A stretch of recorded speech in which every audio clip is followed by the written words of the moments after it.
Welcome, fellow wanderer of the wasteland, to a story of walls that stood when the world fell, of a baseball diamond that became the jewel of the Commonwealth.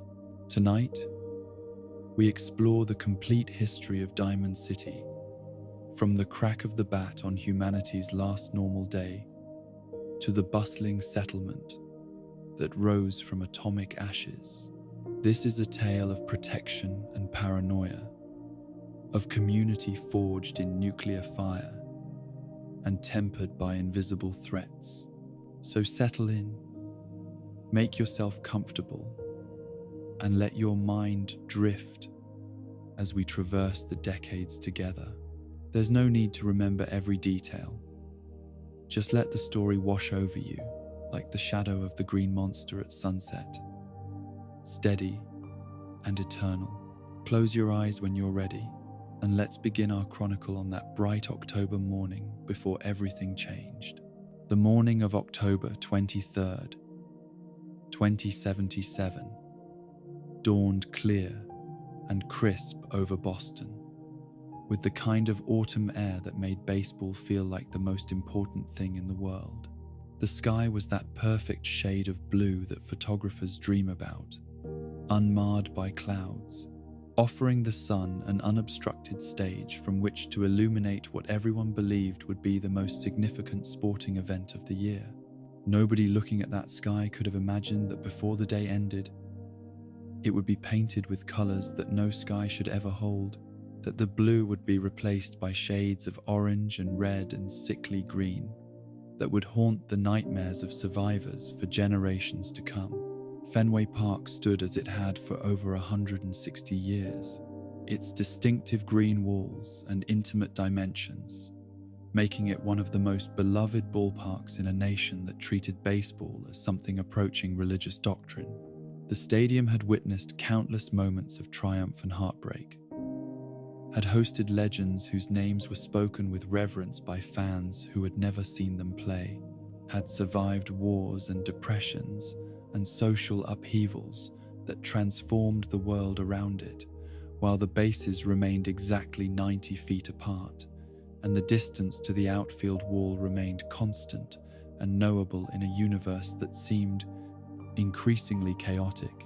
On this particular morning, Fenway was preparing to host something it had not seen in 159 years, a span of time so long that it had become a curse, a cosmic joke, a burden carried by every fan who had ever loved the swatting Sultans.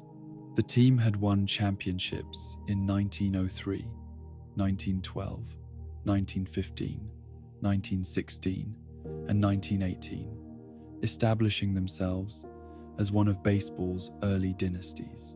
Then came the silence, the decades of coming close but never quite close enough, of hopes raised and dashed with such regularity that suffering became part of the team's identity. The swatting Sultans, Boston's baseball institution in this alternate timeline where history had diverged from our own in ways both subtle and profound, carried that burden of expectation into their World Series matchup against a team from Texas. The opposing team's name has been lost to history, or perhaps was never recorded with the precision that more important details deserved, but their identity as representatives of Texas was sufficient for the narrative purposes of rivalry and regional pride that sports demanded. They were the enemy, the obstacle standing between Boston and redemption, the final test that would determine whether this year would be different from all the years that had come before. The stadium filled gradually through the morning hours, fans arriving early to soak in the atmosphere and claim their seats and participate in the collective ritual that attending a World Series game represented. They wore the team's colors, carried signs expressing their devotion and hope, shared predictions and memories with strangers who became temporary family through their shared allegiance.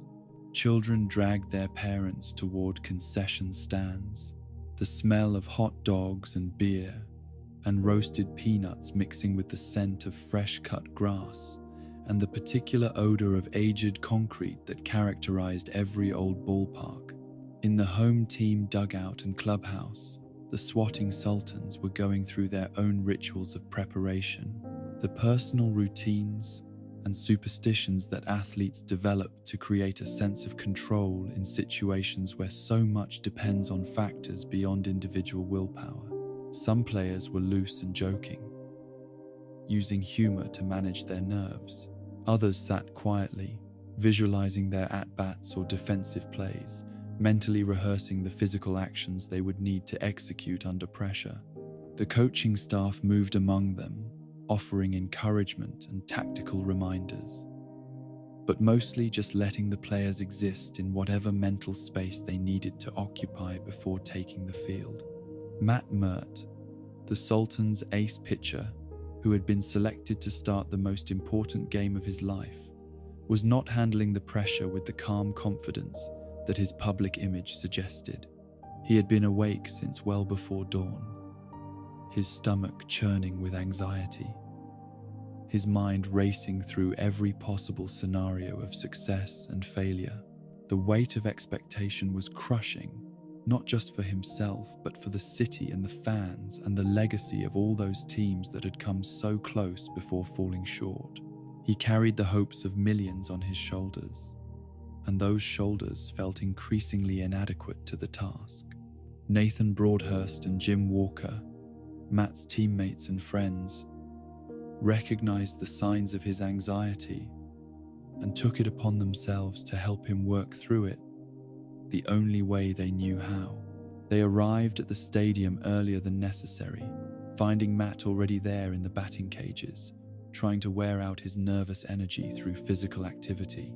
Without needing to discuss it explicitly, Nathan and Jim understood that what Matt needed was not advice or reassurance, but simple companionship and the familiar routine of warming up, of throwing pitches and working through mechanics until muscle memory took over and the thinking mind could quiet itself. They moved to the field while it was still relatively empty, before the crowds had swelled to capacity, when Fenway felt like it belonged to them personally rather than to the tens of thousands who would soon claim ownership through their presence and passion. Matt threw pitch after pitch, working through his repertoire, finding his rhythm and release point, while Nathan crouched behind an imaginary plate calling for different offerings. Jim shagged balls in the outfield, his easy athleticism making even routine catches look graceful, occasionally calling out encouragement or gentle mockery, depending on the quality of Matt's most recent throw. The morning unfolded with deceptive normalcy, each minute passing like any other game day, time measured in pitches thrown and stretches completed, and jokes shared between friends who had dedicated their lives to a game that suddenly felt more important than any game should feel. The pre-game warm-up was familiar territory, a script they had followed hundreds of times before, and its very familiarity provided comfort against the magnitude of what awaited them once the actual game began. Nathan Broadhurst would later remember this morning with perfect clarity, his memory preserving details that seemed insignificant at the time, but gained weight and meaning in retrospect. He would remember the exact shade of green on the left field wall, the way the morning light hit the scoreboard, the sound of Matt's fastball popping into Jim's glove. He would remember feeling grateful for the friendship they shared, for the privilege of playing professional baseball, for the simple fact of being alive and healthy and participating in something that mattered to so many people. These memories would sustain him through horrors he could not yet imagine, would provide a baseline of normalcy against which the apocalypse could be measured. Jim Walker, Nathan's best friend since childhood and his connection to a life beyond baseball, carried his own weight of expectation that morning. His sister Janice waited back home in Charleston, West Virginia, listening to the game on the radio, probably surrounded by friends and family who shared her pride in her brother's accomplishments. Jim had promised to call her after the game, regardless of the outcome, to share the experience with her even though she could not be present. The thought of that conversation, of describing the atmosphere and his emotions and the reality of playing in a World Series occupied part of his mind as he caught balls in the outfield.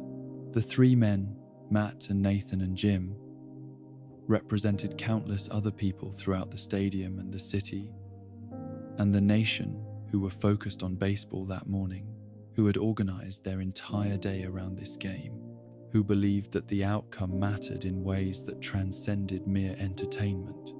They were connected through their shared investment in an event that seemed cosmically significant, bound together by narratives of redemption and rivalry, and the peculiarly American belief that sports contained meanings deeper than the simple physical actions they comprised. Fenway Park itself stood as a monument to this belief, its architecture designed specifically to facilitate the rituals of baseball and its observation.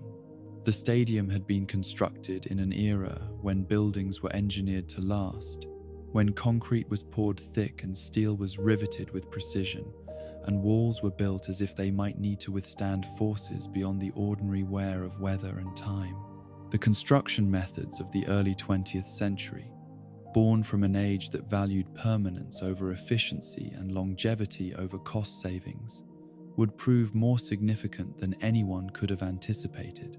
The Green Monster, that distinctive left-field wall that rose 37 feet above the playing surface, was Fenway's most iconic feature. Originally constructed to prevent non-paying customers from watching games from the street beyond, the wall had become legendary for the way it transformed the geometry of baseball, turning routine fly balls into doubles and forcing outfielders to play caroms and angles that existed nowhere else in the sport. It was painted its characteristic green, a shade that had become synonymous with the park itself, visible from blocks away and recognizable in photographs, even to people who had never visited Boston. The wall was built from concrete and steel, materials chosen for their strength and durability, constructed with the kind of over-engineering that modern builders would consider wasteful but that reflected the values of an earlier era.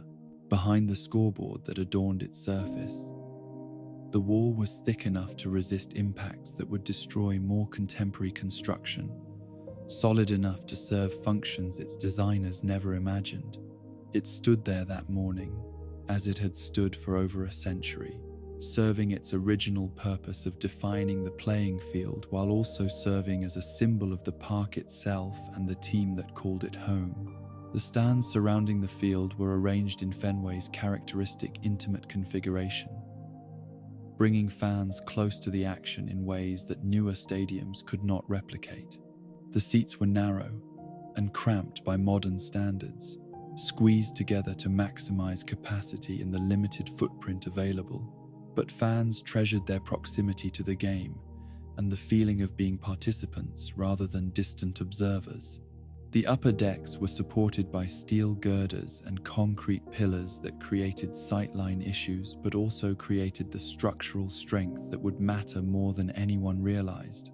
As game time approached and the stadium filled to capacity, the crowd created that particular electricity that only championship events can generate. Strangers became instant friends through shared nervous energy, collective hope manifesting in waves of sound that rose and fell with each development in the pre-game ceremonies. The national anthem was sung with unusual fervor, 30,000 voices joining in imperfect harmony, the final notes lingering in the air as players took their positions and the umpire called for the first pitch. Matt Mert walked to the mound carrying the weight of history and expectation, his earlier anxiety transformed through warm-up and routine into something approaching calm focus.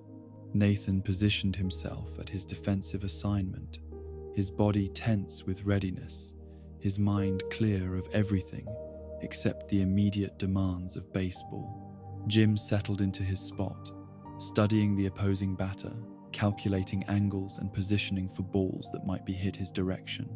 They were professionals executing the tasks they had trained their entire lives to perform, doing work that felt important and meaningful and entirely consuming of their attention. The first pitch was thrown, a fastball that caught the outside corner for a called strike, and the game began in the way that hundreds of games had begun before it. 30,000 fans roared their approval, the sound washing over the field and reverberating off the walls, and creating an atmosphere of controlled chaos that felt perfect and right, and exactly as a World Series game should feel. For several innings, baseball proceeded according to its ancient patterns, at-bats and innings, and score changes flowing with the rhythm that made the sport feel timeless, despite being played in a specific moment.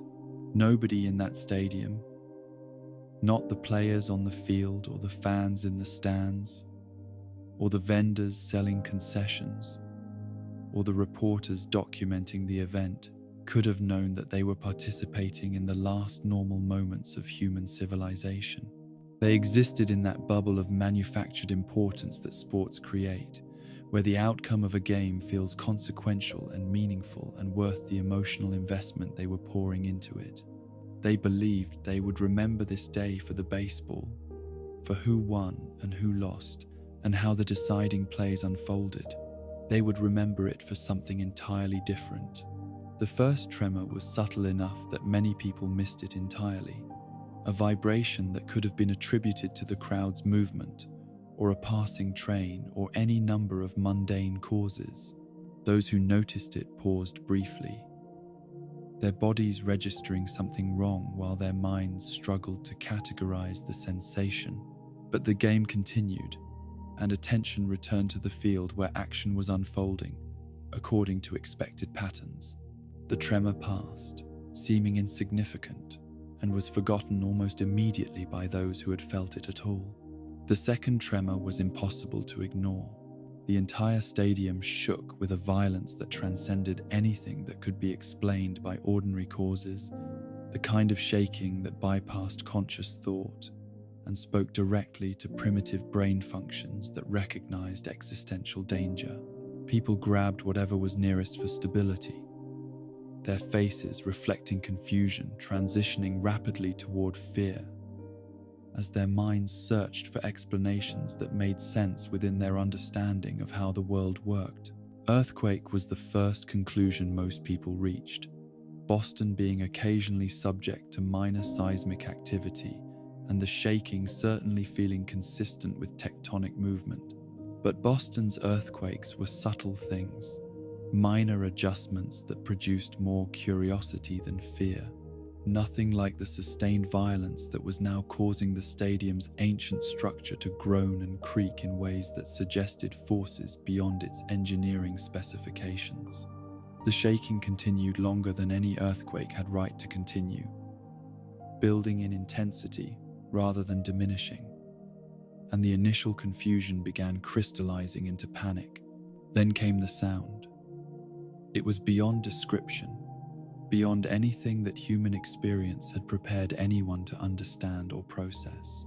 It was the sound of the world ending, of forces so vast and terrible that they operated on a scale that made human concerns utterly insignificant. It was the sound of nuclear fire consuming a city, of matter being converted directly into energy, of the fundamental bonds holding atoms together being violently severed. It was a roar and a crack and a rumble and a scream, all compressed into a single, overwhelming assault on the senses that made everyone who heard it understand instantly that something unthinkably terrible was happening. The burst of dust and debris overhead came next. A cloud of pulverized concrete and earth and materials rendered into powder by forces operating miles away, but whose effects reached even to Fenway's protected location. The sky darkened as the clouds spread, and through that darkness came a flash of light so bright that it seemed to burn through closed eyelids, a light that was somehow both beautiful and terrifying in its intensity. Those unfortunate enough to be looking in the wrong direction would carry the afterimage for the rest of their lives, assuming they survived long enough for the rest of their lives to mean anything. Half of the outfield seating exploded into splinters and twisted metal as the shock wave from the initial detonation reached the stadium. The seats that moments before had held cheering fans simply ceased to exist in any recognizable form, transformed into shrapnel and debris that flew through the air with lethal velocity.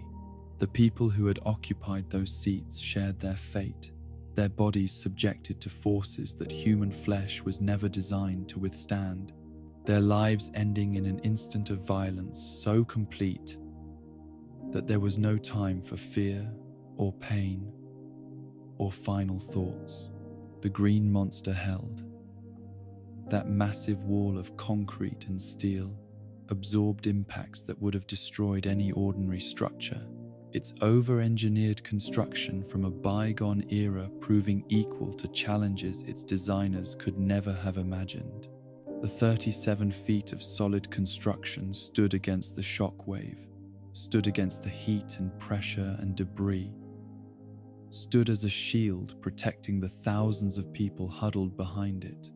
The wall that had been built to keep people from watching baseball for free now kept people alive through the most catastrophic event in human history. The main structure of the stadium held as well. Its thick concrete walls and heavy construction, absorbing punishment that reduced more modern buildings to rubble. The engineering of the early 20th century, that deliberate overbuilding that modern architects considered wasteful, proved to be salvation for everyone sheltering within Fenway's embrace. The stadium had been built like a fortress, and on the day when fortresses were needed more than ever before, its strength made the difference between life and death. In the immediate aftermath, as the shaking subsided and the roar faded into an eerie silence broken only by screams and crying, survivors struggled to comprehend what had happened. Many still believed it was an earthquake, their minds refusing to accept alternatives that were too terrible to contemplate. Others recognized the signs from civil defense training and propaganda films, understood that the flashes and shock waves and devastation could only mean nuclear attack, and felt their understanding of reality shatter as completely as the city beyond the stadium walls. Matt Mert's first coherent thought once the initial chaos passed was for his family in Atlanta, hundreds of miles away but potentially in the path of whatever was destroying Boston. If Boston was under attack, other cities would be targets as well. The logic of nuclear warfare demanding comprehensive destruction rather than surgical strikes. His wife and children might already be dead, might be experiencing their own version of the terror he had just survived, and the distance between them felt insurmountable in a way that transcended mere physical separation.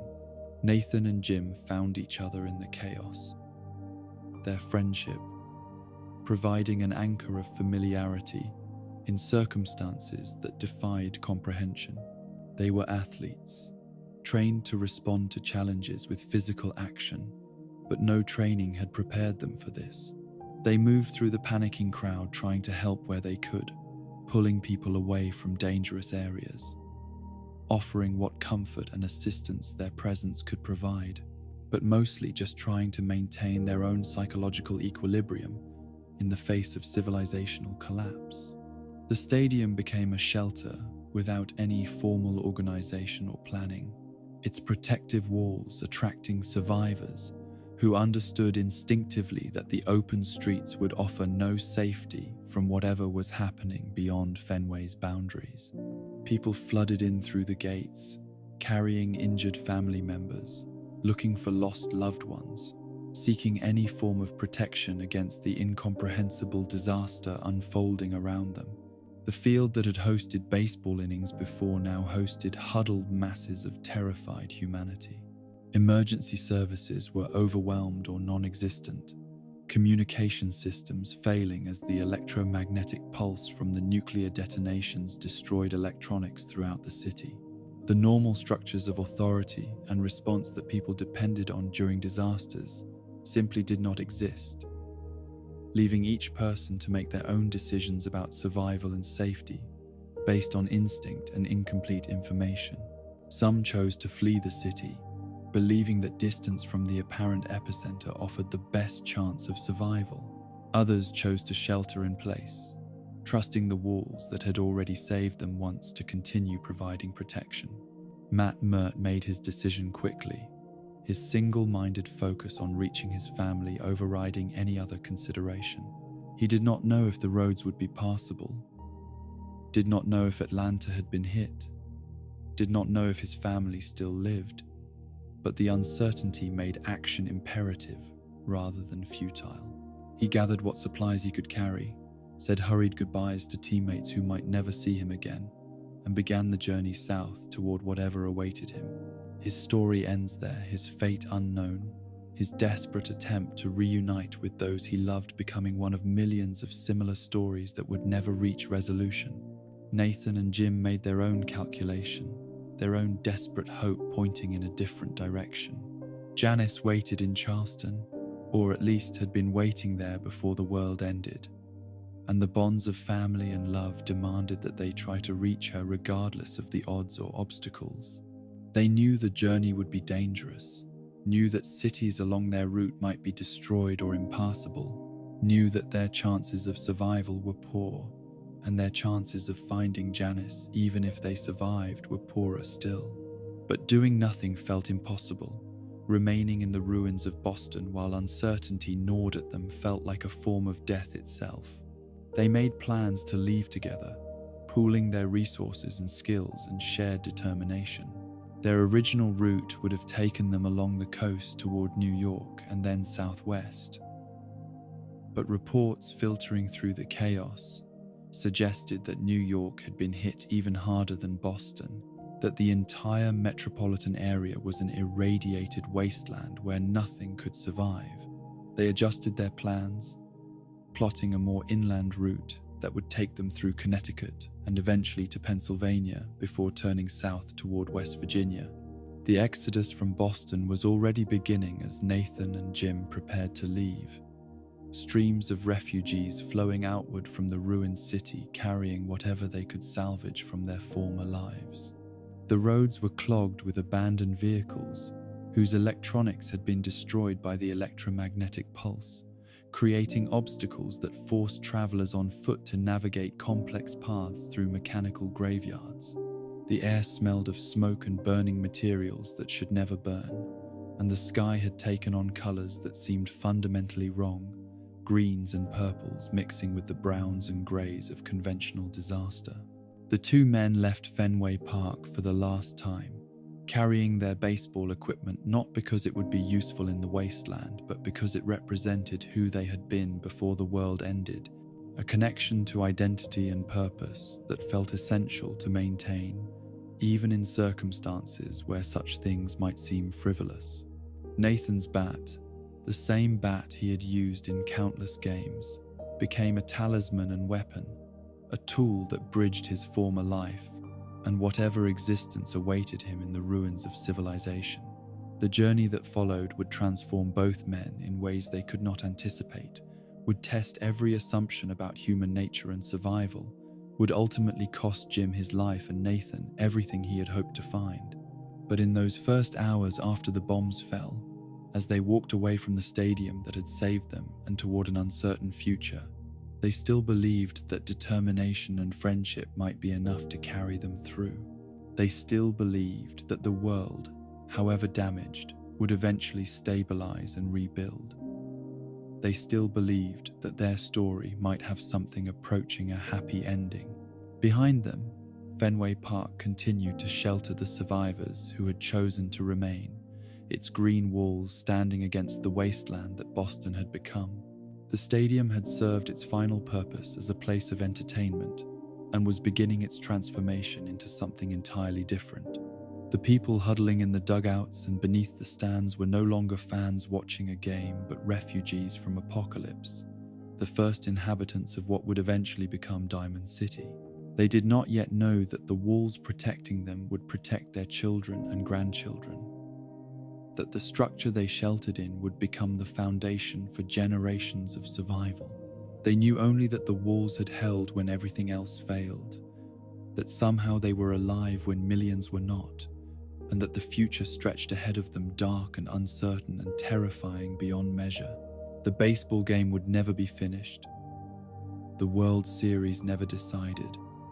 The 159-year championship drought destined to remain unbroken for eternity. But the stadium where that game began would stand for centuries more. Its purpose transformed, but its essential nature unchanged. It would remain a gathering place, a shelter, a community center, where people came together in shared purpose. The green walls would continue to protect, and the diamond at its center would give its name to the city that rose from the ashes of October 23rd, 2077. The road west from Boston stretched before Nathan Broadhurst and Jim Walker like a wound carved through the corpse of civilization, every mile revealing new layers of devastation that challenged their ability to maintain hope or purpose. The highways that had once carried millions of commuters and travelers now served as monuments to humanity's final day, littered with vehicles that would never move again, their electronics fried by electromagnetic pulses, their drivers either fled or dead inside twisted metal shells.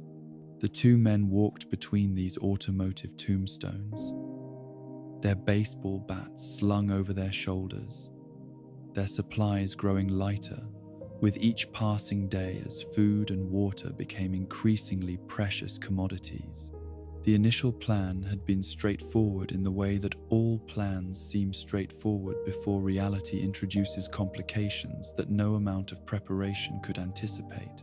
They would follow Highway 90 west through Massachusetts, picking up Route 84 when the roads allowed, making their way toward Hartford, where they hoped to find other survivors and perhaps more information about what had happened to the world beyond Boston's ruins. From Hartford, they would continue southwest through Pennsylvania until reaching their ultimate destination in Charleston, West Virginia, where Janice waited or had waited, or might no longer exist depending on how far the nuclear devastation had spread. But straightforward routes proved impossible to maintain in a landscape that had been fundamentally altered by forces beyond human scale. Bridges had collapsed or become impassable. Roads had been cratered by conventional weapons, or rendered unusable by debris from destroyed buildings, and the electromagnetic pulse that had preceded the nuclear strikes had created traffic jams of abandoned vehicles that formed impenetrable barriers, requiring constant detours and route adjustments. What should have been a journey of days stretched into weeks, as Nathan and Jim were forced to navigate not just physical obstacles, but the psychological challenge of maintaining direction and determination when every landmark they had counted on for navigation had been destroyed or rendered unrecognizable. The first days of walking were characterized by a strange numbness that protected both men from fully processing the magnitude of what they were attempting and what they had survived. They moved through the devastated landscape in a kind of trance, their bodies performing the mechanical actions of placing one foot in front of the other, while their minds remained partially disconnected from the horrors surrounding them. This protective dissociation allowed them to function when full awareness might have paralyzed them with despair, but it also created a sense of unreality that made the entire journey feel like a nightmare from which they might eventually wake. Other survivors crossed their path with increasing frequency as they moved away from Boston's epicenter, refugees fleeing the destroyed city with whatever possessions they had managed to salvage and whatever family members had survived the initial attacks. Some traveled in large groups that provided security through numbers, while others moved alone or in pairs like Nathan and Jim, calculating that smaller parties could move faster and attract less attention from whatever threats might lurk in the wasteland. The encounters were usually brief, exchanges of information about road conditions and rumored safe havens, warnings about areas to avoid where radiation levels remained lethal, or where other survivors had turned predatory. The stories these refugees carried painted a picture of comprehensive destruction that extended far beyond Boston. New York had been hit multiple times, they said, the entire metropolitan area transformed into a radioactive crater where nothing could survive. Philadelphia had burned for days before the fires finally exhausted their fuel. Washington, D.C. was simply gone, vaporized by strikes targeting the government and military command centers. The pattern was clear and terrible in its implications. This had not been a limited strike or a strategic attack, but a comprehensive effort to destroy the United States as a functioning civilization. Nathan and Jim absorbed these reports with the same numb detachment that characterized their journey, adding each new piece of information to their growing understanding of the disaster, while refusing to extrapolate what it might mean for Janice's survival. They clung to the possibility that Charleston had been spared, that West Virginia's relative lack of strategic targets might have kept it below the threshold of attacks that had destroyed the major cities. This hope was likely irrational, but rationality had become a luxury that survival could not afford. They needed the goal of reaching Janice to provide structure and purpose to their journey, and so they maintained that goal regardless of what probability suggested about its achievability. The landscape through which they traveled had been transformed by nuclear winter into something alien and hostile. The sky remained perpetually overcast, thick with smoke and dust and radioactive particles that had been lofted into the atmosphere by the initial strikes and now circled the globe, blocking sunlight and dropping temperatures. What should have been autumn weather warm enough for comfortable walking had become a premature winter, frost forming on destroyed buildings and dead vegetation, the cold adding another layer of difficulty to their already challenging journey. Food became the primary obsession, the constant search for anything edible, overriding all other concerns beyond immediate physical safety. The supplies they had carried from Boston were exhausted within the first week, forcing them to scavenge from abandoned stores and homes along their route. Most obvious sources had already been picked over by earlier refugees, leaving only the items that required effort to locate or extract, food that had been buried under rubble or hidden in basements, or otherwise protected from the initial wave of desperate survivors. They learned to look for the places that others had missed, to think creatively about where supplies might be stored, to overcome their remaining squeamishness about taking from the dead. Water proved easier to obtain than food, streams and rivers still flowing despite the nuclear devastation, though both men understood that the water they drank carried contamination that would accumulate in their bodies and potentially shorten their lives.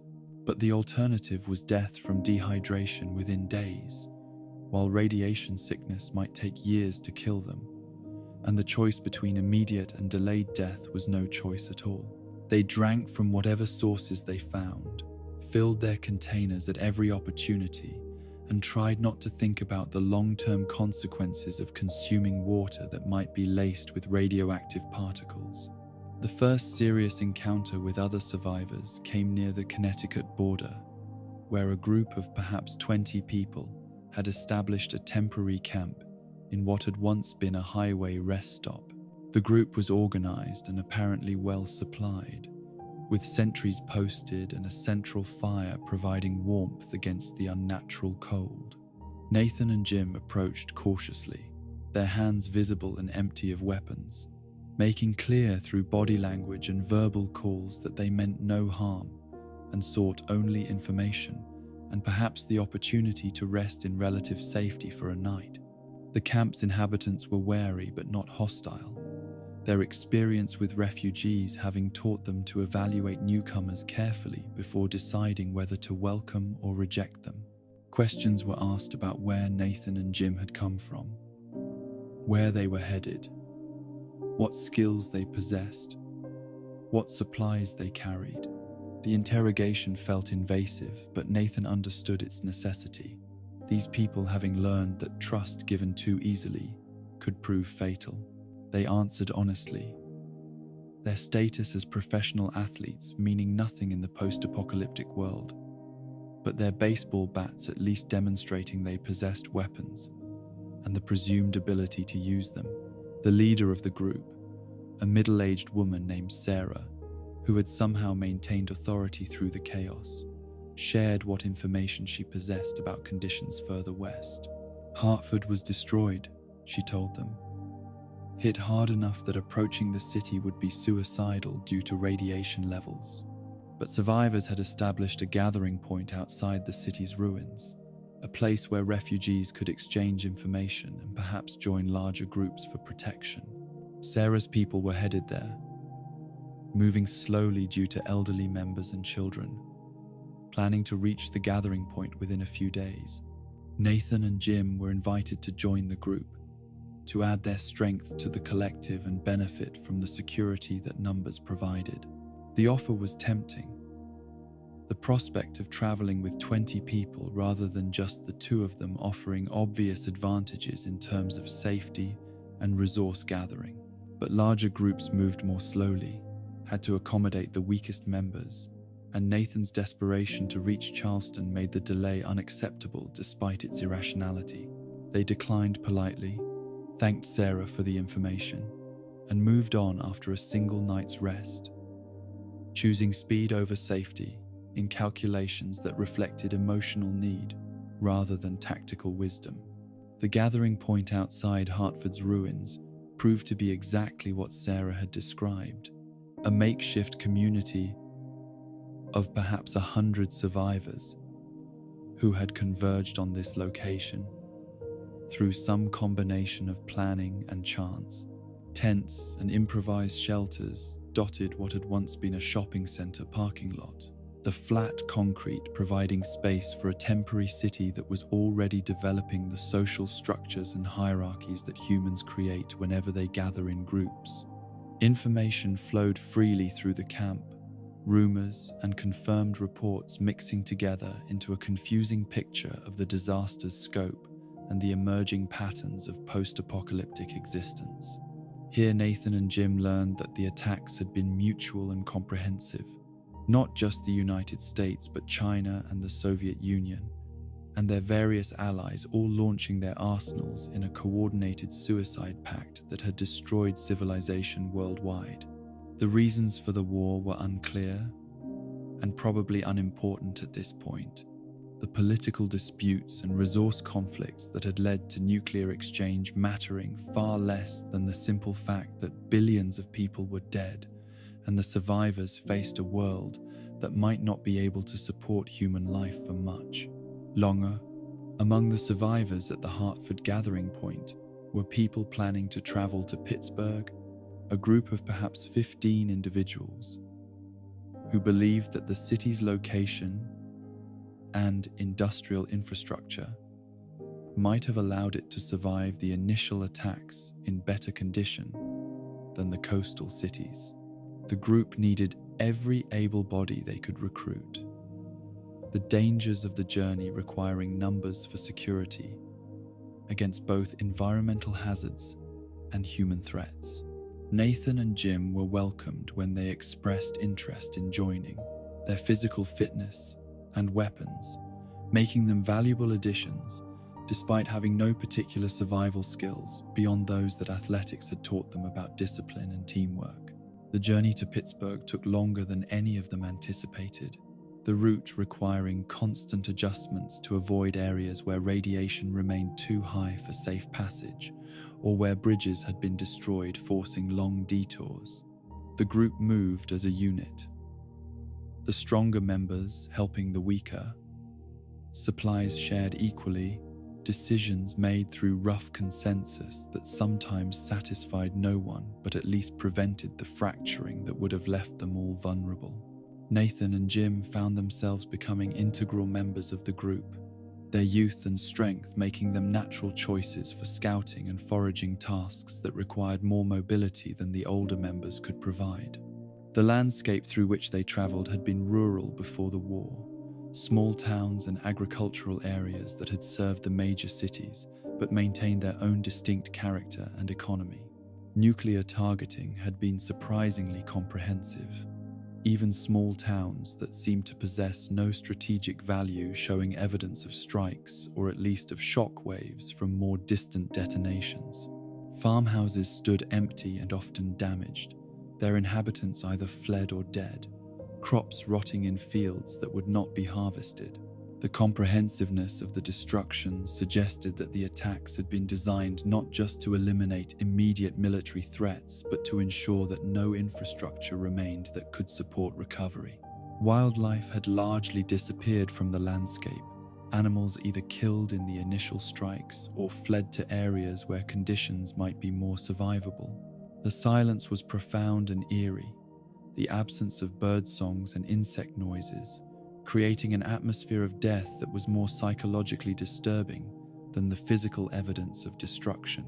The world had been stripped not just of human civilization, but of the natural soundscape that had always formed the background of human existence, leaving a quiet that felt fundamentally wrong. The group reached Pittsburgh after nearly 2 weeks of travel, finding the city damaged but not completely destroyed, its location inland and away from primary targets having spared it the worst of the nuclear strikes. A survivor community had indeed established itself in the ruins, several thousand people who had converged on the city and were attempting to create something resembling organized society. The group that Nathan and Jim had traveled with integrated into this larger community, individuals finding roles and purposes within the emerging social structure. But Nathan and Jim could not stay, their mission pulling them southwest toward Charleston despite the relative safety and resources that Pittsburgh offered. They spent only 2 days in the city, gathering supplies and information for the next leg of their journey, then departed with farewells to people who had become friends during the hardships of shared travel.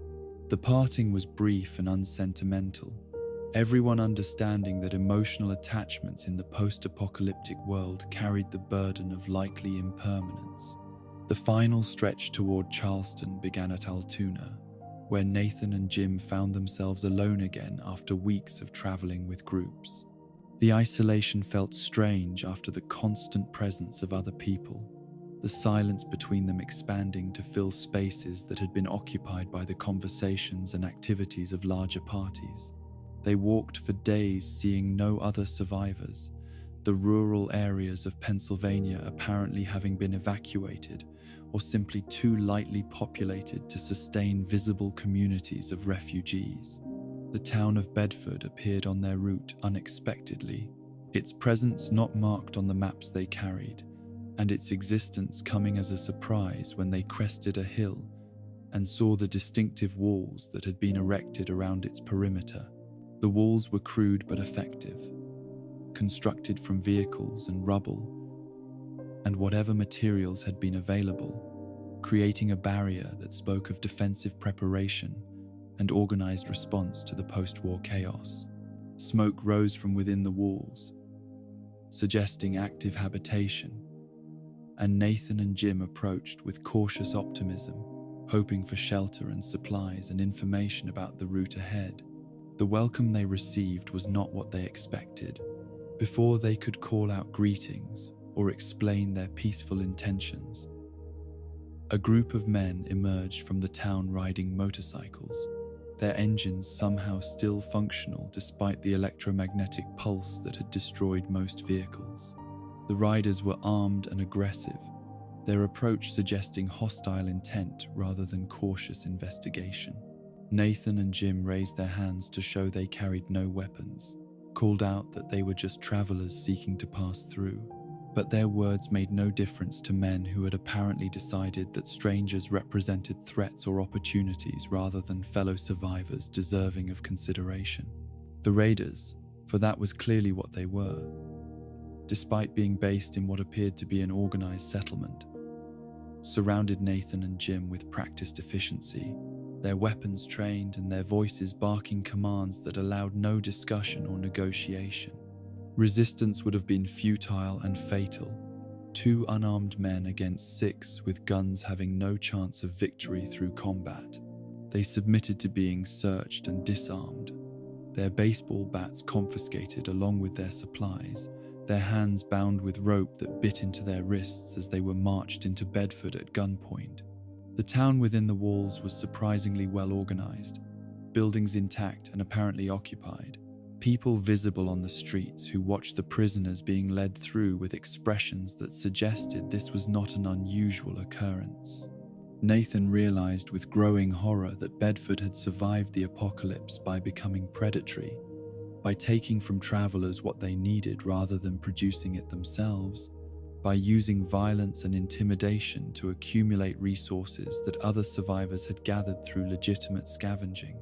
The town had become a bandit stronghold, its walls designed not to keep dangers out but to keep prisoners in. They were taken to what had once been a bank, its vault now serving as a prison for people who had made the mistake of approaching Bedford with trust rather than suspicion.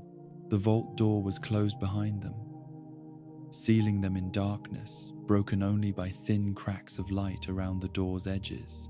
They were not alone in their imprisonment.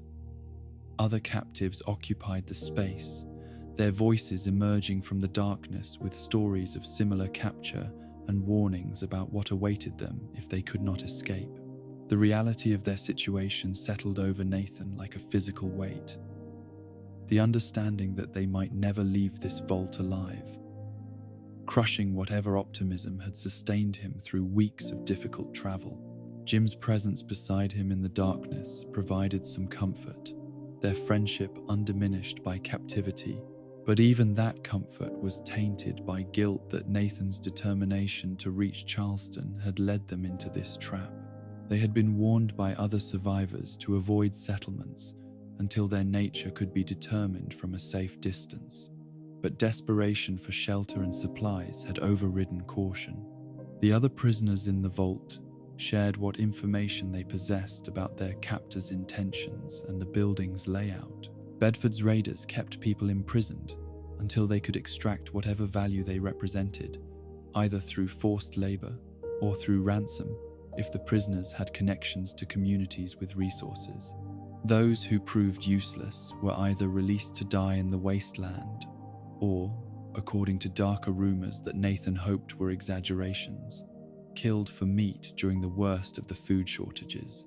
The prospect of either fate motivated escape attempts, but the vault's construction made breaking out seemingly impossible. Jim found the weakness that would save them, his hands exploring the vault's interior in the darkness, until he discovered that the hinges on the door were accessible from inside, an oversight in the original construction that the raiders had apparently never noticed or considered significant. With patience and the sharp edge of a belt buckle that had survived their search, Jim worked at the hinges while Nathan kept watch through the cracks around the door for any sign that guards were approaching. The work took hours, metal scraping against metal with agonizing slowness, the noise seeming impossibly loud in the confined space, though it was probably inaudible beyond the vault's thick walls. When the hinges finally gave way, the door could be lifted from its frame despite being locked, creating an opening large enough for the prisoners to escape. The other captives went first, scattering into the night in different directions to minimize the chances that all would be recaptured. Nathan and Jim retrieved their baseball bats from where they had been carelessly stored near the vault, the weapons feeling reassuring in their hands after hours of helpless captivity. They made their way to the building's roof using an internal staircase, gambling that height would provide better escape routes than trying to reach the town's gates through streets that were likely guarded. The roof offered a view of Bedford's layout and the surrounding landscape, moonlight providing enough illumination to plan their next moves. Adjacent buildings stood close enough that athletic young men might jump the gaps between them, creating a path that would take them to the town's walls without descending to street level where recapture seemed certain. It was dangerous and desperate, but so was remaining in Bedford, where discovery of their escape would result in punishment that might make them wish they had never attempted freedom. They ran across the bank's roof and leaped to the next building, the gap yawning beneath them for a terrible instant before their feet found purchase on the adjacent structure. The landing was awkward, both men stumbling but maintaining their balance. The baseball bats they carried making the athletic maneuver more difficult, but remaining too valuable to abandon. Behind them, shouts suggested that their escape had been discovered, guards mobilizing to prevent them from leaving the town. The second jump was longer, requiring more speed and commitment to clear the distance between buildings. Nathan went first, his athlete's body remembering the mechanics of explosive movement, his mind pushing aside fear of falling in favor of focus on the physical task. He landed cleanly and turned to watch Jim begin his approach, saw his friend accelerate toward the edge, saw him launch himself across the gap with the same grace that had made him an excellent outfielder. The gunshot came while Jim was in midair, the crack of the weapon loud in the night silence, the bullet striking Jim's body with an impact that Nathan could see even in the poor light.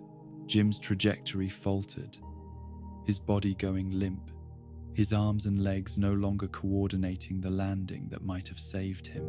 He fell short of the building, his body dropping into the alley below, the sound of his impact carrying clearly through the night air.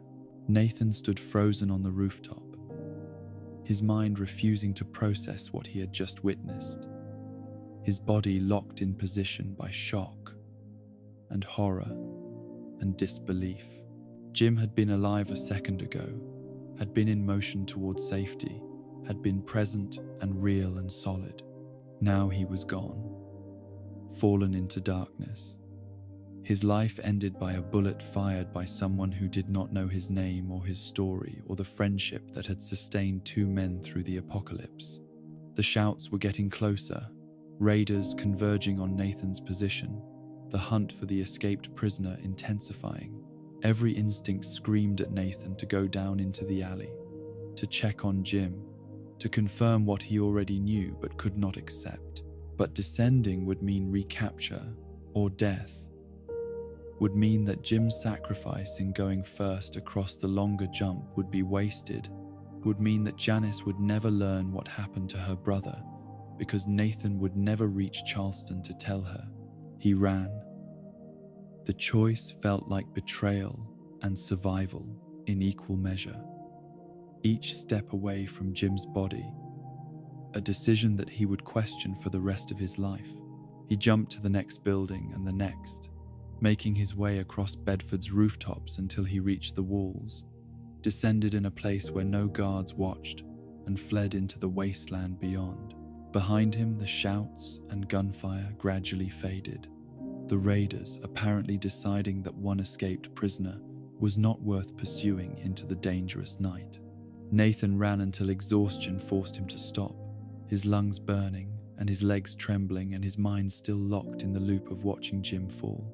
He found shelter in a collapsed barn and sat in the darkness trying to process the magnitude of his loss. Jim had been his best friend since childhood, had shared every significant moment of his adult life, had been the connection to Janice that made the journey to Charleston meaningful.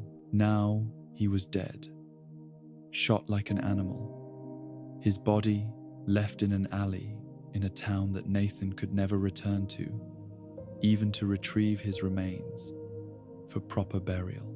The grief that should have overwhelmed Nathan was strangely absent in those first hours, his emotional processing apparently unable to handle the addition of Jim's death to all the other losses he had experienced since the bombs fell.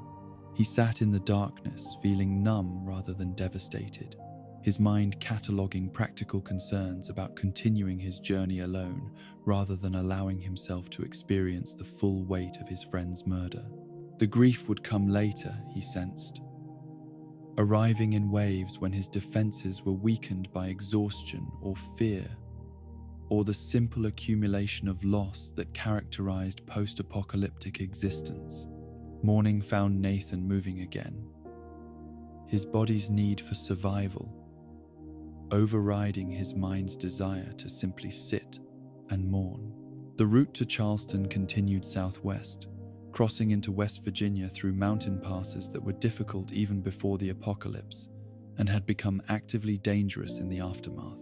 He traveled alone now, avoiding other survivors when possible, trusting no one after Bedford's betrayal, making slower progress than he would have with Jim's companionship, but at least avoiding the risks that groups and settlements represented.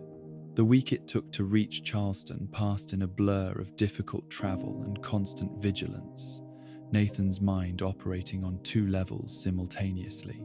The surface level focused on immediate survival needs, on finding food and water and shelter, on navigating terrain and avoiding dangers both human and environmental.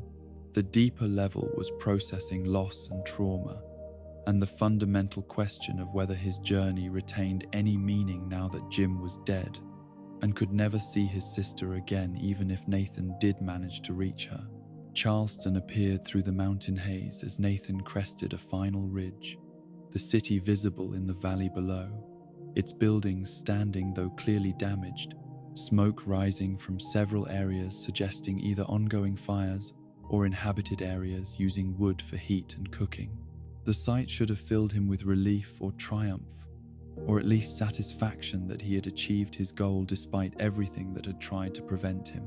Instead, he felt only dread at what he might discover, fear that his journey would end not in reunion, but in confirmation of another loss. The city was inhabited but barely, scattered survivors occupying buildings that remained structurally sound, small communities forming around resource sources like clean water or intact stores. Nathan moved through Charleston asking about Janice, describing her to anyone who would listen, showing a photograph he had carried from Boston that was creased and faded but still recognizable. Most people had no information. The city's population, having turned over multiple times as refugees arrived and departed following rumors of better conditions elsewhere. Days of searching produced no results, no one recognizing Janice's description or remembering anyone matching her characteristics. Nathan expanded his search to the surrounding areas, visiting smaller settlements and isolated homesteads, continuing to ask and show the photograph and hope for some evidence that she had survived. Weeks became months, his search becoming increasingly desperate and irrational, his refusal to accept her absence driving him to continue long after reasonable hope should have been exhausted. The terrible possibility that haunted Nathan was that they had passed each other during his journey, that while he was traveling from Boston to Charleston, Janice had been traveling toward Boston looking for Jim. The roads had been crowded with refugees, the chaos and lack of communication making it entirely possible that two people searching for each other could miss each other by miles or minutes. The thought that his entire journey might have been futile from the start, that Janice might have died in Boston while he was traveling to a Charleston she had already left, was almost unbearable. Eventually, Nathan had to accept what months of fruitless searching had been trying to tell him. Janice was dead or gone, lost to the apocalypse like Jim and Matt and millions of others, her fate unknown and probably unknowable. The closure he had hoped to achieve by reaching Charleston was denied, his journey ending not with answers but with more questions, and the bitter understanding that some losses could never be resolved or reconciled. The decision to stop searching and instead settle came not from acceptance but from exhaustion, from the simple reality that Nathan's resources and energy were finite and could not sustain indefinite wandering in pursuit of someone who probably no longer existed to be found. He had become attached to a group of settlers who were building a community on the cliffs overlooking Charleston, people who had welcomed him despite his obvious emotional damage, who had given him work and purpose during his months of searching. These settlers were the bright-eyed and optimistic people that the post-war world occasionally produced despite every reason for cynicism and despair. They believed that civilization could be rebuilt, that human beings could create communities, based on cooperation rather than exploitation. That the apocalypse offered opportunities as well as tragedies. Their optimism was probably naive, but it was also infectious, gradually wearing down Nathan's defenses until he found himself participating in their plans and projects rather than simply using their settlement as a base for his searches. The community on the cliffs grew slowly, families joining as word spread of a safe and welcoming place, structures being built from salvage materials and careful planning. Nathan found that he was good at this kind of work, that his athletic discipline translated well into the physical labor of construction and farming, that his personality made him someone that others trusted and turned to for help with difficult problems. He was building a new life despite never having intended to do so, creating meaning and purpose from circumstances that should have destroyed him. Years passed in this gradual healing, the sharp edges of Nathan's grief slowly wearing down through time and work, and the companionship of people who became his chosen family. He never forgot Jim or Janice or the baseball career that had ended on October 23rd, 2077, but the memories became bearable rather than consuming, integrated into his identity rather than dominating it. He had survived the apocalypse not through any particular heroism or skill, but through the random chance that had placed him in Fenway Park when the bombs fell, and the determination that had carried him across hundreds of miles of wasteland. The settlement on the cliffs became his home in ways that no place had been home since Boston, its community filling the void that loss had created. Nathan aged into contentment, his body marked by the hardships of post-war survival, but his mind achieving a peace that would have seemed impossible during those desperate months of searching. He became an elder of the community, someone whose story and experience provided perspective for younger settlers who had not lived through the initial disaster. Near the end of his life, Nathan decided to record his story, to preserve some memory of what had happened during those crucial months after the bombs fell. The autobiography he wrote was brief and factual, focusing on the journey rather than his emotional processing of it, but it captured the essential events that had transformed him from a famous baseball player to a content old man living on a cliff overlooking a dead city. He wrote about Matt and Jim and Janice, preserving their memories for whatever future generations might exist to read his words. The famous bat that had traveled with him from Boston to Charleston, that had served as weapon and talisman and connection to his former identity, Nathan left as part of his legacy. Someone might find it, he hoped, might be inspired by the knowledge that even professional athletes had become refugees and survivors, that fame and skill had meant nothing when the world ended, but that the objects we carry can connect us across time to people and stories that might otherwise be forgotten.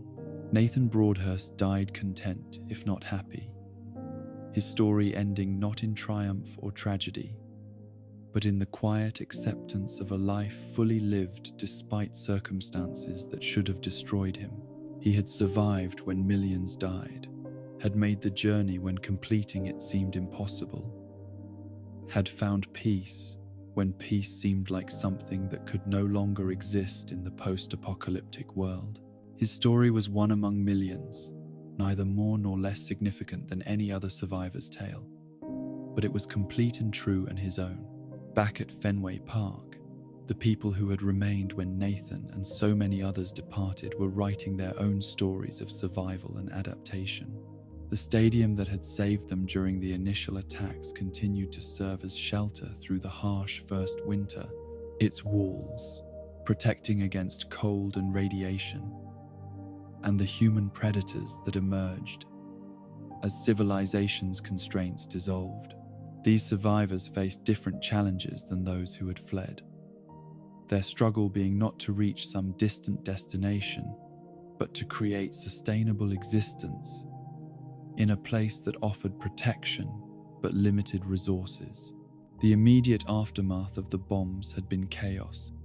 thousands of people crowding into a space designed for temporary occupation, competing for limited supplies of food and water, struggling to establish order when all traditional authority had been destroyed or abandoned.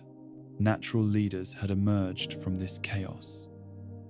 Individuals whose personalities or skills gave them influence over others, who could organize work parties and resolve disputes and make the difficult decisions about resource allocation that meant the difference between survival and collapse. Water had been the first critical concern, the stadium's plumbing no longer functioning and the need to find clean water sources becoming urgent within days of the attack.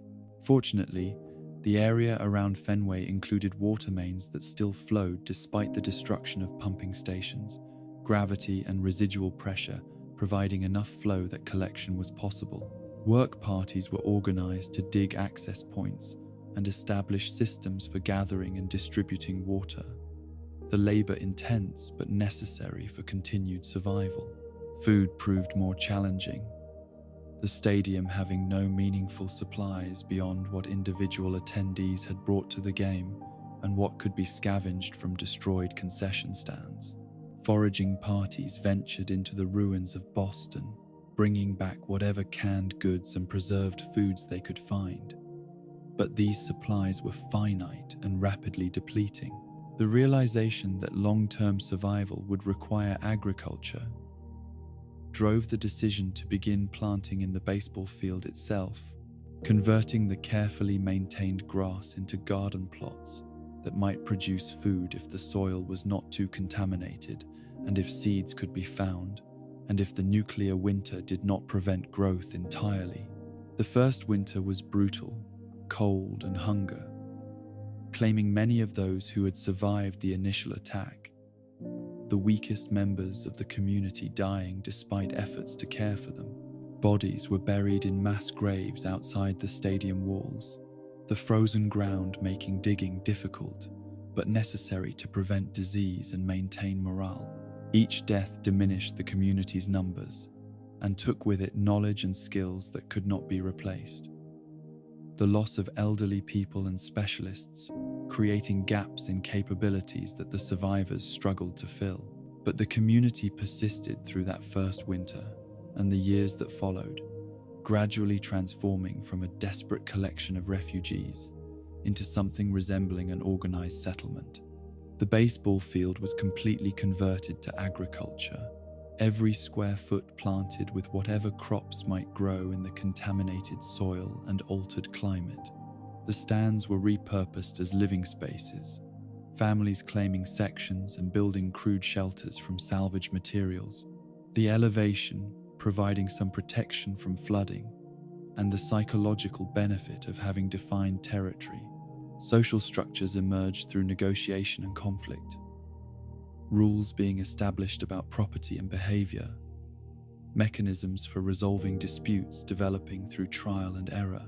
Leadership remained informal for years, various individuals wielding influence without formal authority. But gradually, the need for coordination and planning led to the establishment of more structured governance. Councils formed to make decisions about resource allocation and security and long-term planning. Their authority derived from the consent of the governed rather than any official legitimacy. The Green Monster became more than just a physical wall during these early years, transforming into a symbol of everything the community represented and aspired to be. The wall had saved them during the apocalypse, had stood against forces that destroyed everything around it, and now it represented their determination to survive and build something worthwhile from the ruins. People began speaking of the wall in almost reverential terms, its green surface visible from anywhere in the settlement, serving as a constant reminder of their shared survival and collective purpose. The name Diamond City emerged during these years of transformation, various settlers proposing it independently as the obvious designation for a community built around a baseball diamond. The name captured both the physical reality of their location and the aspirational hope that they were creating something precious and valuable, a jewel of civilization in the wasteland. When exactly the name became official is unclear, different residents remembering different moments of adoption, but by 2130, everyone was calling the settlement Diamond City, and the name had spread to other communities throughout the region. The official founding date of 2130 represented the moment when Diamond City transitioned from a refugee camp to a true settlement, when temporary survival gave way to permanent establishment. By this year, the population had stabilized after the deaths of the first winter and the departures of those who chose to seek safety elsewhere, around 300 people calling Fenway home and committing to building their lives within its protective walls. Permanent structures were being built rather than temporary shelters. Systems for water and sanitation were functioning reliably, and agricultural production had reached levels that could sustain the population through the winter. The decades between the official founding and the later challenges that would test Diamond City were characterized by gradual growth and increasing sophistication, the settlement expanding its capabilities and population while maintaining the core identity that the green monster and the baseball diamond represented. These were years when the children born after the war reached adulthood knowing only the wasteland world, when the stories of pre-war life became legend rather than memory, when Diamond City's existence became established fact rather than desperate experiment. The community that would eventually face threats from super mutants and synths and internal division was forged during these quiet years of rebuilding, its character shaped by the choices made when survival was uncertain and every decision carried existential weight. The years between the bombs falling and Diamond City's official founding in 2130 passed in a rhythm of slow transformation, each season bringing small changes that accumulated into fundamental shifts in how the settlement functioned and how its inhabitants understood their place in the new world. The transition from desperate survival to sustainable existence was not marked by any single dramatic moment, but rather by 1,000 small victories over the forces that sought to grind human civilization into dust, by the gradual realization that they might actually endure beyond the next winter, or the next crisis, or the next test of their collective will. The question of why people stayed at Fenway rather than fleeing like Nathan and Jim and countless others haunted the early years, each resident wrestling privately with the decision to remain in a place so closely associated with the trauma of October 23rd. Some stayed because they lacked the physical capacity for the journey that escape would require, the elderly and injured and sick, finding that the walls offered better chances of survival than the wasteland roads. Others remained because they had no destination in mind, no Janice waiting in Charleston to provide purpose and direction to flight, their ties to Boston being stronger than any connection to distant places that might or might not still exist. But most stayed because of the walls themselves, because Fenway had proven during the worst moments of human history that its construction could protect against forces that destroyed everything around it. The green monster and the stadium's thick concrete structure had saved thousands of lives on October 23rd, and that salvation created a bond between the survivors and their shelter that transcended rational calculation about where safety might best be found. They trusted these walls in ways they could not trust themselves or each other, or the uncertain promises of distant settlements, and trust was the currency that mattered most when everything else had been destroyed. The practical advantages of remaining at Fenway became more apparent as the initial chaos subsided and survivors began thinking beyond immediate survival toward longer-term sustainability. The stadium was a landmark, visible from miles away, making it a natural gathering point for refugees and a place where separated families might reunite if reunion was still possible. The structure provided shelter for hundreds of people simultaneously, its stands and concourses and interior spaces offering protection from weather and radiation that individual homes could not match. The field at its center, while contaminated like all soil in the region, was flat and open and available for agriculture in ways that the rubble-filled streets of Boston could never be. Most importantly, the walls created a defined boundary between the relatively safe interior and the absolutely dangerous exterior, a psychological division that human minds desperately needed when the entire world had become hostile. Inside the walls, people could lower their guard fractionally, could sleep without constant terror of attack, could begin rebuilding the mental frameworks that trauma had shattered. Outside the walls lay radiation and mutated creatures and other survivors who might be allies or predators, a landscape of uncertainty where every decision carried mortal stakes. The walls made it possible to distinguish between inside and outside, safe and dangerous, us and them, and those distinctions were essential for maintaining sanity in circumstances that constantly pushed towards psychological collapse. The initial population of Fenway's post-war settlement consisted primarily of those who had been present at the game on October 23rd, plus nearby residents who had fled to the stadium when the bombing started. The exact number was never recorded with precision. Chaos and death-making census-taking seem frivolous, but estimates suggested perhaps 2,000 people crowded into the structure during those first desperate days. Many of these initial survivors died during the first winter, claimed by radiation sickness or injuries that could not be properly treated, or simple exposure to cold that their weakened bodies could not withstand. Others departed when the roads became passable, choosing to seek safety in numbers by joining the refugee streams flowing away from Boston's ruins. By the time spring arrived and conditions stabilized enough for accurate counting, approximately 800 people remained at Fenway, their commitment to staying having been tested by months of hardship and found sufficient to overcome the temptation to flee. These 800 formed the core population that would build Diamond City, their shared suffering during the first winter, creating bonds that transcended the normal divisions of class and ethnicity and background that had characterized pre-war society. They had survived together, had buried their dead together, had made impossible choices about resource allocation together, and these experiences forged them into something approaching a unified community, despite the obvious tensions that poverty and scarcity created.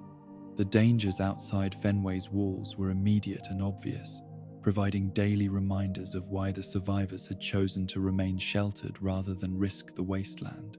Radiation levels throughout Boston remained lethal in many areas, invisible poison that killed slowly and inexorably, turning human tissue cancerous and destroying the body's ability to repair itself.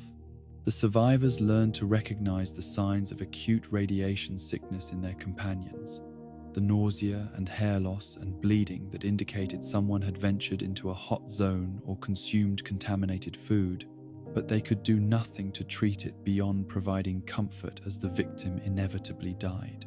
The wildlife that had survived the initial attacks began mutating within months. Radiation and biological weapons, and the mysterious FEV that had been released during the war, combining to transform ordinary creatures into monsters that resembled their pre-war ancestors only superficially. Dogs became larger and more aggressive, their eyes glowing with an eerie intelligence that suggested the mutations had affected more than just physical characteristics. Insects grew to improbable sizes, raidroaches the size of cats emerging from the rubble to feed on anything organic they could find. Most terrifying were the rumors of people transforming into something other than human, their bodies warped by radiation into shambling creatures that retained human shapes but had lost everything that made them people. The first defensive measures were crude but effective. Barricades constructed at the main gates using vehicles and rubble, and anything heavy enough to create obstacles for potential attackers. Armed guards were posted around the clock, volunteers at first and then rotating assignments, as the community realized that security required organization rather than depending on individuals' willingness to sacrifice sleep for collective safety. The guards were armed with whatever weapons could be scavenged from Boston's ruins, hunting rifles and shotguns and handguns that had survived the electromagnetic pulse because they contained no electronics, their ammunition carefully rationed because no one knew when or if supplies could be replenished. The question of leadership emerged early and remained contentious throughout the settlement's first years. Various individuals claiming authority through different forms of legitimacy, while the community struggled to establish mechanisms for collective decision-making that balanced efficiency with fairness. Some survivors argued for democratic structures, regular votes on important issues that gave every resident equal voice in determining the settlement's direction. Others insisted that survival required decisive leadership, that committees and consensus would lead to paralysis when quick action was necessary. The tension between these philosophies was never fully resolved, instead finding uneasy compromise in systems that combined elements of both approaches. The establishment of basic survival infrastructure consumed most of the community's energy during the years immediately following the bombs. Water had to be gathered and distributed, requiring work parties to access the broken mains and carry heavy containers back to the stadium multiple times daily. Food had to be found through foraging expeditions into Boston's ruins, dangerous journeys that exposed the foragers to radiation and structural collapse and hostile encounters with other survivors or mutated creatures. Sanitation had to be maintained despite the complete breakdown of sewage systems, requiring the digging of latrines and the careful management of waste to prevent disease from adding to the already staggering death toll. The decision to convert the baseball field into agricultural space was both practical necessity and symbolic transformation, the community explicitly choosing to repurpose the playing surface that had defined Fenway's pre-war identity in service of post-war survival. The grass was torn up methodically, work parties spending weeks removing the carefully maintained turf that groundskeepers had once tended with almost religious devotion. The soil beneath was tested for contamination, found to be less radioactive than feared, and deemed suitable for planting despite the certainty that crops grown in it would carry some level of contamination into the bodies of those who consumed them. Seeds were among the most precious resources in the post-war world, their scarcity making agriculture a gamble that required investment of hoarded supplies against uncertain returns. The survivors gathered what seeds they could from abandoned garden centers and homes, pooling their finds into a collective store that was guarded as carefully as the ammunition and medicine. The first planting was experimental. Various crops tried in small patches to determine what would grow in the altered climate and contaminated soil, the successes and failures carefully documented for future reference. The nuclear winter that had descended over the northern hemisphere made agriculture significantly more challenging than anyone had anticipated. The reduced sunlight and lowered temperatures, creating conditions that no amount of pre-war farming knowledge could adequately address. Crops that should have thrived in Boston's climate struggled to grow or failed entirely, their need for warmth and light, unsatisfied by the perpetual overcast that blocked the sunday. The survivors learned through trial and error which plants were hardy enough to survive the altered conditions, focusing their limited resources on potatoes and other root vegetables that could tolerate cold and low light, accepting lower yields rather than gambling on crops that required conditions the post-war world could not provide. The first successful harvest was cause for genuine celebration despite its meagerness. the community gathering to acknowledge that they had wrested food from soil that had every reason to be lifeless. The yield was insufficient to feed 800 people through a winter, supplementing rather than replacing the scavenged goods that remained the primary food source. But it represented hope in a way that canned goods never could.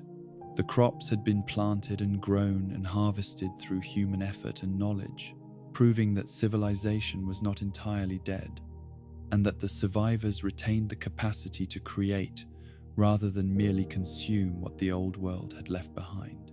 The structures that began appearing on the field during this period were crude and improvised, shelter being a more immediate need than aesthetics or comfort. Residents scavenged materials from Boston's ruins, hauling back sheets of corrugated metal and lumber and anything that could be repurposed into walls and roofs. The first shanties were barely more than lean-tos, providing minimal protection from weather and no privacy. But they represented personal space in a way that the communal sheltering in the stands could not match. Families claimed plots on the field and built whatever they could with available materials and limited construction skills, creating a chaotic patchwork of improvised housing that gradually filled the space where baseball had once been played.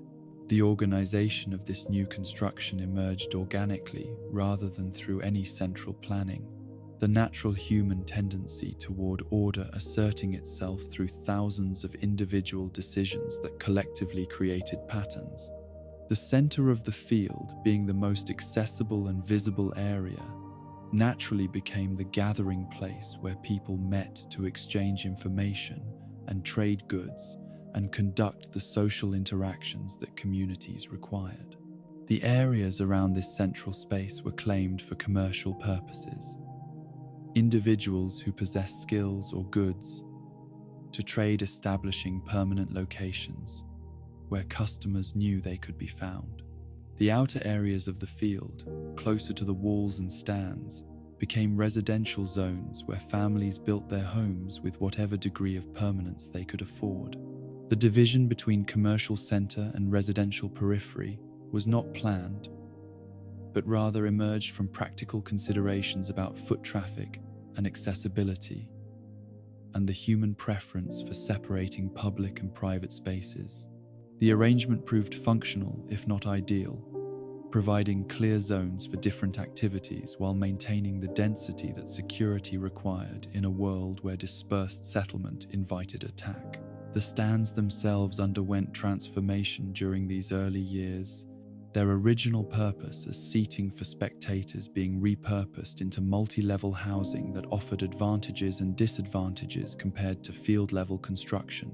The elevation provided better views and some protection from the flooding that plagued the field during heavy rains, the ancient drainage systems having failed and created standing water that bred disease-carrying insects. The stands also offered more substantial structure than the improvised shanties below, their concrete and steel construction providing better insulation and more defensible positions if the settlement came under attack.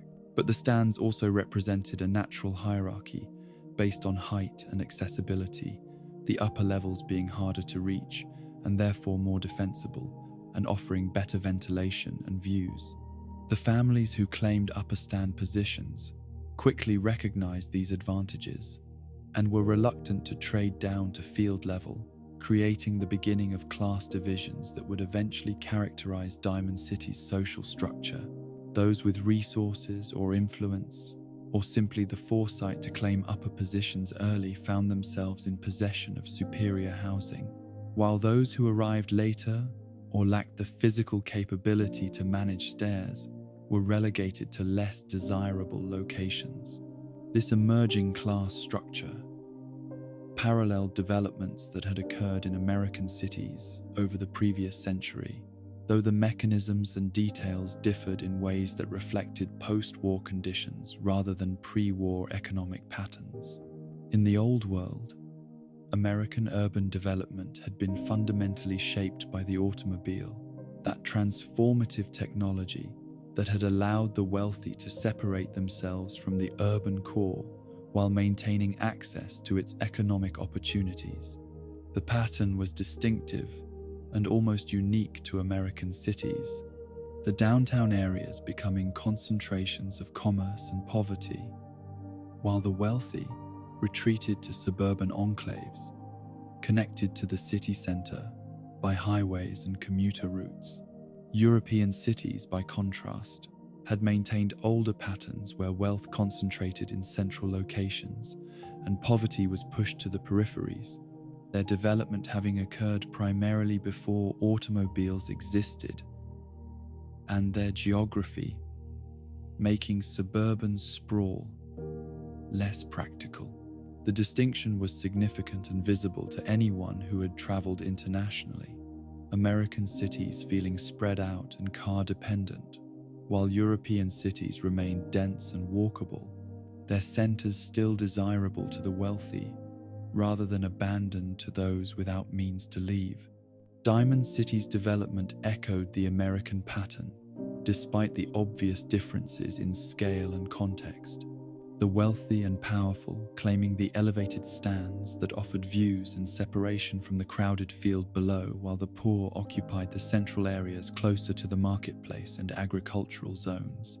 The parallel was not deliberate, but rather reflected fundamental human tendencies about status and space, the universal preference for height and distance, and views manifesting in post-war settlement patterns, just as it had in pre-war urban development.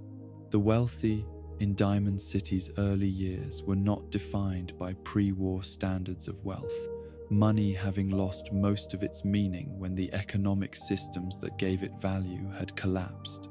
Instead, wealth was measured in bottle caps, those peculiar post-war currency units that had emerged through some combination of their durability and scarcity and the simple human need for standardized exchange media. Those who possessed large quantities of caps could purchase the labor and materials needed to build better housing and claim superior locations, while those without caps had to make do with whatever spaces remained unclaimed or whatever they could construct from scavenged materials without hiring help.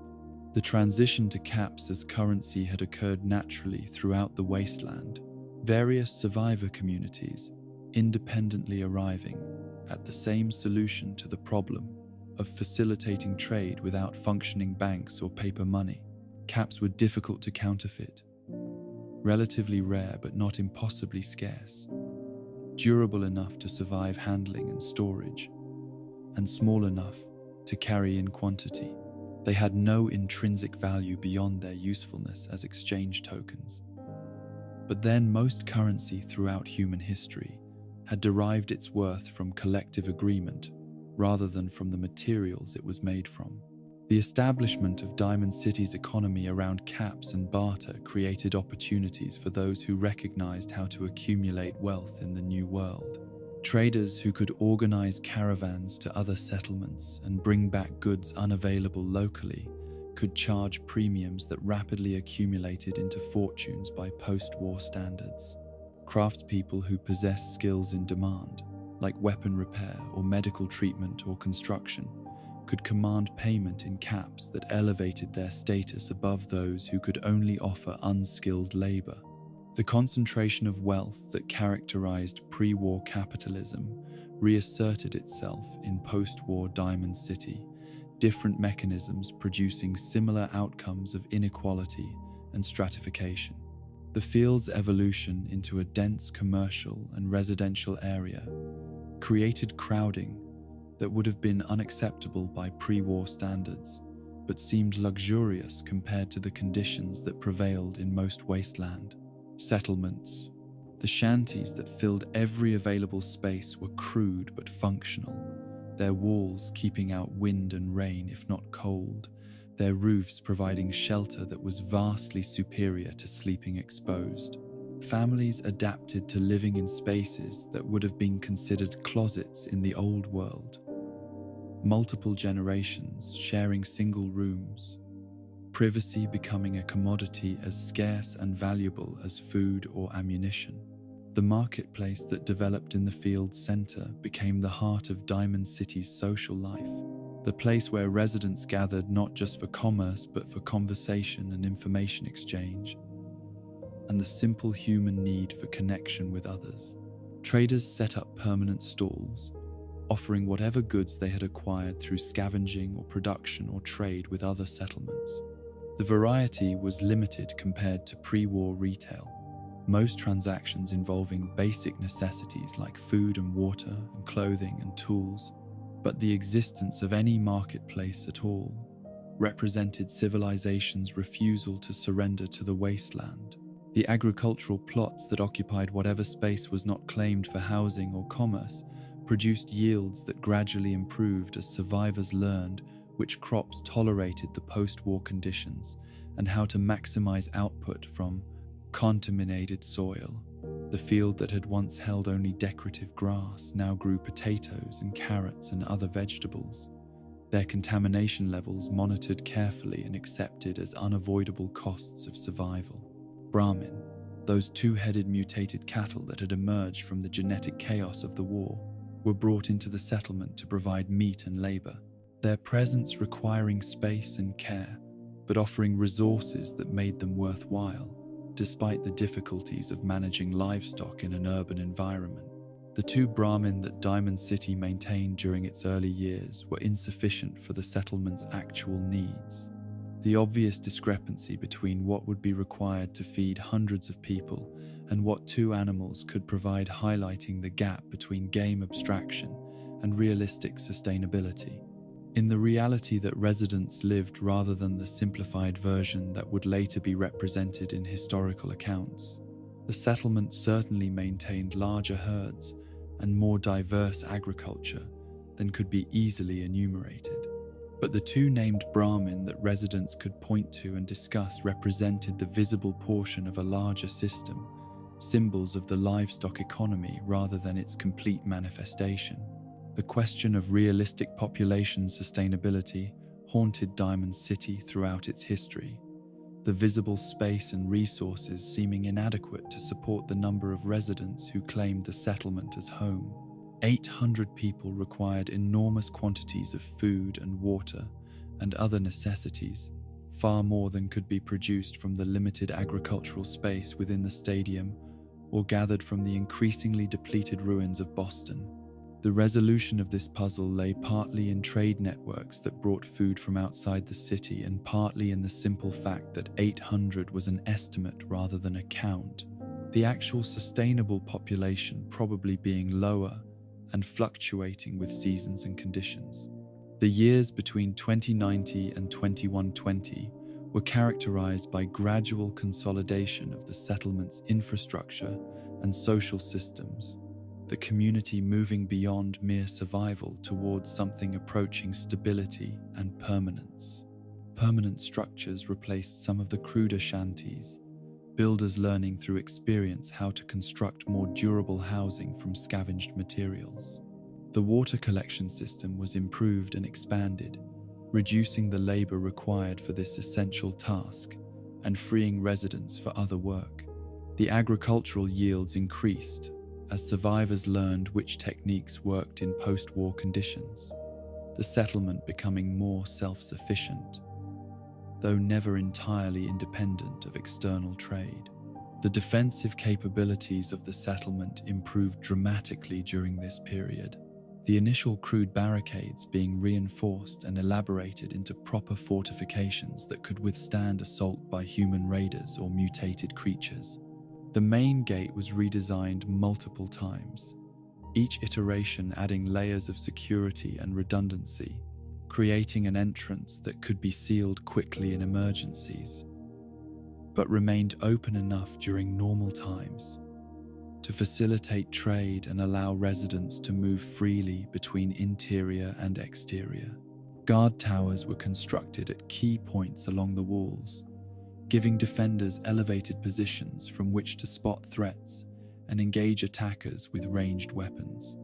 The settlement's expansion was limited not by available space within the walls, but by the practical considerations of defense and resource distribution, the community recognizing that spreading too thin would create vulnerabilities that raiders could exploit.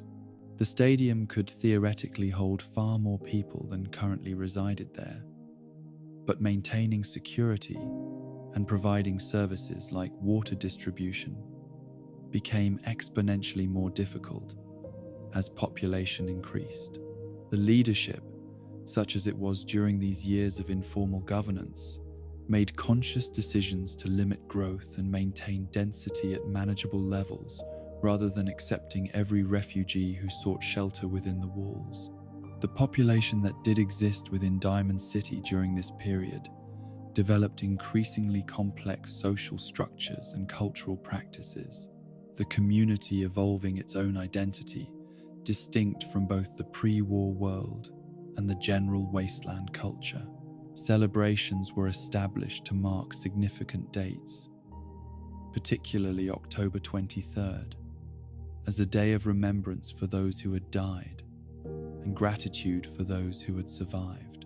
The green monster became the focus of quasi-religious reverence, its role in the community's salvation, elevating it beyond mere architecture into something approaching a sacred object that represented their collective survival and aspiration.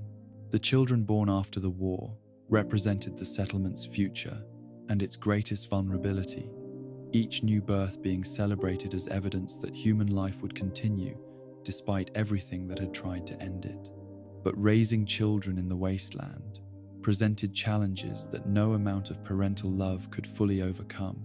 The contaminated environment and limited resources and constant dangers creating conditions where childhood mortality remained tragically high.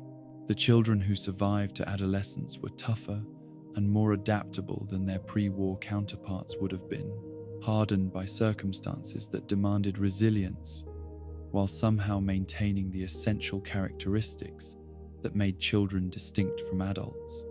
Education in the early years was informal and practical, parents teaching their children whatever skills and knowledge they possessed that might contribute to survival.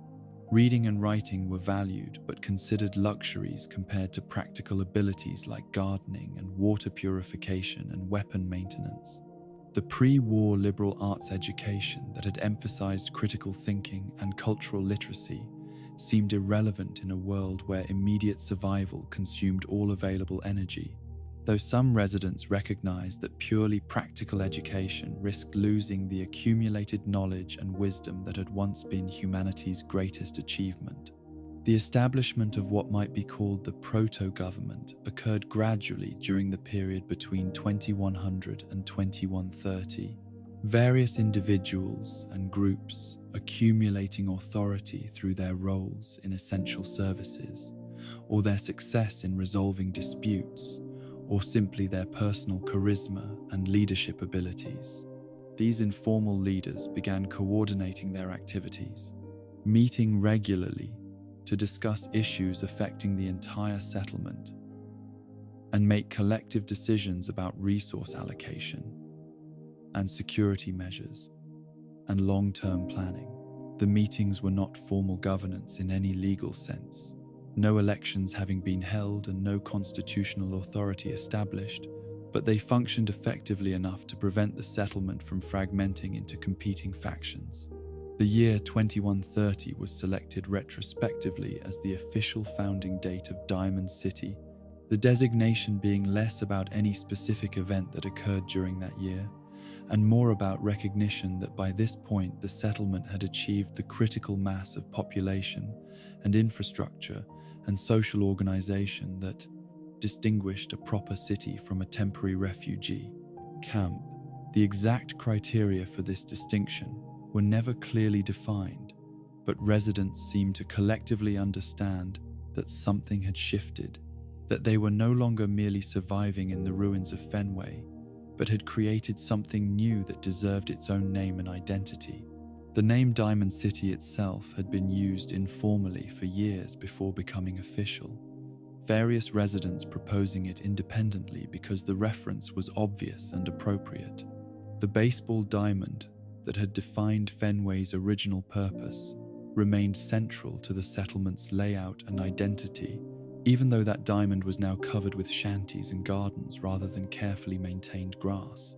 The word diamond also carried connotations of value and rarity, suggesting that the settlement was precious and worth protecting, a jewel of civilization in the wasteland that surrounded it. The official founding created the impetus for establishing more formal governance structures, the recognition that they were now a city rather than a camp seeming to demand corresponding institutions. The first actual mayor was elected through processes that were more acclamation than formal vote, the community simply recognizing that a particular individual had been functioning as their de facto leader and deciding to make that authority explicit. The mayor's powers were limited and constantly negotiated, the residents having little nostalgia for pre-war governmental authority and being reluctant to grant any individual too much control over their lives. The mayor's office was established in a location that was both practical and symbolic, positioned above the main gate, where it could oversee traffic entering and leaving the settlement, while also being visible to all residents as a reminder of civic authority. The choice of location also reflected the defensive priority that had shaped every aspect of the settlement's development, the mayor's position at the gate ensuring that leadership would be present at the most vulnerable point in the city's defenses. The office was modest by pre-war standards, a single room with basic furniture and minimal amenities, but it represented the formalization of governance that the official founding demanded. The population of Diamond City, at its official founding in 2130, numbered approximately 300 permanent residents, the drop from the earlier 800, reflecting both mortality and emigration, as some survivors had chosen to seek opportunities elsewhere, or simply could not adapt to the communal living that the settlement required.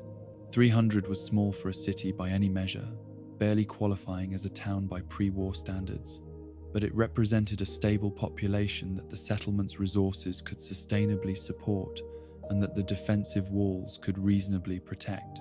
Trade routes were establishing themselves during this period, caravans beginning to move between Diamond City and other settlements throughout the Commonwealth, creating economic networks that allowed specialization and exchange of goods that no single community could produce in isolation.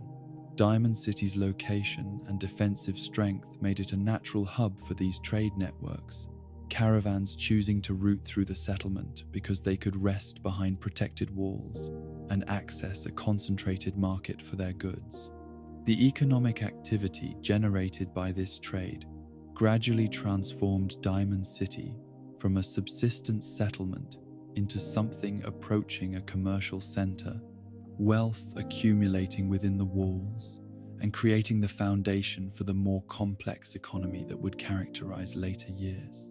The decades following the official founding saw continued growth and development, the settlement's population gradually increasing toward the numbers it would sustain during the period that would later be documented in detail.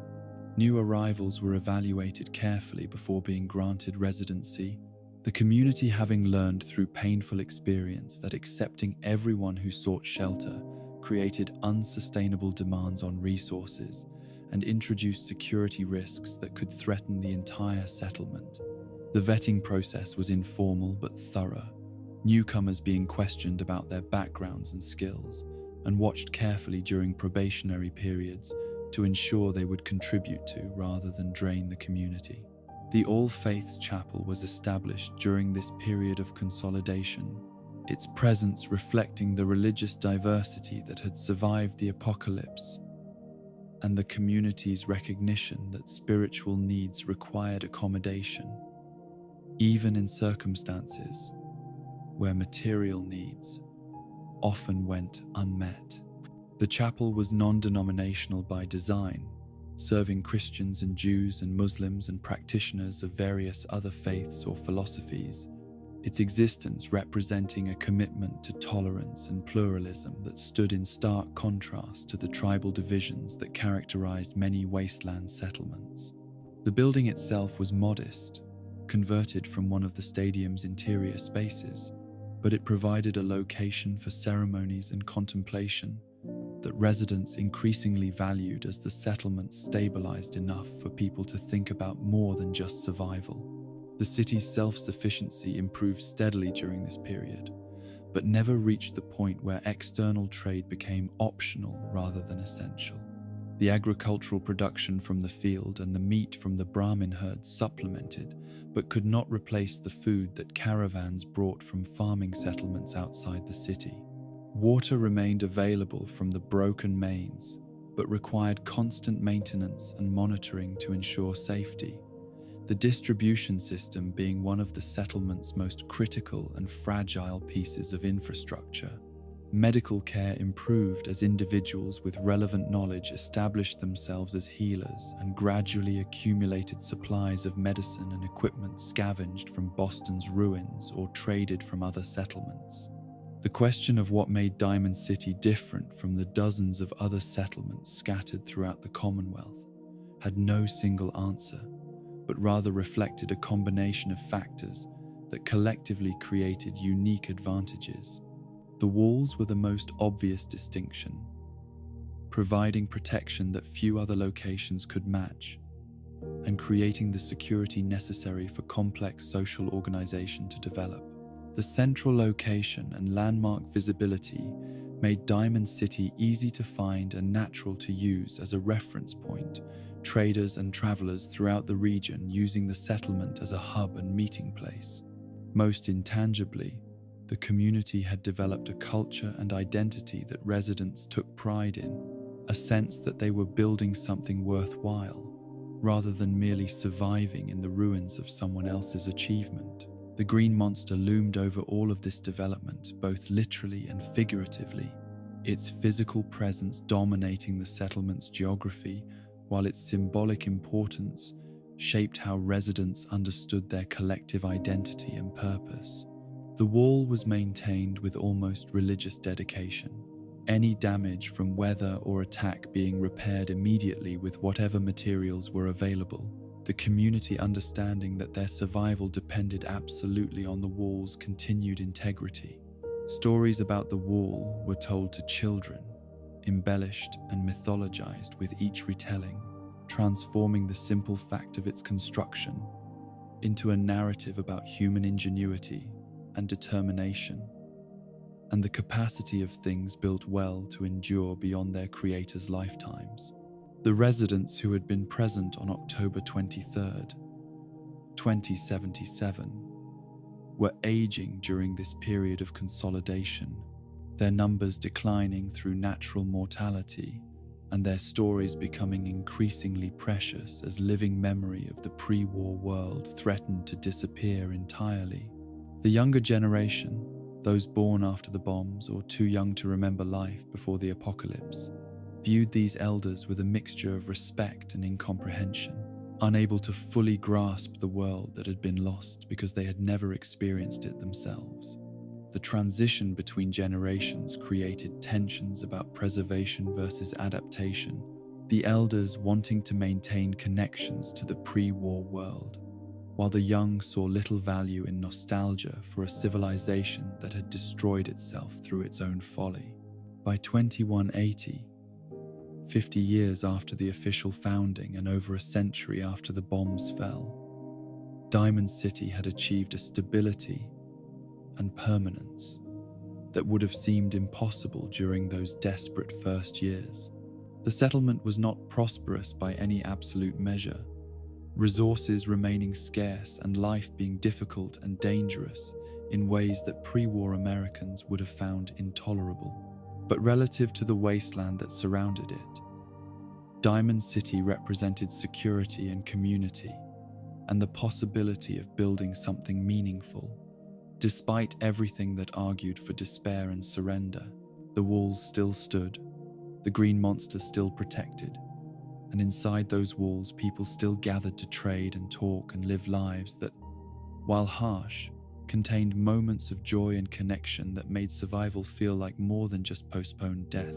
The stage was set for the challenges that would test the settlement in ways different from but no less threatening than the initial struggle for survival, threats that would come not from radiation or starvation, but from other humans. and the increasingly complex problems that arose when communities grew beyond the scale where informal governance and personal relationships could resolve every conflict.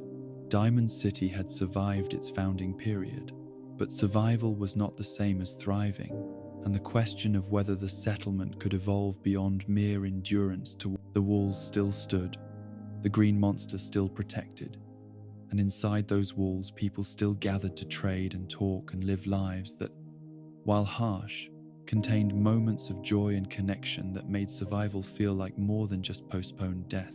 The stage was set for the challenges that would test the settlement in ways different from but no less threatening than the initial struggle for survival, threats that would come not from radiation or starvation, but from other humans, and the increasingly complex problems that arose when communities grew beyond the scale where informal governance and personal relationships could resolve every conflict.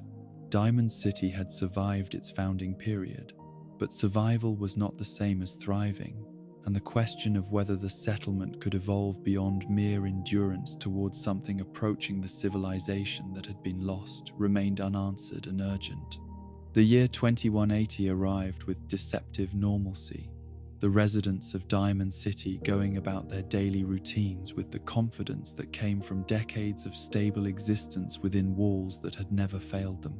The children born in the years immediately after the founding were now adults themselves, raising their own families behind the green monster's protection, the rhythms of wasteland life having become so familiar that they felt almost natural, despite the countless ways they differed from the pre-war existence that only the oldest residents could remember.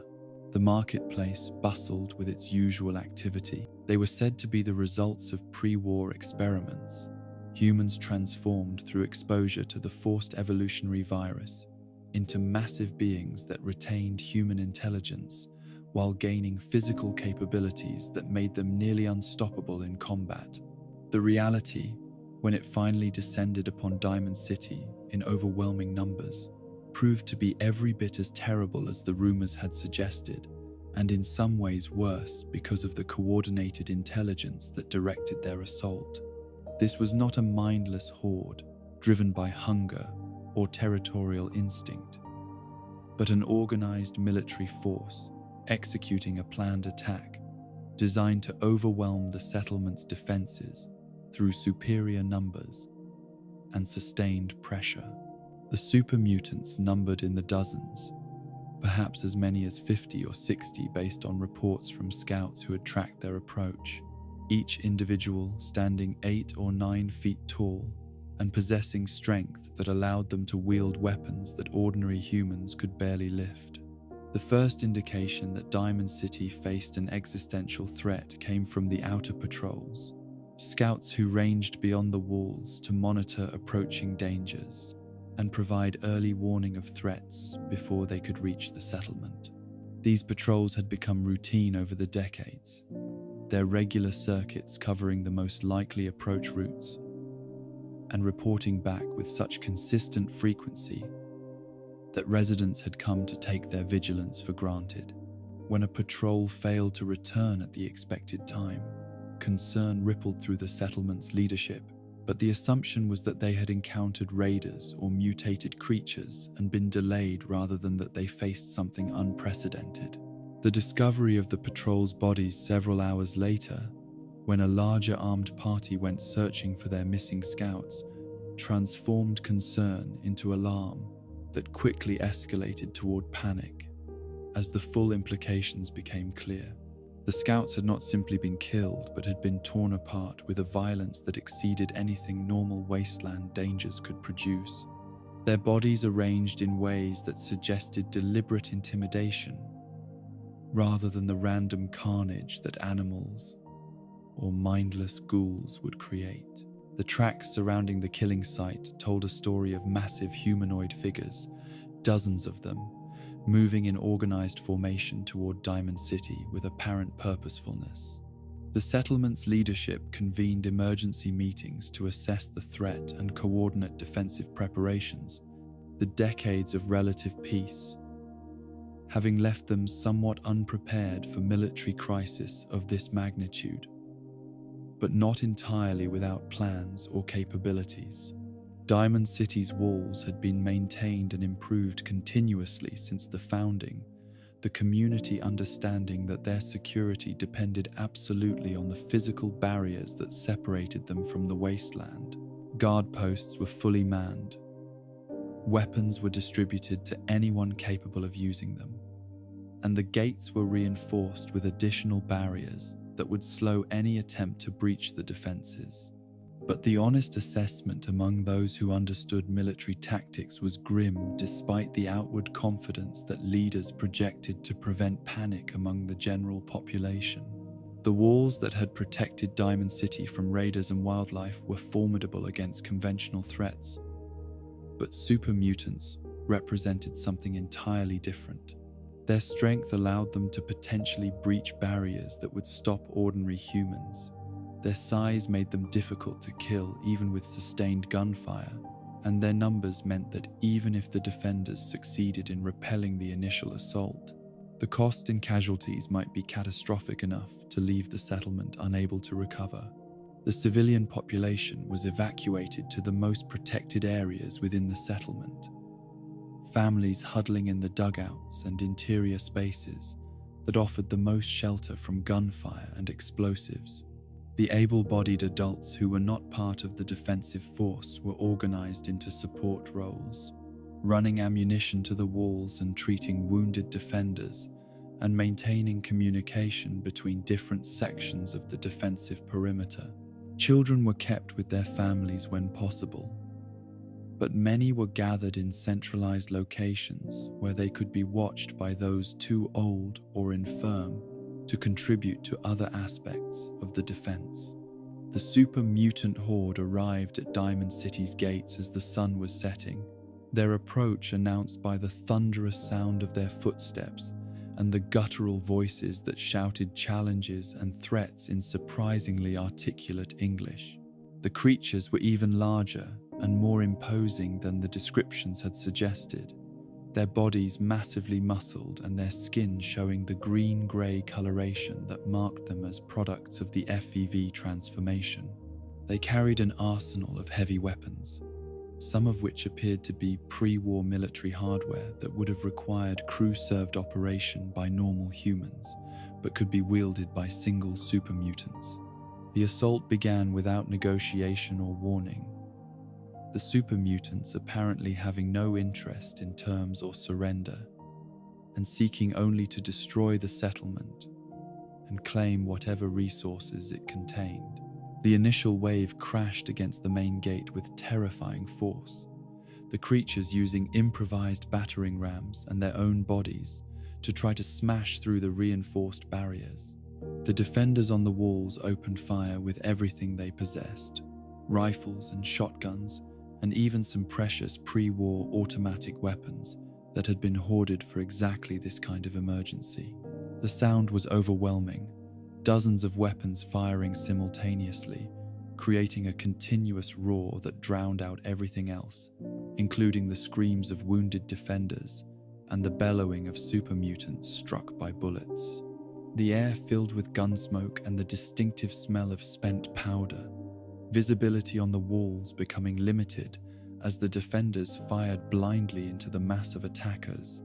The super mutants proved remarkably resistant to gunfire, their massive bodies able to absorb multiple hits before going down, some of them continuing to fight even after sustaining injuries that would have instantly killed normal humans.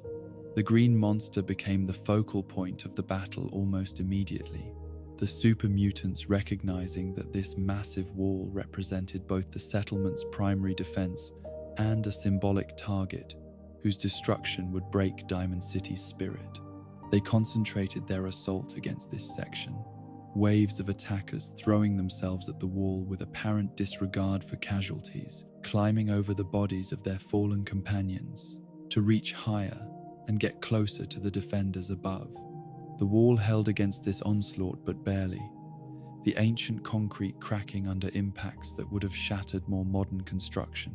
The defenders on the Green Monster found themselves in the worst fighting of the entire battle, super mutants managing to reach the top of the wall through sheer determination and creating desperate hand-to-hand combat situations where the creature's strength advantage became even more pronounced. Several defenders were killed in these close encounters, grabbed and thrown from the wall, or simply crushed by blows from weapons or fists that struck with devastating force. The surviving defenders learned to work in teams, multiple people focusing fire on single targets to bring them down quickly, but the lesson came at terrible cost in lives lost. While tactics were being developed through bloody trial and error, the battle raged through the night, neither side willing or able to disengage, the super mutants pressing their assault with relentless determination, while the defenders fought with the desperation of people protecting their homes and families. Ammunition reserves were depleted at alarming rates, defenders calling constantly for more bullets and finding that the stockpiles accumulated over decades were disappearing faster than supply runners could deliver replacements. Medical facilities were overwhelmed with wounded, makeshift hospitals filling with people suffering from gunshot wounds and crushing injuries and burns from explosives that super mutants had begun using when their initial assault failed to breach the gates. The turning point came not from any brilliant tactical maneuver or heroic individual action, but from the arrival of reinforcements that no one in Diamond City had expected or requested. The Minutemen, a militia organization that operated throughout the Commonwealth, providing defense for settlements that faced threats beyond their capacity to handle alone, had apparently been monitoring the super mutant movement and recognized that their attack on Diamond City represented a threat to the entire region. If the wasteland's largest and most secure settlement could be destroyed, nowhere would be safe from the creatures that seemed determined to eradicate human civilization entirely. The Minutemen force that arrived was not large by pre-war military standards, perhaps 50 militia members who had responded to emergency calls and converged on Diamond City from various settlements throughout the Commonwealth. But 50 fresh fighters with full ammunition supplies and the training that came from constant combat experience made an enormous difference in a battle where exhaustion and dwindling resources had begun to favor the super mutants despite their horrific casualties. The Minutemen entered the battle with coordinated volleys that demonstrated professional military discipline, their fire being directed by commanders who understood tactics rather than simply shooting at whatever targets presented themselves. The super mutants, facing fresh opposition and having already lost perhaps a third of their number in the extended assault, began to waver for the first time since the battle began. These creatures were intelligent enough to recognize when a situation had become untenable, and the combination of heavy casualties and the arrival of reinforcements apparently convinced their leaders that continuing the assault would result in their complete destruction without achieving their objective. The withdrawal, when it came, was organized rather than a panicked rout, the super mutants retreating in formation, while continuing to return fire and protect their wounded, demonstrating military discipline that was disturbing in its implications about their capability for coordinated action. The defenders were too exhausted and too depleted in numbers and ammunition to pursue the retreating super mutants, settling instead for watching them disappear into the wasteland, and hoping that the lesson of Diamond City's successful defense would discourage future attacks. The casualty count was staggering when finally compiled in the days following the battle. Over 40 defenders killed and twice that number wounded seriously enough to require extended medical care. The super mutants had left behind perhaps 20 of their own dead. The discrepancy in numbers, highlighting just how difficult these creatures were to kill, and how close Diamond City had come to being overwhelmed despite their defensive advantages. The aftermath of the battle was characterized by grief and relief in equal measures. residents mourning friends and family members who had died defending the walls while simultaneously celebrating their survival and the settlement's continued existence. The bodies of the fallen defenders were buried with honors that recognized their sacrifice, the community gathering to acknowledge that these people had given their lives to protect everyone else. The super mutant corpses were dragged outside the walls and burned, the defenders unwilling to leave them to rot where they might attract scavengers or pose health hazards. The physical damage to Diamond City was significant but repairable, the walls having held despite the punishment they had absorbed and requiring only patching rather than complete reconstruction. The gates needed replacement, having been partially breached during the final hours of the battle, and many structures within the settlement had sustained damage from stray bullets or explosives. The repair work began immediately, residents understanding that they remained vulnerable until the defenses were fully restored and that another attack might come before they had recovered from the first. The Minutemen's intervention transformed the organization from a loosely known militia group into legendary saviors in the minds of Diamond City residents, their arrival at the crucial moment, having literally saved the settlement from destruction. The gratitude that residents felt was expressed through material support and political backing that would help the Minutemen establish themselves as the Commonwealth's primary defensive force over the years that followed. The relationship between Diamond City and the Minutemen became symbiotic, the settlement providing a secure base and economic hub, while the militia provided military protection that no single settlement could maintain independently. The battle's broader significance extended beyond Diamond City's survival to demonstrate that coordinated defense could defeat even overwhelming threats like super mutant hordes. Other settlements throughout the Commonwealth drew lessons from the engagement, improving their own defenses and establishing communication networks that would allow them to call for Minutemen assistance when facing threats beyond their capacity to handle alone. The Commonwealth began developing into something approaching a unified defensive network, rather than a collection of isolated settlements, each facing the wasteland alone. But the respite that followed the super mutant defeat proved temporary, the decades between 2180 and 2229 being characterized by relative peace, punctuated by smaller threats that tested Diamond City's defenses without threatening its existence. Raiders continued to probe the walls looking for weaknesses. Mutated creatures occasionally needed to be driven off, and the constant challenge of maintaining infrastructure and food production required vigilance that never allowed complete relaxation. The settlement's population grew slowly during this period, as word of the successful defense spread, and people seeking security migrated to the Commonwealth's most protected location. The year 2229 began with no particular indication that it would become one of the most significant dates in Diamond City's history, the residents going about their daily routines with the comfortable assumption that their walls and vigilance would continue protecting them from wasteland dangers as they had for decades. The marketplace hummed with its usual activity, traders arriving from other settlements with goods to sell and stories to share, children playing in the spaces between shanties while their parents worked or haggled or simply enjoyed the relative safety that life behind the walls provided.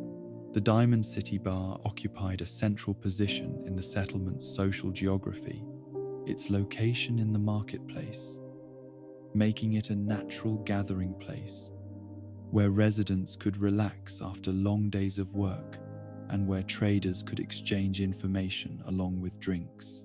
The bar was not sophisticated by pre-war standards, offering mostly home-brewed alcohol and scavenged beverages of questionable quality, but it served its purpose as a community hub where people could lower their guards fractionally and engage in the social interactions that made communal living tolerable despite constant proximity to neighbors and strangers. The man who called himself Mr. Carter had been in Diamond City for several days when the incident occurred, his presence having attracted little attention beyond the normal scrutiny that any newcomer received. He claimed to be a trader from a settlement to the west, his story plausible enough and his behavior unremarkable enough that the guards had granted him entry without significant investigation. He had been seen in the marketplace conducting what appeared to be legitimate business, making small purchases and asking questions about trade opportunities that seemed consistent with his stated profession. The attack, when it came, was sudden and brutal, and utterly without warning. Carter, rising from his position at the bar and drawing a concealed weapon in a single fluid motion that suggested training or programming rather than the fumbling that would characterize most civilians attempting violence.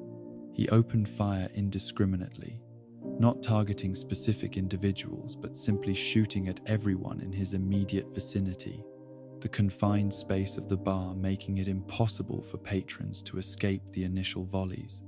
8 people died in those first seconds, their bodies falling where they sat or stood, their drinks spilling across tables and floors as the bar transformed from social space into slaughterhouse.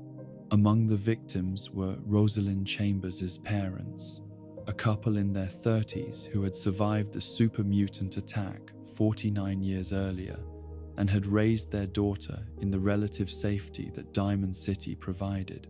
Rosalind was present in the bar when the shooting began, a child of perhaps 8 or 9 years old, who had accompanied her parents for what was supposed to be a relaxing evening out. She watched her mother and father die within seconds of each other, saw their bodies jerked by bullet impacts and collapse to the floor, her young mind struggling to process events that were happening too quickly for rational thought or emotional preparation.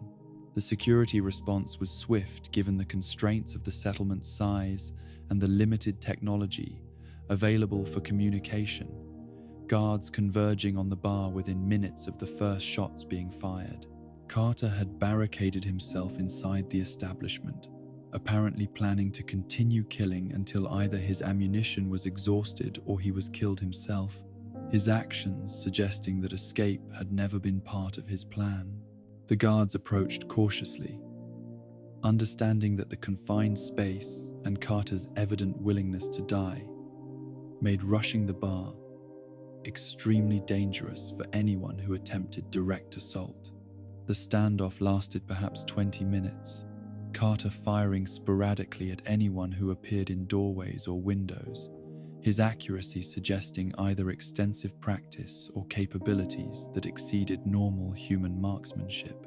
The guards eventually managed to get clear shots from multiple angles simultaneously, their coordinated volley striking Carter multiple times and ending his attack, but not before he had killed 2 additional victims who had been too wounded to escape when the opportunity arose. The toll stood at 10 dead when the shooting finally stopped, the sound of gunfire fading into the terrible silence that always followed violence. Carter's body was examined immediately, the guards and settlement leadership needing to understand who he had been and why he had committed such senseless slaughter. The examination revealed something that many in Diamond City had heard rumors about, but that few had actually encountered. Carter was not human, but rather a synthetic person, what the Institute's creators apparently called a synth. The discovery was made when his wounds revealed components that were clearly mechanical, circuitry, and synthetic materials that could not exist in an organic body, the sophisticated construction suggesting technology that exceeded anything the wasteland settlements possessed or could produce. The implications of Carter's true nature crashed over Diamond City like a wave of ice water, every resident suddenly forced to confront the terrifying possibility that they had been living among artificial beings without knowing it, that the Institute that everyone had heard, whispered about, possessed the capability to create synthetic humans, so convincing that they could pass undetected among real people. The paranoia that had always existed in the background of wasteland life, the constant low-level suspicion that everyone maintained as a survival mechanism, suddenly focused itself on the question of human authenticity in ways that would poison the settlement's social dynamics for generations. Rosalind Chambers' trauma from witnessing her parents' murder was compounded by the revelation that their killer had been a machine masquerading as a man. The psychological violation of discovering that human appearance could conceal inhuman nature, adding another layer to grief that would have been crushing on its own. She became in that moment the physical embodiment of Diamond City's fear and hatred of synths, a living reminder of what the Institute's creations were capable of doing and why they represented an existential threat to human communities that could not be detected or prevented through conventional security measures. The questions that obsessed Diamond City residents in the weeks and months following the shooting had no satisfactory answers. The lack of information about synths, and the Institute making speculation inevitable and usually terrifying. How many other synths might be living in the settlement, their synthetic nature concealed beneath convincing flesh and programmed behaviors? What was the purpose of Carter's attack? Had he been sent specifically to sow chaos and fear? Or had his programming simply malfunctioned in ways that turned him into a random killing machine? Most disturbingly, if the Institute could create synthetic humans this convincing, what prevented them from replacing actual humans with synth duplicates, murdering people and inserting artificial replacements that friends and family would never recognize as imposters? The behavioral testing that some residents attempted to develop, looking for tells or inconsistencies that might identify synths, proved useless because no one actually knew what to look for, beyond the obvious mechanical components that would only be visible in death or severe injury. The result was that anyone who behaved oddly, or who held unpopular opinions, or who simply rubbed someone the wrong way, could find themselves accused of being a synth, the accusation being impossible to definitively refute without submitting to invasive examination that normal humans understandably refused to undergo. The social fabric that held Diamond City together began fraying as trust eroded and suspicion became the default stance toward everyone, including longtime residents and even family members. Rosalind's response to her trauma was to dedicate her life to fighting the Institute and its synthetic creations, her childhood ending in that moment in the bar, and being replaced by a singular focus on preventing other families from experiencing the loss that had destroyed hers. As she grew to adulthood, she became one of the most vocal advocates for anti-synth policies in Diamond City, her personal tragedy giving her a moral authority that made it difficult for others to challenge her positions without seeming callous about her suffering. She joined organizations dedicated to detecting and eliminating synth infiltrators, her hatred of artificial beings being understandable given its origins, but also being tragically misdirected because it treated all synths as responsible for the actions of the one who had killed her parents. The Institute itself remained mysterious and seemingly unreachable throughout this period, its physical location unknown and its purposes inscrutable to the wasteland communities that lived in fear of its technological superiority. Rumors suggested that it was somewhere beneath the ruins of the Commonwealth, a vast underground complex where pre-war scientists or their descendants continued conducting research that produced horrors like synths and super mutants. Other stories claimed that the Institute was interested only in gathering scientific data and that its interference in surface communities was minimal and focused on specific research objectives rather than conquest or control. The truth was unknowable to those living in Diamond City, but the uncertainty made the fear worse rather than better, because imagination filled gaps in knowledge with scenarios more terrifying than reality might have been.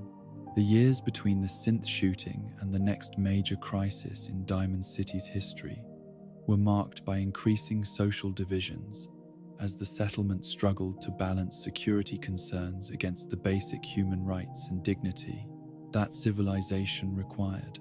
Some residents advocated for extreme measures, including mandatory testing of all residents and summary execution of anyone who could not prove their humanity through whatever arbitrary criteria the extremists proposed. Others argued that such paranoia was exactly what the Institute wanted, that destroying trust and community cohesion served the Institute's purposes better than any direct attack could, and that maintaining civilized values despite fear was the only way to prevent the wasteland from consuming what remained of human society. The political landscape that emerged from this tension created space for leaders who could navigate between the extremes, who could acknowledge legitimate security concerns, while preventing those concerns from justifying atrocities against innocent people who happened to be accused without evidence. The governance structures that had evolved informally over Diamond City's first decades faced their most serious test in trying to create policies that protected the settlement without descending into the kind of witch hunt mentality that would destroy them more thoroughly than any external threat could manage. The marketplace that had once been characterized by open and friendly commerce became more guarded and suspicious, traders being subjected to increased scrutiny and long-time residents finding themselves questioned about their origins and behaviors in ways that would have been unthinkable before the synth shooting. The social cost of this suspicion was high, relationships that had taken years to build being destroyed by single accusations, families being torn apart when one member was designated as potentially synthetic, and others had to choose between loyalty to their loved one and acceptance by the broader community. The children growing up in Diamond City during this period absorbed the paranoia as part of their understanding of how the world worked, being taught from early ages to watch for signs of synthetic infiltration and to report suspicious behaviors even in family members. This indoctrination created a generation that viewed everyone with suspicion, that struggled to form the kinds of trusting relationships that healthy human development required, that internalized the idea that safety required constant vigilance against an enemy that could wear any face and hide behind any identity.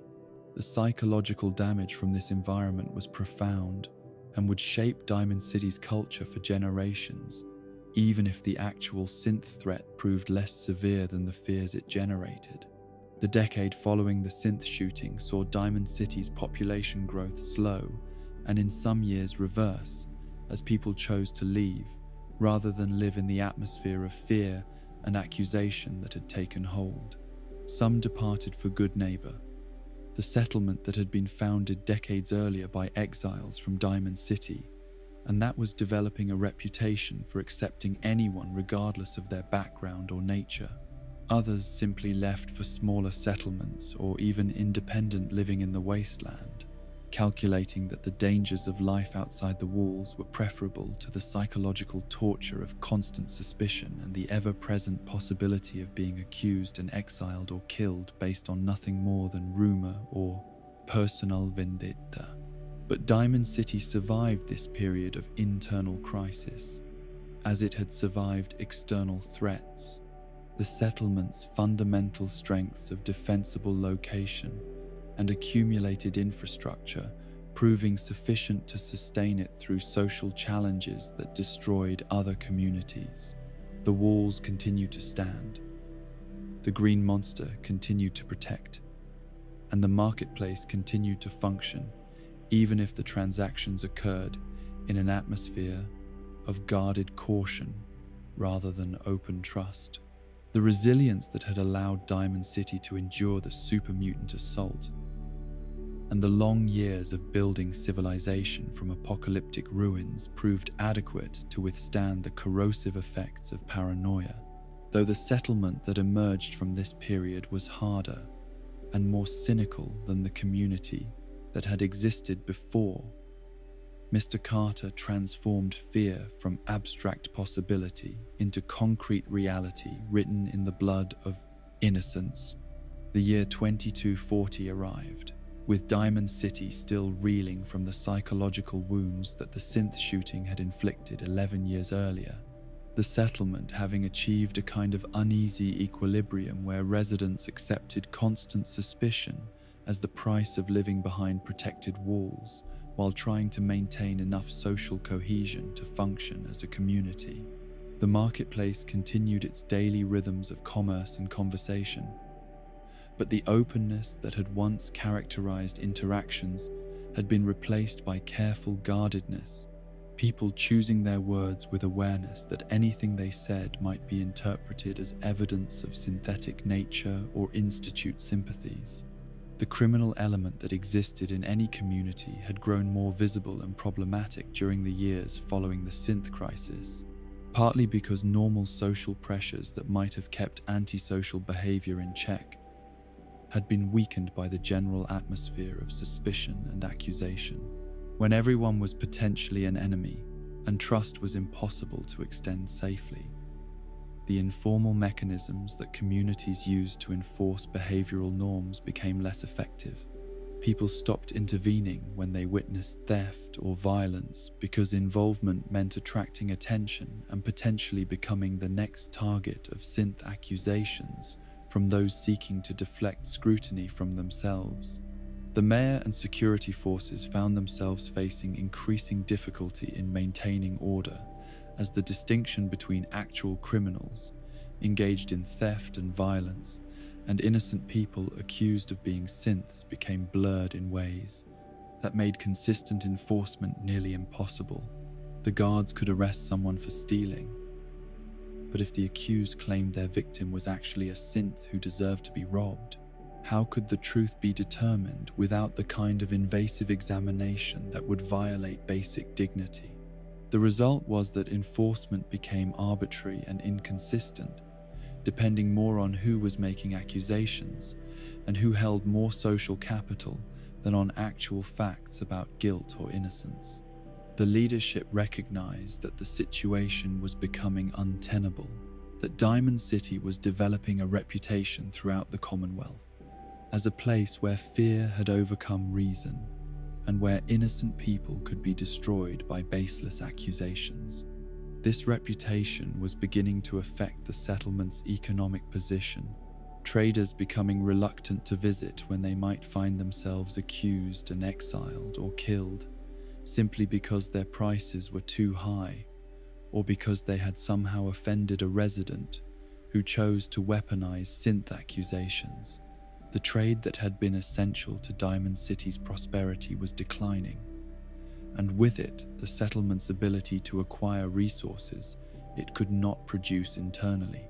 The decision to conduct a mass exile of troublemakers was presented as a security measure, a way to purge the settlement of those most likely to be synth infiltrators or institute sympathizers, while simultaneously addressing the crime problem that had been growing for years.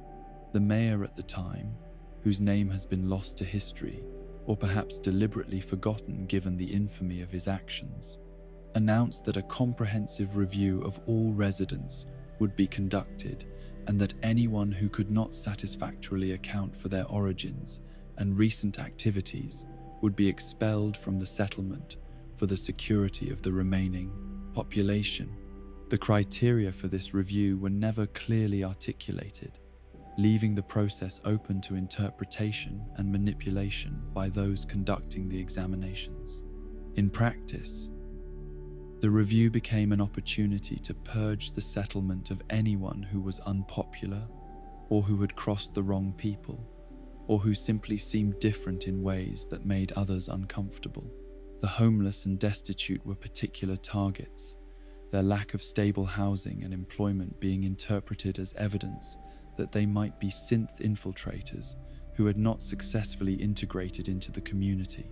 Those who engaged in criminal activities, even petty theft or minor violence, were automatically designated for exile on the theory that genuine humans would respect property and life, while synths might lack the moral constraints that civilization required.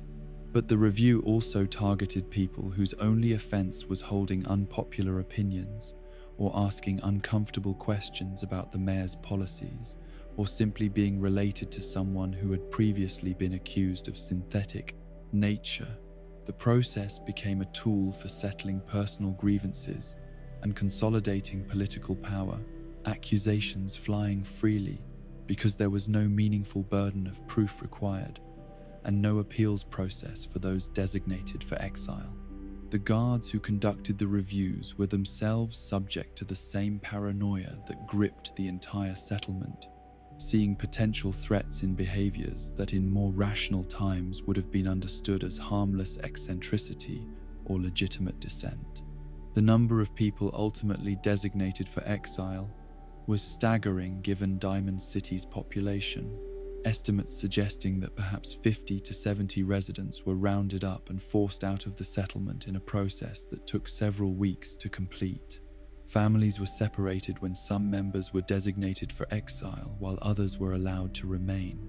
The decision about who stayed and who left, sometimes seeming to depend on nothing more than which guard conducted the review or what mood they were in on a particular day. Children watched their parents being dragged away, spouses were torn from each other, and long-time residents who had contributed to the settlement's success for decades found themselves suddenly branded as potential threats based on evidence that would not have convinced anyone operating under normal standards of justice. The exiles were given minimal supplies and escorted to the gates at gunpoint, the message being clear that attempting to return would result in summary execution rather than another hearing. They were released into the wasteland during daytime hours, at least giving them the chance to find shelter before night brought out the most dangerous predators. But beyond this minimal concession to humanity, the settlement offered nothing to people who, in many cases, had spent their entire lives behind Diamond City's walls. The guards who oversaw the expulsions maintained professional demeanor throughout the process, but some showed discomfort with their assignments, understanding perhaps that they were participating in something that would be remembered as one of Diamond City's greatest shames. The exiles initially scattered in different directions, each small group or individual making their own decisions about where to seek safety in a world that offered few safe places for anyone and none at all for people who had been branded as undesirable by the Commonwealth's most secure settlement. Some headed north towards smaller communities that might accept them, while others went south hoping to reach regions where Diamond City's influence was weaker and their exile status might not preclude finding new homes. A few attempted to survive independently in the wasteland, trusting their own resourcefulness more than the mercy of other communities that might have heard why they had been expelled.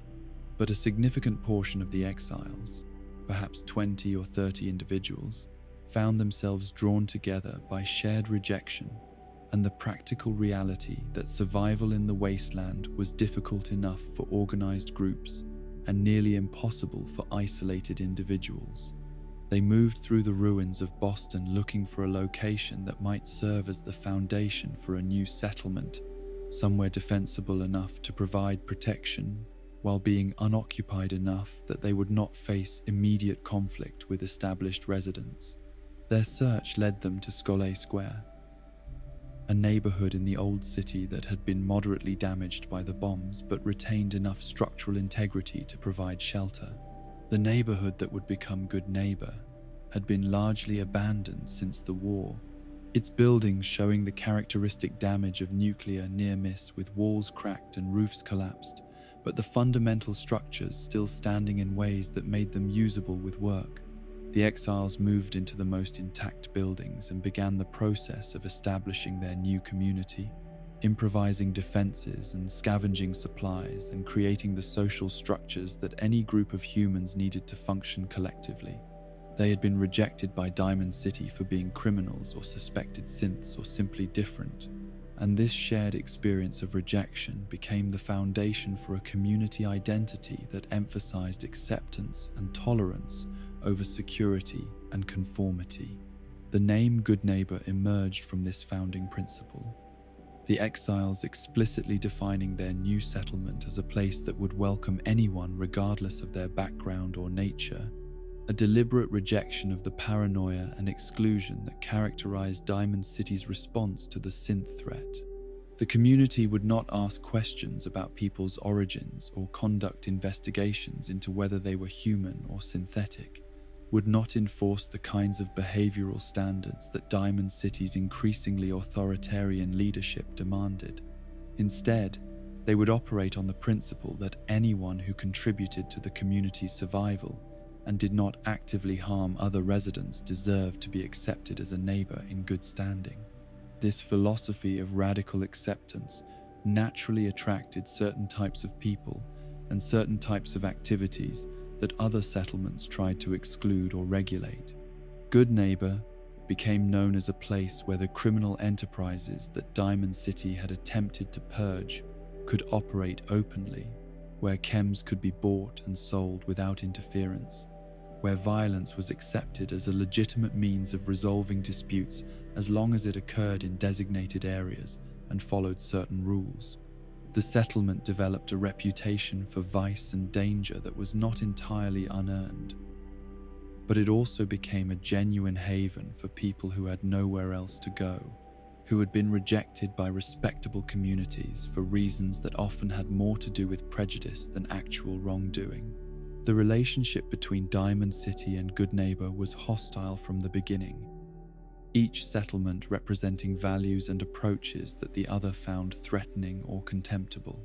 Diamond City residents viewed Good Neighbor as a den of criminals and synths, a place where civilization's standards had been abandoned in favor of wasteland chaos, its very existence representing a rebuke to Diamond City's claims about the necessity of strict security measures and behavioral controls. Good Neighbor residents viewed Diamond City as hypocritical and oppressive, a settlement that preached safety and community while practicing exclusion and persecution. Its prosperity built partly on the exploitation of those it deemed unworthy of protection. But despite this mutual hostility, the two settlements also developed a kind of symbiotic relationship based on the reality that they served different functions within the Commonwealth's economy and social ecology. Diamond City remained the primary hub for legitimate trade and the settlement where families could raise children in relative safety, its walls and security making it attractive to those who valued stability over freedom. Good Neighbor became the place where people went when they needed services or goods that respectable settlements would not provide, where questions were not asked, and where acceptance was extended to anyone regardless of their past or their nature. The decade following Good Neighbor's founding saw both settlements grow and develop in parallel, their very different approaches to governance and social organization, creating a kind of natural experiment about what communities needed to thrive in the post-war world. Diamond City maintained its population advantage and economic dominance, its established infrastructure and defensible location continuing to attract settlers, despite the increasing authoritarianism of its leadership.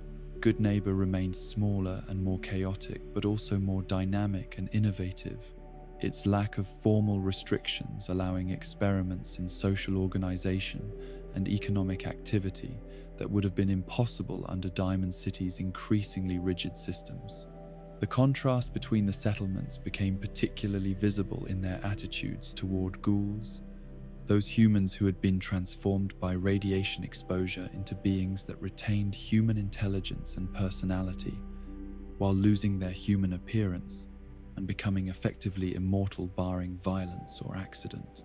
Diamond City's increasing paranoia about synths had created an environment where anything that looked different was suspect, and ghouls with their decaying flesh and raspy voices and unsettling appearance became targets for suspicion. despite having no connection to the Institute or its synthetic creations. Good Neighbor, by contrast, welcomed ghouls without prejudice, recognizing that their transformation had been involuntary and that many retained the full humanity they had possessed before radiation destroyed their bodies while preserving their minds. The year 2272 brought a development that would seem minor in the broader sweep of Diamond City's history, but that captured something essential about how the settlement had evolved in the decades since its founding. A Protectron robot named Takahashi was installed at a noodle stand in the marketplace, its programming limited to serving food and responding to customers with a single phrase in Japanese that translated roughly as, "What will you have?" The stand, called Power Noodles, became an instant fixture of the marketplace, and eventually one of Diamond City's most recognizable landmarks, despite, or perhaps because of its complete lack of sophistication or pretension. Takahashi's presence was noteworthy precisely because of the contrast between the simple robot serving noodles and the paranoia about synthetic infiltration that had dominated Diamond City's culture for decades. The Protectron was obviously mechanical, its nature never in doubt, and this complete lack of ambiguity about what it was made it somehow comforting to residents who had learned to distrust anything that looked human. People could interact with Takahashi without wondering whether they were speaking to a genuine person or an Institute infiltrator, could purchase noodles without the psychological burden of trying to determine whether the seller was human or synthetic. The robot's very simplicity became valuable in a world where complexity carried the burden of uncertainty and potential betrayal. The late 2270s saw the rise of a political figure who would come to dominate Diamond City's governance for decades and whose policies would shape the settlement's character in ways both beneficial and destructive. Mayor McDonough emerged from the political landscape that had been formed by years of security concerns and social division, his campaign explicitly addressing the fears that had gripped Diamond City since the synth shooting, while promising to restore order and prosperity through strong leadership and clear policies about who deserved protection and who represented threats. McDonough's political instincts were sharp and his rhetoric effective, his speeches managing to validate residents' fears while presenting himself as the strong leader who could address those fears through decisive action. He spoke about Diamond City's greatness and its unique role as the Commonwealth's premier settlement, about the walls that had protected them and the community they had built through decades of hard work and sacrifice. But he also spoke about threats both internal and external, about enemies who sought to destroy everything Diamond City represented, about the need for vigilance and sometimes harsh measures to preserve what they had achieved. The cornerstone of McDonough's political platform was what he termed pragmatic security measures that would protect Diamond City from the various threats it faced, while maintaining the essential character that made the Beez's settlement worth defending. In practice, these measures included increased security presence throughout the settlement, more aggressive investigation of residents whose behaviors seemed suspicious, and most controversially, the proposal to exclude certain categories of people who McDonough argued represented unacceptable risks regardless of whether they had actually done anything wrong. The primary target of these exclusionary policies was ghouls, those radiation-transformed humans who had become increasingly visible in Diamond City during the years following Good Neighbor's founding. McDonough argued that ghouls represented a threat not because of any inherent malice, but because their transformation made them fundamentally different from normal humans, in ways that created legitimate concerns about their place in human communities. He pointed to the ferals, those ghouls who had lost their minds to radiation and become essentially mindless predators, and suggested that all ghouls carried the risk of eventually going feral, regardless of how rational they currently seemed. This argument was scientifically questionable and morally reprehensible, effectively blaming all ghouls for the degeneration that affected only some while ignoring the reality that many ghouls had maintained their sanity and humanity for decades or even centuries after their transformation. But the argument was politically effective because it played on existing prejudices and provided a clear enemy that could be targeted without the ambiguity that characterized efforts to identify synth infiltrators. Ghouls looked different from normal humans in obvious and unambiguous ways, making them easy to identify and exclude without the kinds of invasive examinations that synth hunting required. McDonough's election in the late 2270s represented a victory for the forces within Diamond City that valued security and homogeneity over tolerance and diversity, that believed the settlement's survival required clear boundaries about who belonged and who should be excluded. The mayor's supporters argued that Diamond City had been too permissive for too long, that the criminal element that had been exiled to Found Good Neighbor should have been dealt with more harshly earlier, that the settlement's prosperity and security required a willingness to make difficult decisions about who deserved the protection that the walls provided. His opponents, and there were many despite his electoral victory, argued that McDonough's policies represented a betrayal of the principles that had allowed Diamond City to thrive, that the settlement's success had come from being a place where people could build lives in relative freedom rather than living under authoritarian control. That exclusion and persecution would ultimately weaken rather than strengthen the community. But these arguments carried less political weight in an environment where fear had become the dominant emotion and where promises of security resonated more powerfully than appeals to tolerance or justice. The anti-ghoul decree that McDonough issued in 2282, 3 years into his administration, formalized into official policy what had already been informal practice in Diamond City for several years.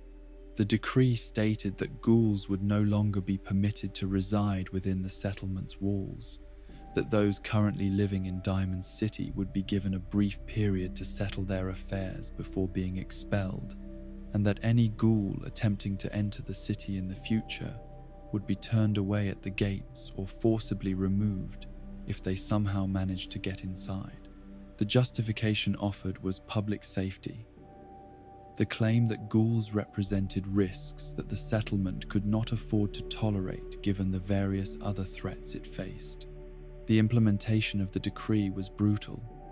Despite efforts to present it as a rational security measure conducted with appropriate regard for the affected individual's dignity, the ghouls living in Diamond City numbered perhaps 20 or 30 individuals, most of whom had been residents for years or even decades, who had established businesses and homes and relationships within the settlement. They were given less than a week to pack whatever belongings they could carry and leave the only home many of them had known since their transformation, the time frame deliberately short to prevent organized resistance or legal challenges to the decree's legitimacy. The scenes that accompanied the expulsion were heartbreaking and shameful, families being torn apart when ghoul members were forced to leave, while human relatives had to choose between staying in Diamond City or accompanying their loved ones into the uncertain wasteland.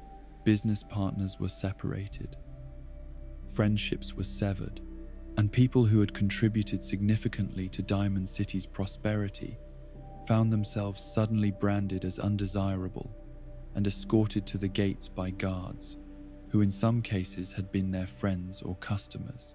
The ghouls left with whatever dignity they could maintain, most choosing silence over protest because they understood that argument would be futile and might endanger those few humans willing to speak in their defense. The community that received these expelled ghouls was Good Neighbor, which welcomed them with the same acceptance it extended to all refugees from Diamond City's increasingly restrictive policies.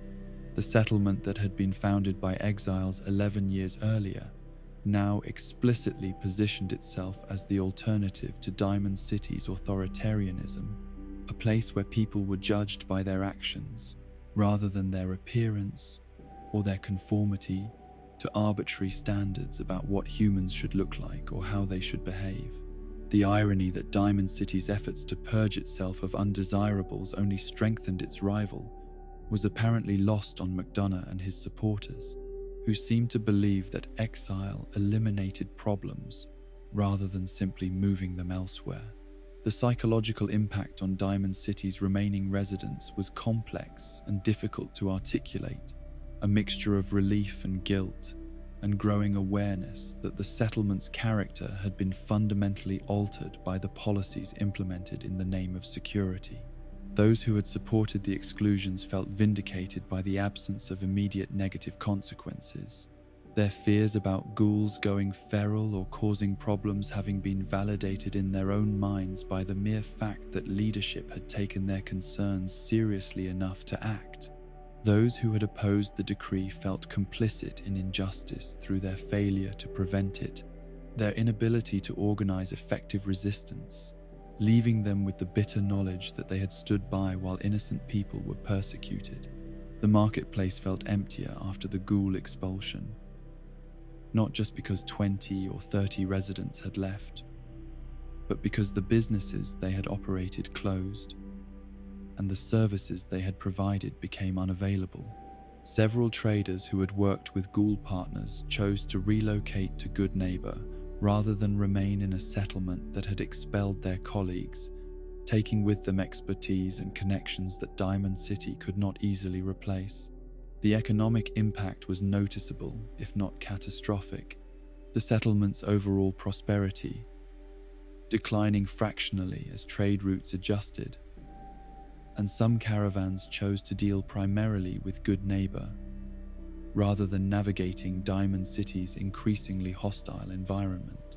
But the most significant impact was on the settlement's self-perception and the growing divide between those who believed McDonough's policies were necessary for survival and those who saw them as betrayals of the principles that had made Diamond City worth defending.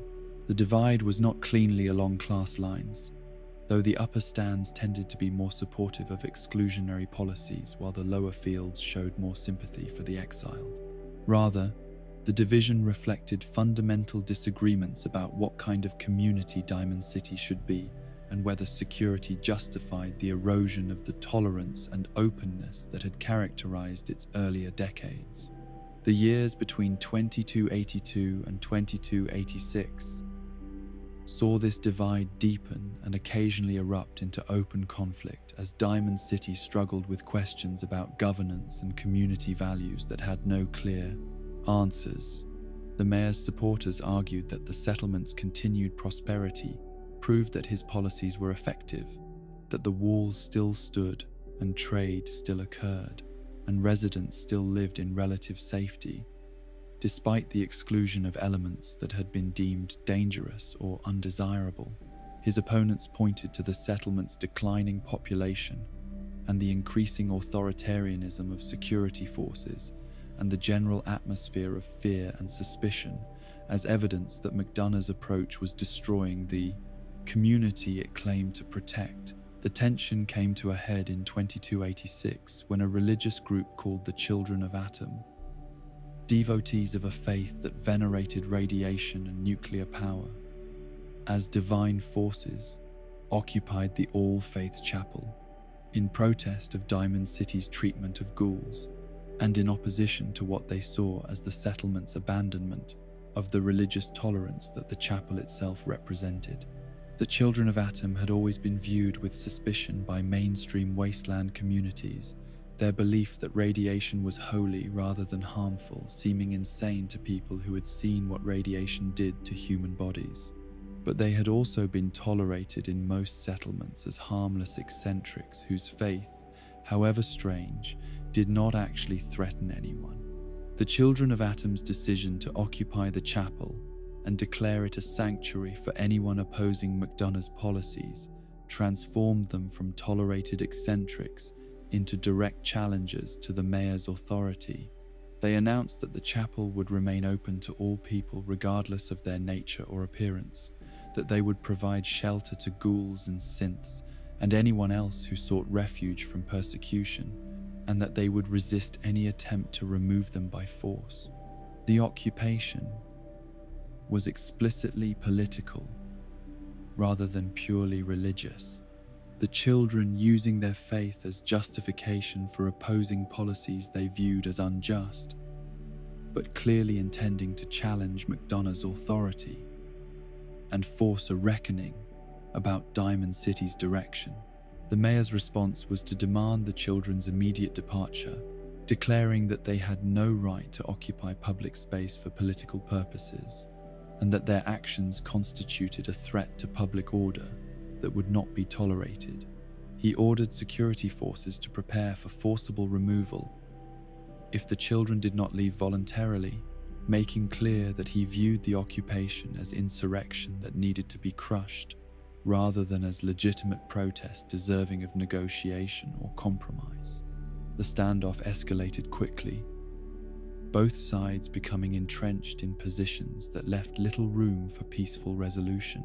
The Lower Fields residents, who had been most opposed to the ghoul expulsion and most critical of McDonough's increasingly authoritarian approach, rallied to support the Children of Atom, despite many not sharing their religious beliefs.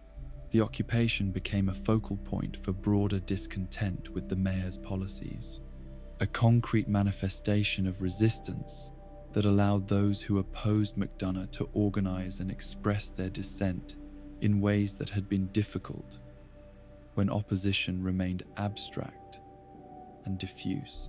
Protests erupted in the marketplace, residents demanding that the mayor negotiate with the children rather than using force, arguing that religious freedom and the right to dissent were essential principles that Diamond City needed to preserve even in difficult times.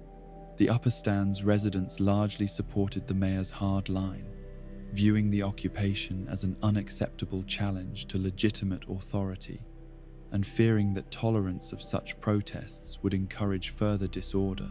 They argued that the Children of Atom were not sincere in their religious devotion, but were rather using faith as cover for criminal or subversive activities, that negotiating with them would signal weakness that would invite future challenges, and that maintaining order required demonstrating that Diamond City's leadership would not yield to pressure from those who rejected the community's values and standards. The class dimensions of this conflict were impossible to ignore, the divide between Upper Stands and Lower Fields having grown more pronounced during McDonough's administration as his policies disproportionately benefited the wealthy while imposing burdens primarily on the poor. The ghoul expulsion had affected Lower Field residents more directly because ghouls had tended to live in the cheaper housing and work in the labor-intensive jobs that the poor depended on. The increased security presence that accompanied McDonough's tough-on-crime approach had focused primarily on the Lower Fields, where guards conducted more searches and made more arrests while the Upper Stands remained largely free from such intrusions. The Minutemen's role in this conflict was complicated by their relationship with both Diamond City and the broader Commonwealth, their mandate being to protect settlements from external threats rather than to intervene in internal political disputes. Some residents called for Minutemen assistance in removing the Children of Atom, arguing that the occupation threatened Diamond City's stability and therefore fell within the militia's responsibility to maintain Commonwealth security. Others argued that inviting Minutemen involvement in what was essentially a political dispute would set dangerous precedents about external forces interfering in settlements' internal governance, that Diamond City needed to resolve this crisis through its own mechanisms rather than relying on outside intervention. The Lower Fields' opposition to Minutemen involvement reflected broader concerns about the militia's increasing authority throughout the Commonwealth, and the ways that security forces could be used to suppress legitimate dissent rather than simply protecting communities from external threats.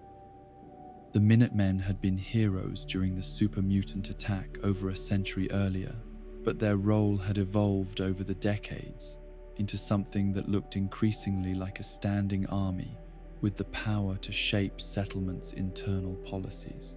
The lower fields residents feared that calling in the Minutemen would effectively militarize a political dispute and give McDonough tools for suppressing opposition that would be used long after the immediate crisis was resolved. The resolution of the All Faiths Chapel crisis, when it finally came after weeks of tense standoff, was messy and unsatisfying to all parties involved. The Children of Atom eventually agreed to leave the chapel in exchange for promises that McDonough would consider reforming some of his most controversial policies, and that the settlement would return to its founding principles of religious tolerance and acceptance. These promises were vague and unenforceable, probably made with no genuine intention of keeping them, but they provided a face-saving exit for the children that allowed them to claim some degree of victory while avoiding the violent confrontation that forcible removal would have required. The aftermath of the crisis saw Diamond City even more divided than before. The brief unity, created by external threats, like the super mutant attack, now seeming like ancient history, as residents sorted themselves into camps based on their positions about governance and community values. McDonough consolidated his control over the settlement's security forces and continued implementing policies that his supporters viewed as necessary protection and his opponents saw as authoritarian overreach. The lower fields became increasingly alienated from the formal governance structures, developing their own informal systems for mutual aid and dispute resolution that operated parallel to the official mechanisms that they no longer trusted. The class war that some had feared during the height of the chapel crisis never fully materialized into open violence, but the settlement became functionally divided between upper and lower regions that had different relationships with authority and different visions for what Diamond City should become. The upper stands remained loyal to McDonough and supportive of strong security measures, their prosperity depending partly on the stability that authoritarian control provided, and their distance from the enforcement mechanisms, making it easy to support policies whose costs were borne primarily by others. The lower fields developed an oppositional culture that rejected McDonough's legitimacy while stopping short of open rebellion, recognizing that the walls still provided essential protection, even if the government behind those walls had become oppressive. The settlement that emerged from this period of internal strife was harder and colder than the Diamond City that had existed before the synth shooting and the subsequent crises that followed. The walls still stood and the green monster still protected, but the community that those walls sheltered had lost something essential in its response to fear and threats, both real and imagined. The tolerance and openness that had once characterized Diamond City had been replaced by suspicion and exclusion, the settlement having chosen security over freedom and homogeneity over diversity in ways that would shape its character for generations to come. The All Faiths Chapel had stood as one of Diamond City's most important institutions since the early days of the settlement's formal organization, its presence representing a commitment to principles that transcended the immediate demands of wasteland survival and spoke to humanity's enduring need for meaning and community beyond the purely material concerns of food and shelter and safety. The building itself was modest, repurposed from one of Fenway Park's interior spaces, but its symbolic importance far exceeded its physical dimensions or architectural distinction.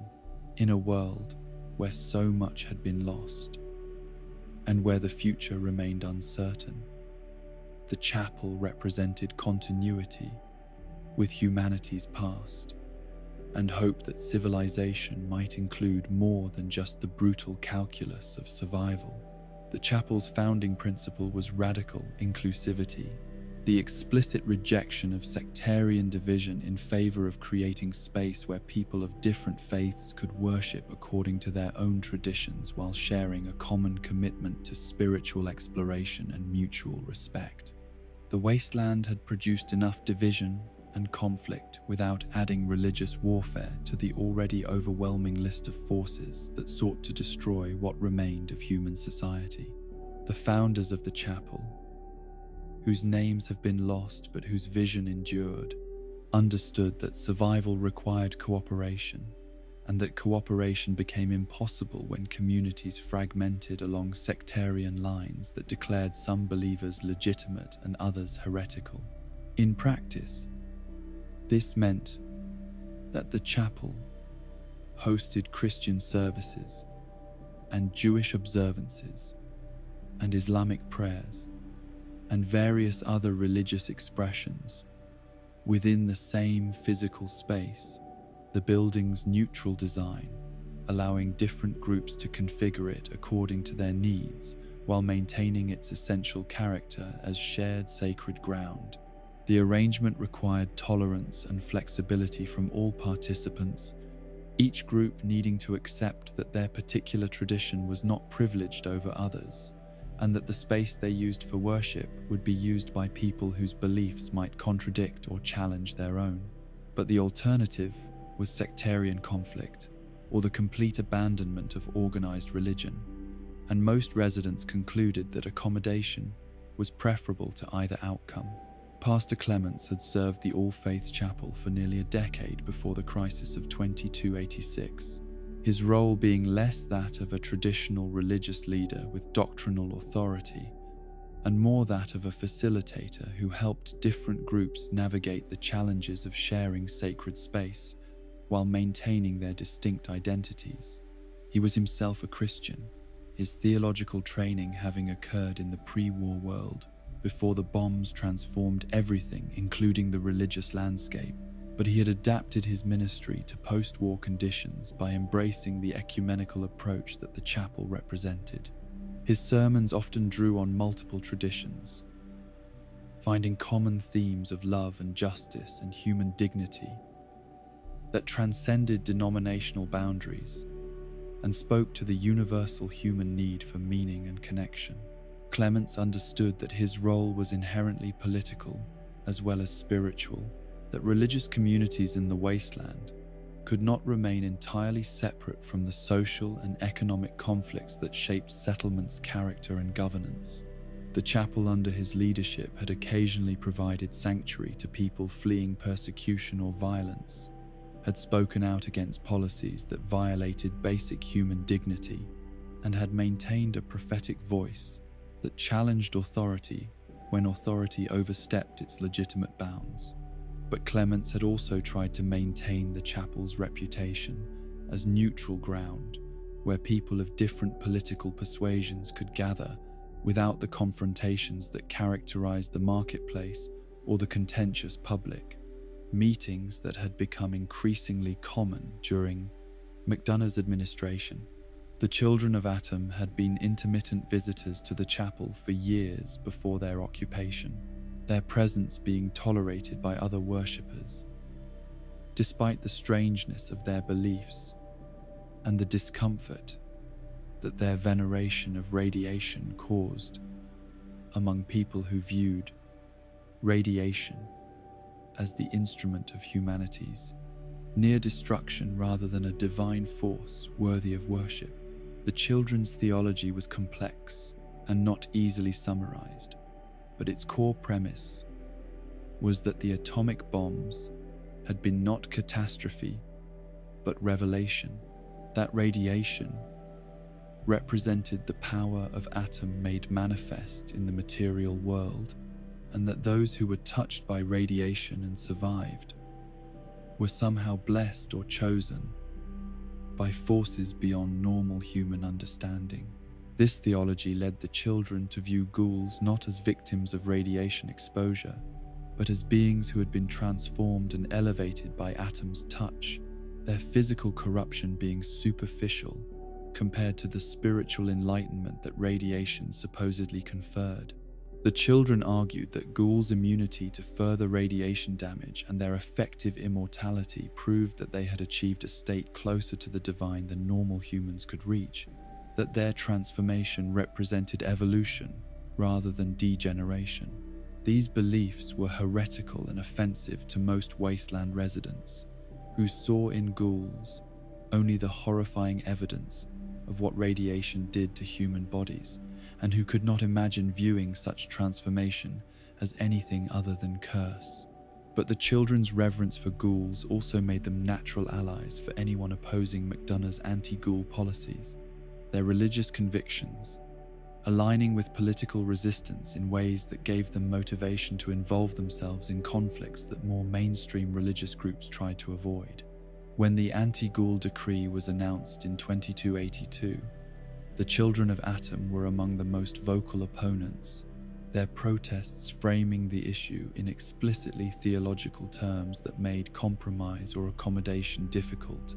They declared that expelling ghouls was not merely unjust policy, but blasphemy against Atom, that Diamond City was rejecting beings who carried the divine touch in favor of maintaining the purity of fallen and corrupt normal humanity.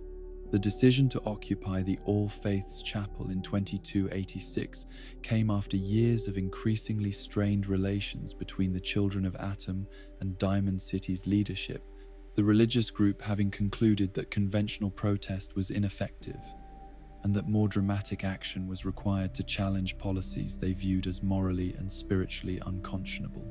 The occupation was carefully planned rather than spontaneous, the children having coordinated with sympathetic residents to ensure they had supplies and support networks that would allow them to sustain themselves through an extended standoff.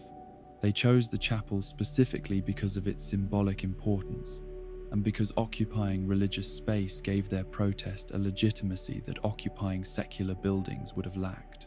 The children announced their occupation through proclamations posted throughout Diamond City and delivered to Mayor McDonough's office, the documents explaining their grievances and demands in language that mixed religious conviction with political critique. They declared the chapel to be sanctuary for all people regardless of their nature or appearance, explicitly welcoming ghouls and synths, and anyone else who faced persecution from Diamond City's increasingly exclusionary policies. They demanded the repeal of the anti-ghoul decree and the resignation of officials who had supported it, arguing that leadership that would expel innocent residents based on appearance rather than behavior had forfeited moral authority to govern. Most importantly, they announced their intention to resist any attempt at forcible removal, making clear that they were prepared to defend the chapel and that violence against them would be violence against people engaged in religious observance on sacred ground.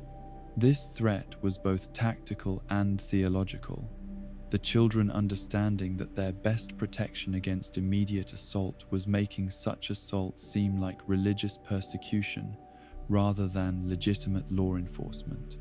They positioned themselves not as criminals or rebels, but as faithful believers, defending sacred principles against secular authority that had exceeded its proper bounds. McDonough's initial response was to dismiss the occupation as the work of fanatics whose extremist views commanded no legitimate support within Diamond City's mainstream population.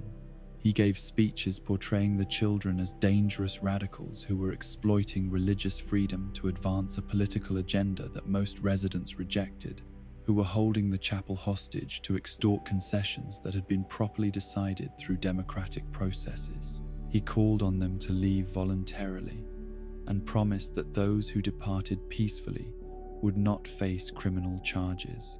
But he made equally clear that continued occupation would be met with force and that he would not allow a small group of extremists to dictate policy to the settlement's legitimate government. But the mayor badly underestimated the degree to which the children's occupation would resonate with broader discontent about his policies and governance style, the chapel crisis becoming a focal point for frustrations that had been building among Lower Fields residents for years. The children's religious language and unconventional theology made some residents uncomfortable, but their core message about tolerance and inclusion and resistance to authoritarian overreach spoke to concerns that extended far beyond ghoul rites or religious doctrine. The occupation became a symbol of resistance that attracted support from people who had no particular affinity for the children of Atom, but who saw in their stand an opportunity to challenge McDonough's increasingly unchecked power. The lower fields mobilized in support of the occupation with surprising speed and organization, suggesting that networks for coordinating resistance had been developing quietly during the years when opposition to McDonough's policies seemed futile. Protests erupted in the marketplace, demanding that the mayor negotiate rather than threaten, residents forming human chains around the chapel to prevent security forces from approaching without literally fighting through crowds of their neighbors. The protests were largely peaceful, but carried an undercurrent of potential violence, the participants making clear through their numbers and determination that forcible removal of the children would require a level of brutality that might ignite genuine insurrection. The class dimensions of the crisis became immediately apparent. As upper stands, residents largely condemned the occupation, while lower fields residents defended, or at least sympathized with it. The division was not absolute, some wealthy residents expressing concern about McDonough's authoritarian tendencies, while some poor residents viewed the children as troublemakers whose actions threatened Diamond City's stability. But the general pattern was clear enough that the chapel occupation crystallized into physical form the social divisions that had been growing throughout McDonough's administration, the settlement's geography mirroring its political fault lines with the elevated stands supporting authority, while the field level challenged it. The upper stands residents who supported McDonough's hard line argued from positions of both principle and self-interest, their reasoning mixing legitimate concerns about maintaining order with less admirable motivations rooted in class privilege and fear of losing status. They pointed out correctly that the chapel was public property that could not legitimately be occupied by any group for indefinite periods, regardless of their grievances, that allowing such occupations would set precedents, making governance impossible if every dissatisfied faction could seize buildings to extort concessions. They argued that the children's demands were unreasonable, and that negotiating under duress would only encourage future extortion attempts by groups seeking to circumvent democratic processes through threats and disruption. But beneath these procedural arguments lay deeper anxieties about maintaining the social order that privileged upper stands residents at the expense of those below them. The anti-ghoul decree and other exclusionary policies had created a Diamond City where class and status were more rigidly defined and more consequential than in earlier decades, where those at the top enjoyed security and prosperity partly because others were designated as outsiders or threats and expelled or suppressed. The upper stands residents understood at some level that challenges to these exclusionary policies threatened the entire structure of privilege that McDonough's administration had constructed, and that they benefited from, making the chapel occupation about much more than religious freedom or ghoul rights. The lower fields, residents who supported the occupation, were motivated by equally complex mixtures of principle and self-interest. Their solidarity with the children of Atom, reflecting both genuine conviction about justice and tolerance and pragmatic recognition that they might be next to face exclusion or persecution if McDonough's authoritarian trajectory continued unchecked. They had watched ghouls being expelled despite having committed no crimes, had seen security forces become increasingly aggressive in their enforcement of vaguely defined behavioral standards, had experienced the daily indignities of living under suspicion in a settlement that claimed to value community while practicing division. The lower field's opposition to McDonough's policies was not primarily about ghouls specifically, but about the broader principle that authority could not be allowed to designate categories of people as unworthy of protection based on characteristics beyond their control. If ghouls could be expelled for looking different, what prevented the mayor from next targeting the poor, or the uneducated, or anyone else whose presence might be deemed undesirable by those with power. The chapel occupation represented resistance to a slippery slope that many lower fields residents feared would eventually consume them, making the children's stand a matter of self-preservation as much as altruism or principle. The question of Minutemen involvement became one of the most contentious aspects of the crisis, various parties seeking to enlist the militia's support for their positions, while others opposed any external interference in what they viewed as Diamond City's internal affair. The Minutemen's original mandate had been clear and limited, their purpose being to defend settlements against raiders and super mutants and other external threats that individual communities could not handle alone. But over the decades since their intervention during the super mutant attack, the militia had gradually expanded its role to include what might be called peacekeeping or stability operations, situations where internal conflicts threatened to spiral into violence that could destabilize entire regions.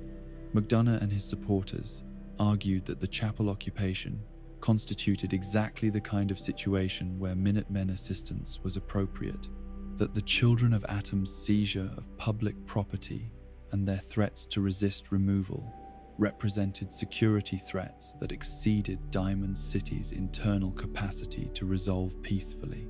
They pointed out that the Minutemen had relationships with settlements throughout the Commonwealth, and that their involvement would demonstrate that Diamond City's response enjoyed broader legitimacy than just the mayor's authority.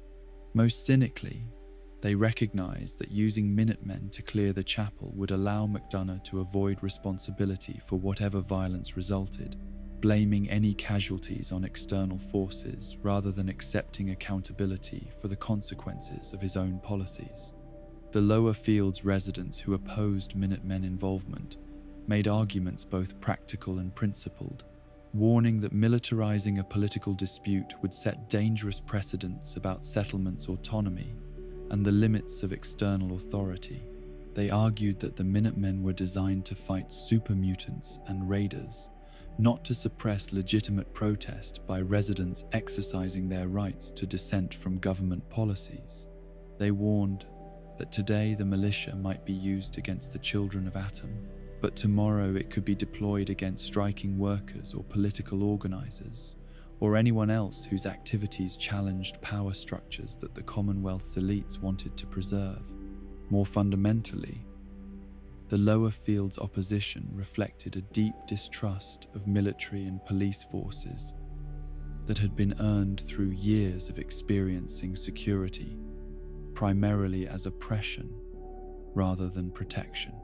The guards who supposedly served all Diamond City residents in practice focused their attention on the lower fields, conducting searches and making arrests, and generally treating the poor as potential criminals rather than as citizens deserving respect. The prospect of adding Minutemen to this existing security apparatus terrified residents who understood that giving McDonough access to militia forces would eliminate one of the few constraints on his authority, the practical limitation that Diamond City's own security forces were small enough that mass suppression of dissent would require using personnel who might refuse orders that violated their neighbors too egregiously.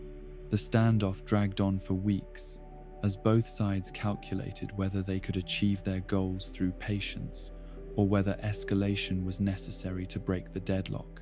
The Children of Atom remained ensconced in the chapel, their occupation becoming increasingly normalized as the initial shock wore off and routines developed around the ongoing protest. Supporters brought them food and water.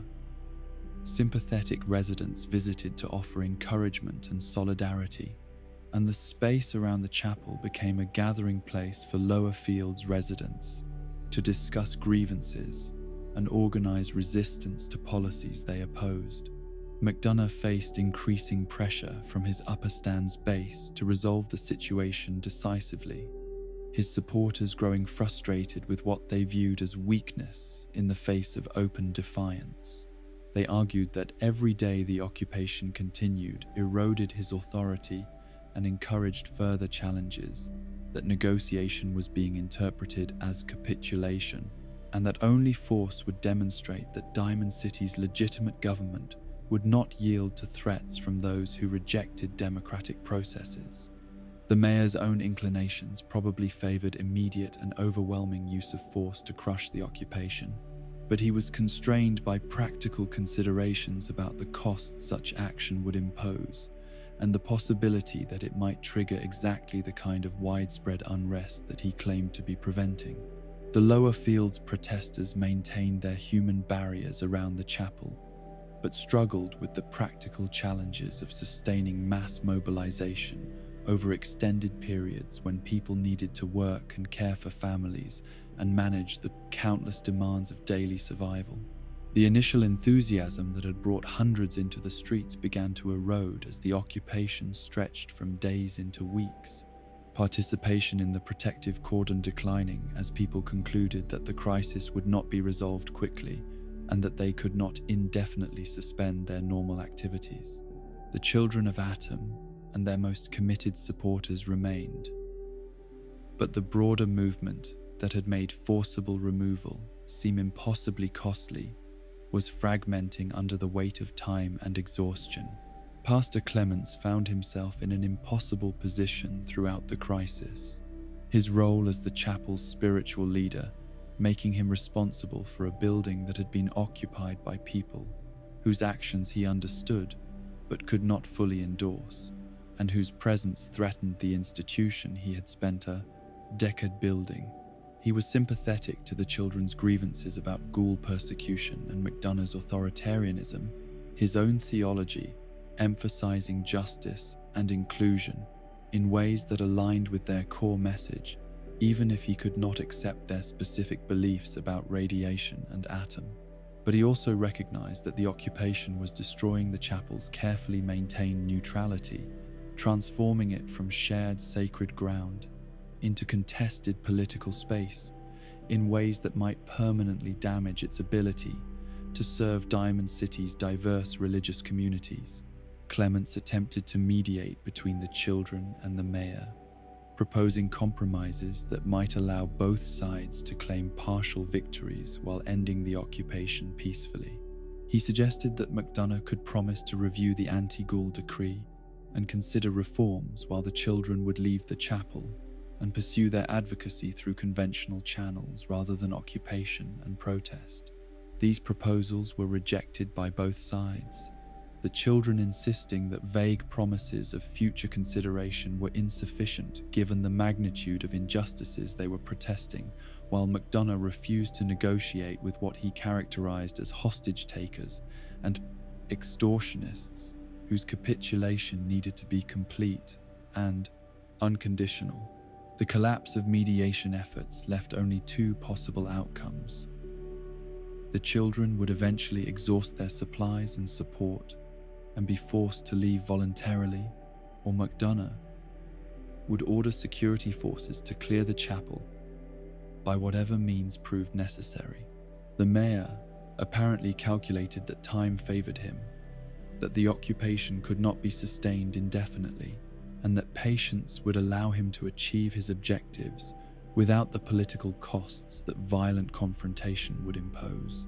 He tightened the cordon around the chapel, preventing supporters from delivering supplies, and waited for desperation to accomplish what force would have achieved more quickly but at higher cost.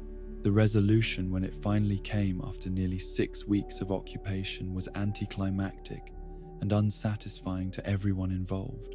The kind of messy compromise that resolved the immediate crisis while leaving underlying conflicts unaddressed and ensuring that tensions would continue simmering toward future confrontations.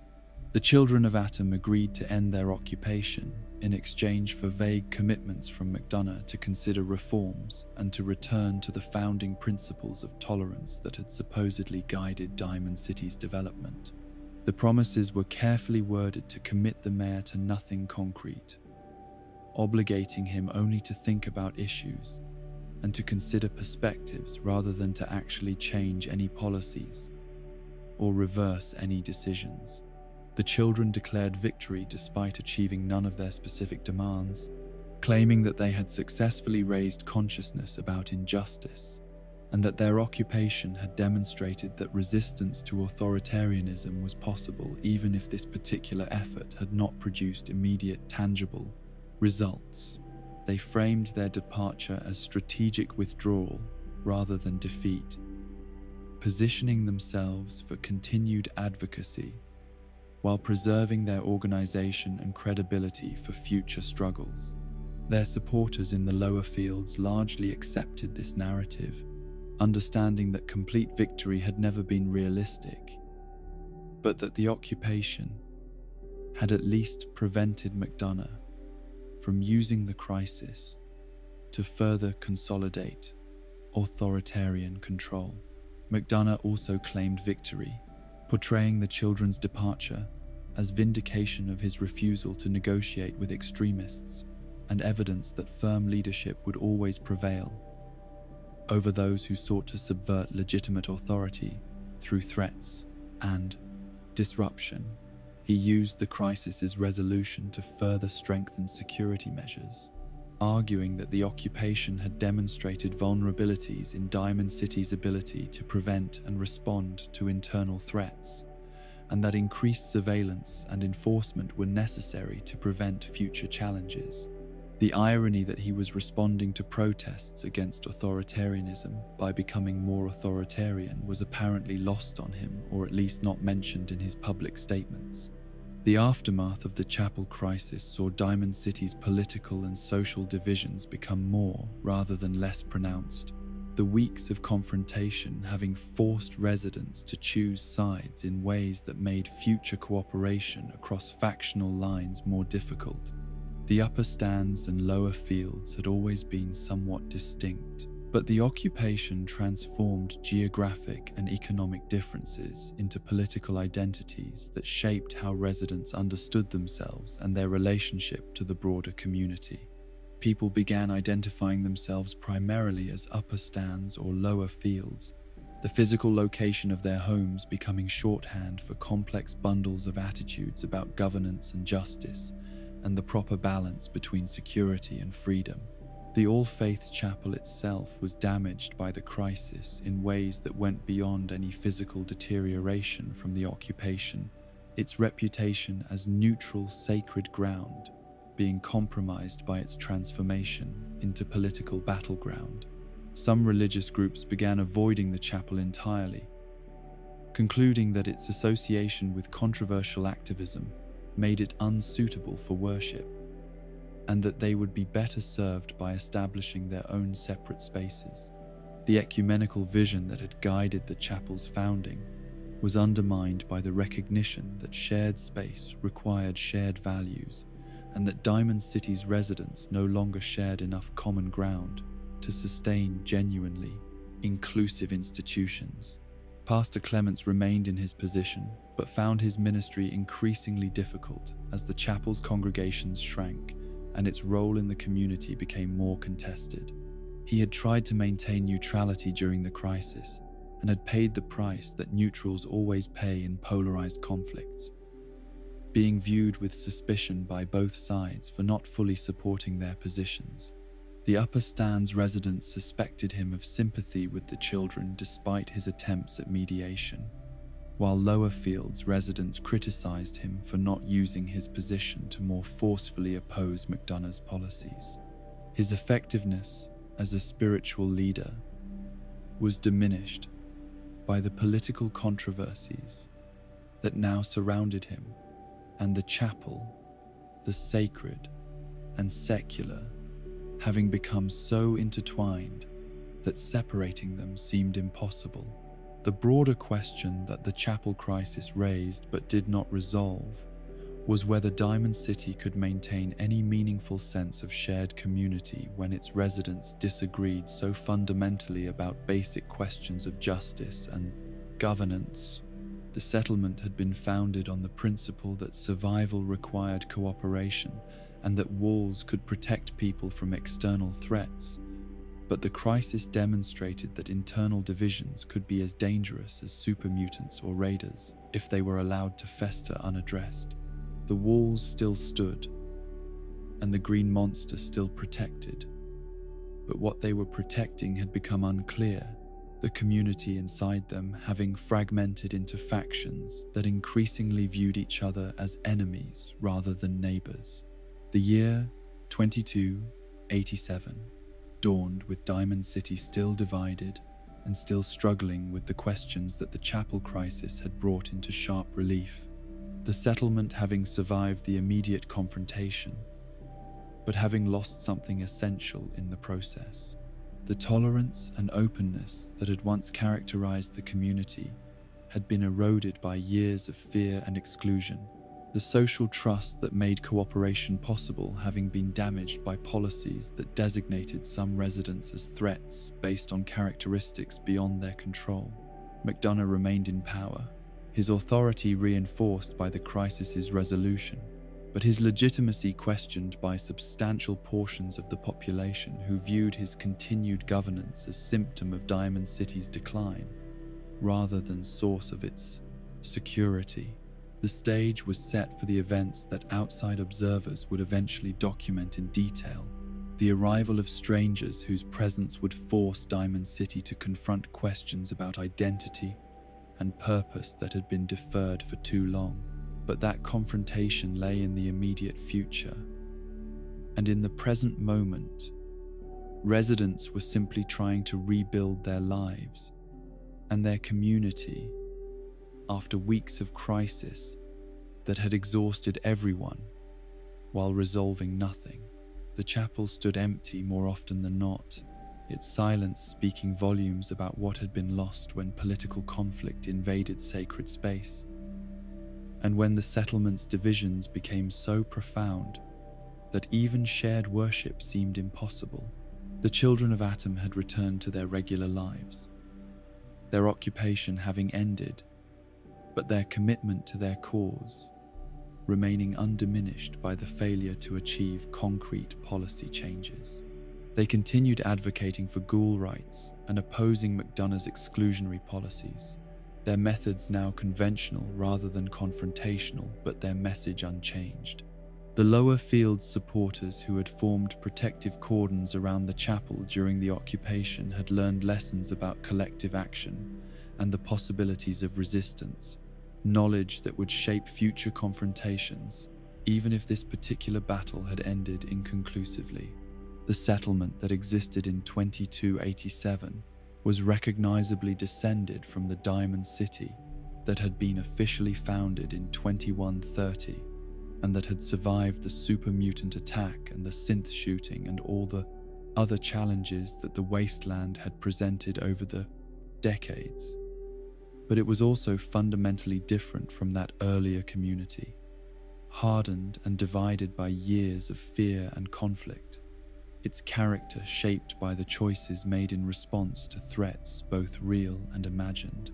The walls protected, but also confined, creating safety but also limiting the growth and evolution that healthy communities required. Inside those walls, Diamond City waited for whatever would come next. Its future, uncertain, but its past weighing heavily on present choices about who deserved protection and who determined what protection meant.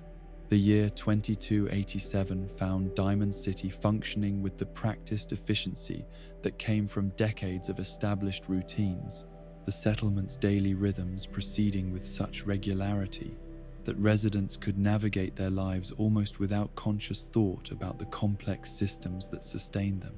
The marketplace awakened each morning as traders opened their stalls and shoppers emerged from their homes to conduct the business of survival and commerce, the sounds of haggling and conversation creating a familiar symphony that had echoed through this space for over 150 years.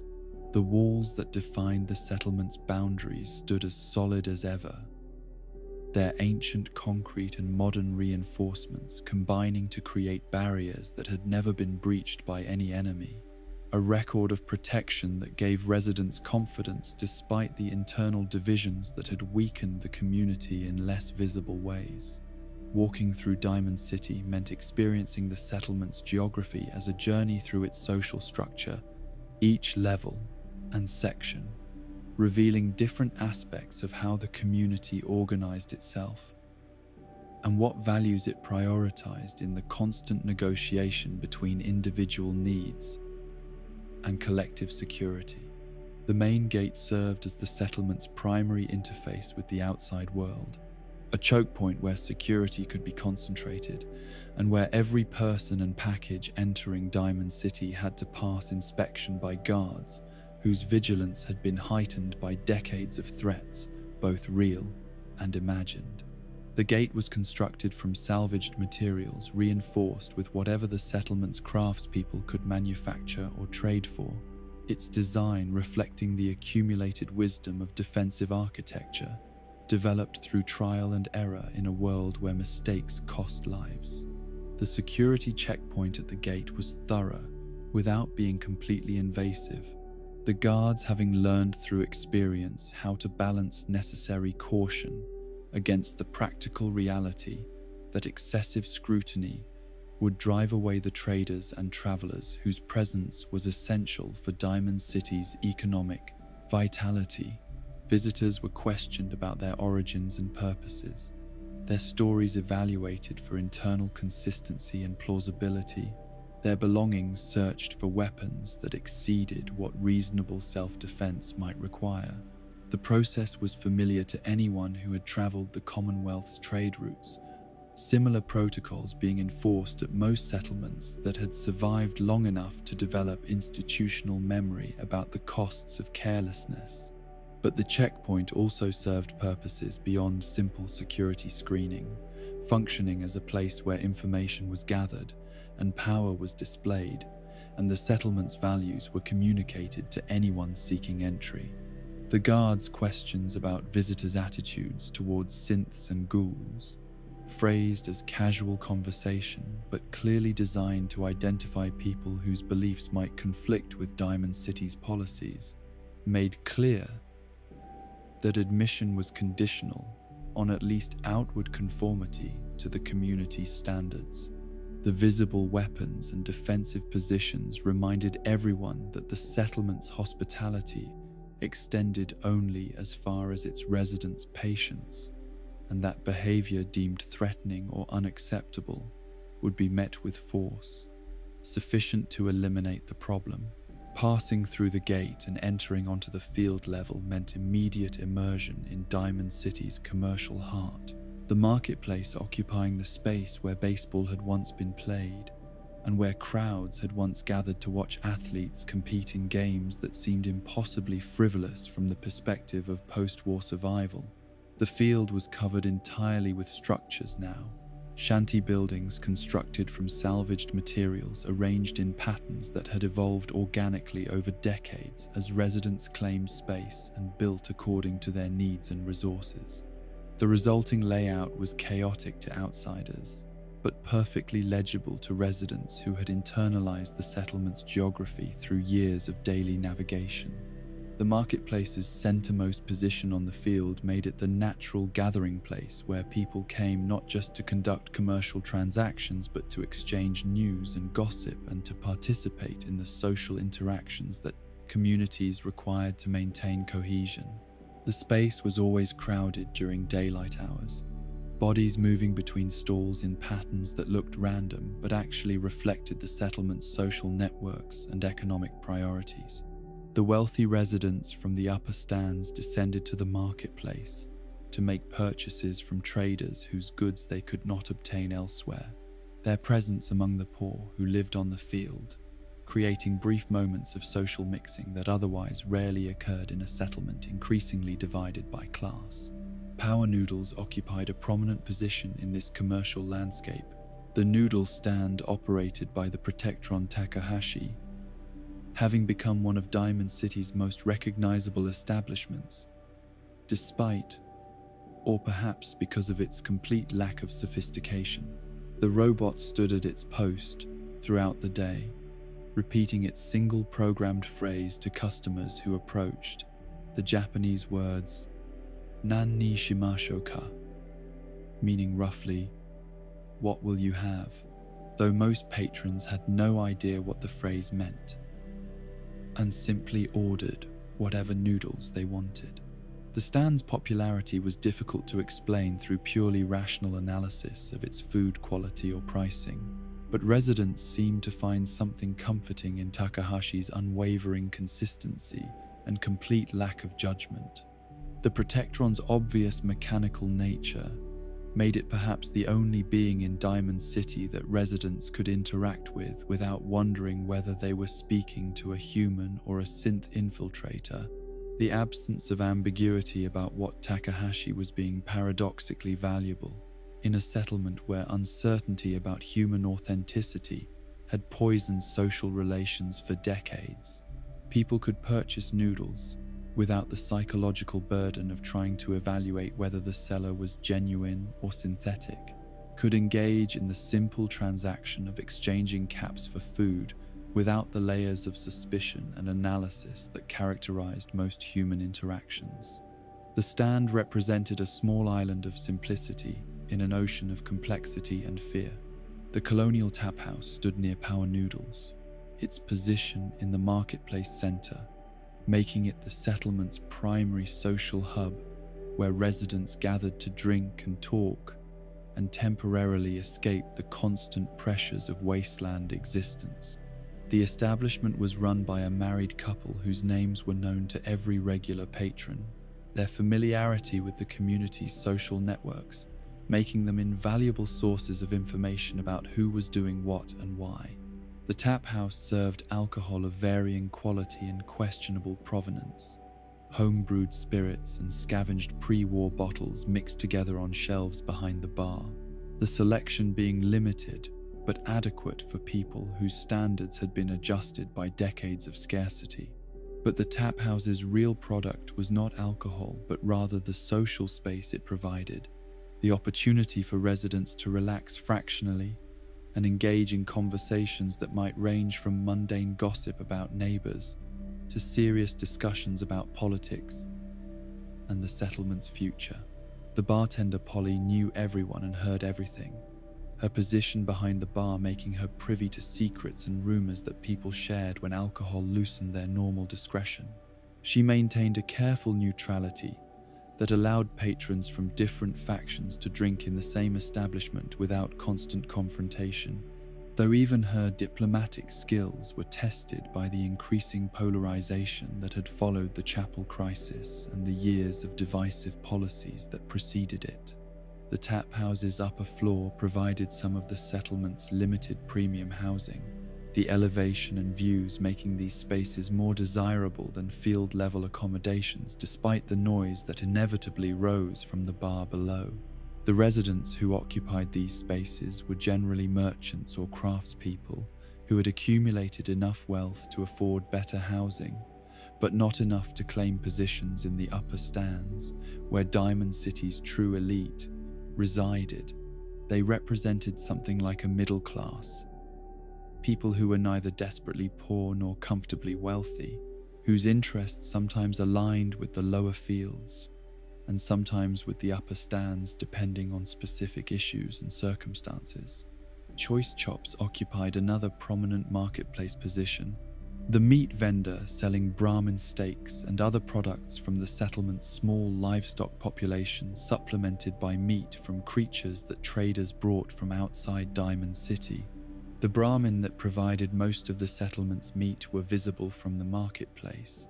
Two massive, two-headed beasts that grazed on whatever vegetation grew in the limited agricultural spaces, and that provided not just meat but also labor for hauling and other tasks requiring strength that humans could not easily supply. The number of Brahmin that Diamond City maintained was obviously inadequate for feeding the settlement's entire population, the visible animals representing only a portion of the actual livestock economy that must have existed to make the community's food system remotely plausible.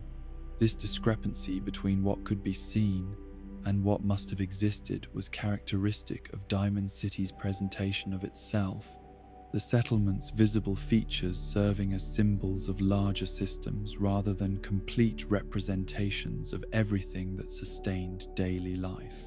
Two Brahmin could be named and pointed to and discussed in conversations about the settlement's economy, but the full scope of agriculture and livestock management that actually fed several hundred people remained largely invisible to casual observation.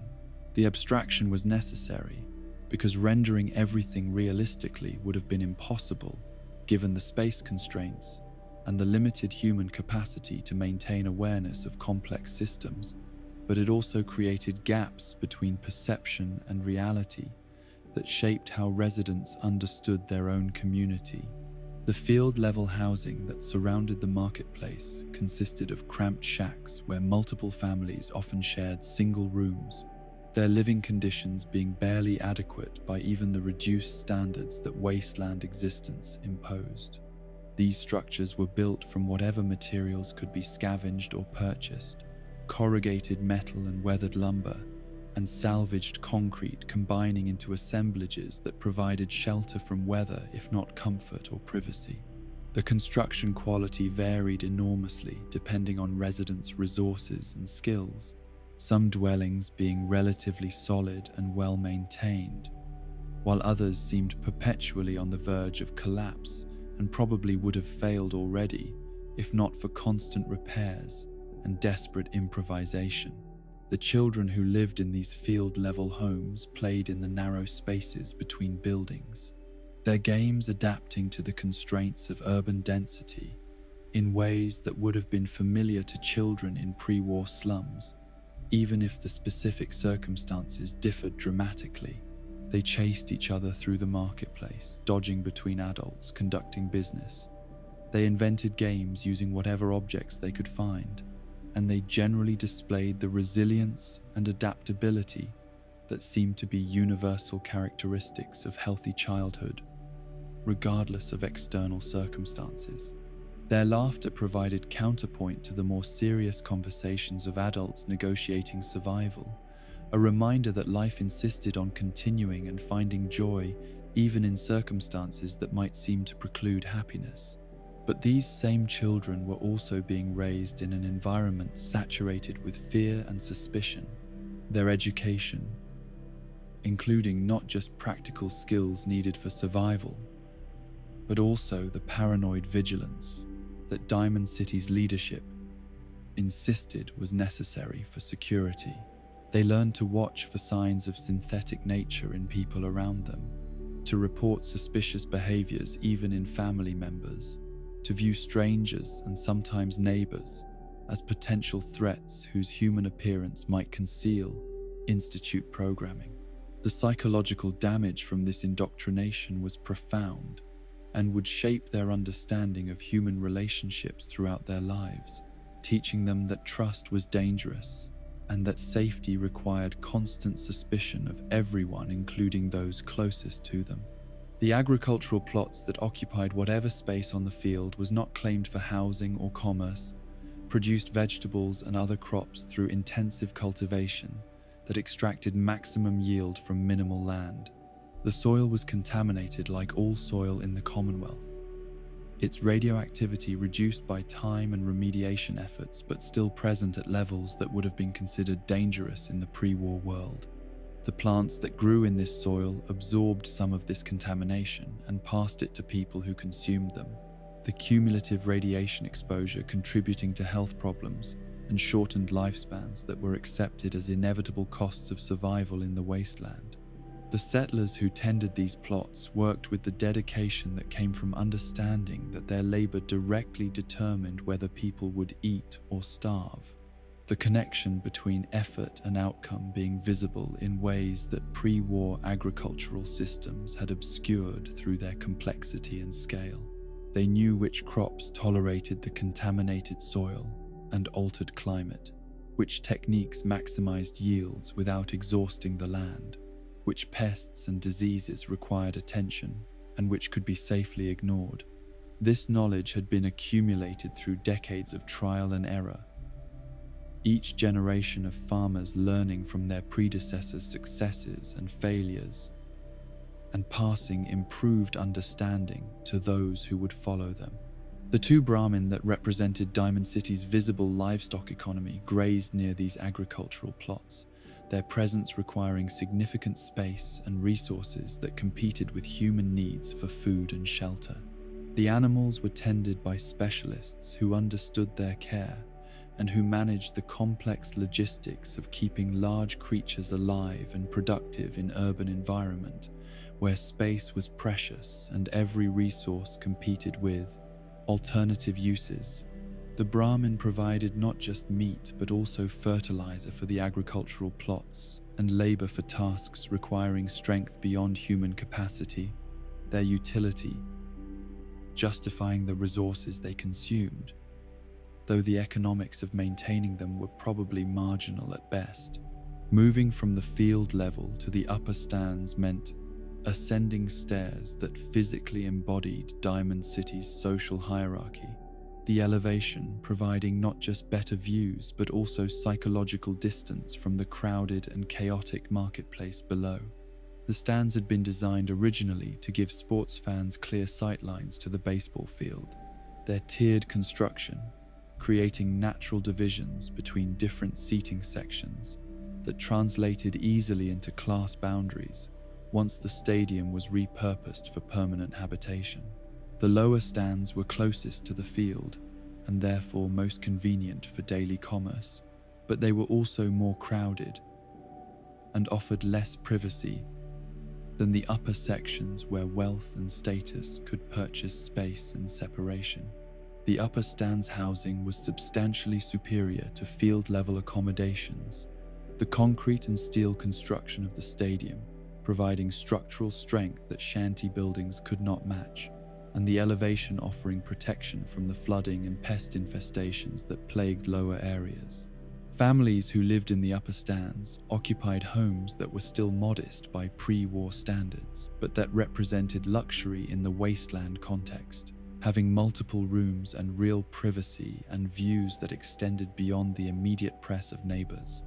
The residents of these areas were merchants and craftspeople and traders who had accumulated wealth through skills or fortunate circumstances, their economic success translating directly into better living conditions in ways that reinforced class divisions and created incentives for maintaining the status quo. The symbolic and literal high ground that upper stands residents occupied gave them advantages beyond simple comfort or convenience, their position allowing them to look down on the field level both physically and socially, while being looked up to by those below. The view from the upper stands encompassed the entire settlement, from the main gate to the marketplace to the agricultural plots, creating a panopticon effect where the wealthy could observe everything happening below while themselves remaining somewhat removed from direct observation. This asymmetry of visibility contributed to power dynamics that favored those above, who could monitor and judge while remaining partially hidden themselves. Mayor McDonough's office occupied the most prominent position in this geography of power, located above the main gate where it could oversee everyone entering and leaving the settlement, while also being visible from throughout Diamond City as a reminder of governmental authority. The office itself was modest by pre-war standards for municipal government, a single large room with basic furniture and minimal decoration, but its position made it the symbolic center of Diamond City's political life and the physical location where decisions about the settlement's future were made, or at least announced. The mayor's ability to watch the gate from his office windows meant that he was constantly aware of who came and went, the surveillance being passive, but nonetheless significant for someone whose political power depended partly on controlling information about external threats and opportunities. The colonial tap house's upper floor sections extended this pattern of elevation correlating with status, the rooms above the bar being more expensive and desirable than field-level housing but less prestigious than the highest sections of the stands. The tap house represented a liminal space between the classes, its lower floor serving as neutral ground where residents from different social strata could interact, while its upper floor housed those who had climbed partway up the economic ladder but not reached its highest rungs. The establishment's owner navigated this complex social positioning with skill born from years of experience, maintaining relationships with both the upper stands elite and the lower fields masses while avoiding alignment with either faction that might alienate the other. Valentine Detective Agency occupied space that reflected Nick Valentine's own ambiguous position within Diamond City's social structure, his status as a synth making him perpetually suspect, despite decades of residency and service to the community. The agency was located in a back alley rather than on a prominent street, physically marginal in ways that mirrored Nick's social marginalization despite his obvious value as an investigator whose skills served residents across all class boundaries. People came to Nick when they needed help finding lost loved ones, or investigating crimes, or resolving mysteries that conventional security forces could not or would not address, his services being valued even by those who would never fully accept him as an equal. Nick's synthetic nature was obvious rather than hidden, his mechanical components visible through damaged synthetic skin, in ways that made his identity as a non-human creation undeniable and unambiguous. This visibility was probably what allowed him to survive in Diamond City despite the paranoia about synth infiltrators, residents being able to classify him as a known quantity rather than an uncertain threat. He was not human, but he was also clearly not attempting to deceive anyone about his nature, and this transparency created a kind of grudging acceptance that more sophisticated synths would never receive. People trusted Nick to the extent that anyone in Diamond City trusted anyone, which was to say they worked with him when necessary, while always maintaining awareness of his synthetic nature and the theoretical dangers it might represent. Public occurrences occupied another marginal position in Diamond City's geography, Piper Wright's newspaper operation being located prominently enough to attract attention, but not so centrally that the mayor and his supporters could easily control or suppress it. Piper's journalism was consistently critical of McDonough's administration, her reporting highlighting corruption and incompetence and authoritarianism in ways that made her unwelcome among the upper stands elite, while earning her loyalty from lower fields, residents who saw their concerns reflected in her work. The newspaper was a one-woman operation supplemented by Piper's younger sister Nat, the family business model being necessary because larger news organizations required resources and institutional support that Diamond City's polarized political environment made impossible to obtain. The harassment that Piper faced for her reporting was constant and occasionally escalated toward actual threats, security forces questioning her about sources and investigating her for violations of vaguely defined regulations about disturbing the peace or spreading false information. She had been temporarily banned from Diamond City multiple times. The mayor, using his authority over the gates to punish journalism, he found objectionable while maintaining plausible deniability about censorship by framing the exclusions as security measures rather than political retaliation. But Piper persisted in her work partly from principle and partly from recognition that Diamond City needed voices willing to challenge authority, and that silence in the face of increasing authoritarianism amounted to complicity in the face. Settlement's corruption. The Diamond City School occupied space designated for educating the next generation. Its curriculum, combining practical survival skills with more traditional academic subjects in proportions that reflected ongoing debates about what children needed to learn for futures that remained uncertain. The school taught reading and mathematics and science, preserving knowledge from the pre-war world that might otherwise be lost if education focused entirely on immediate practical needs. But it also taught farming and weapon maintenance and radiation safety, skills that students would need to survive in the wasteland regardless of whatever other knowledge they accumulated.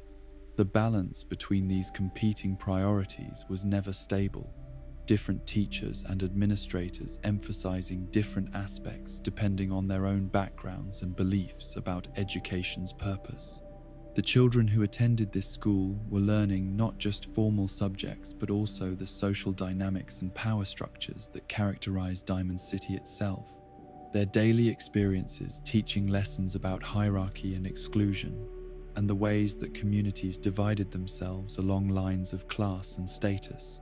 They absorbed these lessons unconsciously through observation and participation, learning which children were worth befriending and which were best avoided based on family backgrounds and social positions, discovering that their own futures would be shaped partly by circumstances beyond their control, and partly by their willingness to navigate systems that were often arbitrary and sometimes cruel.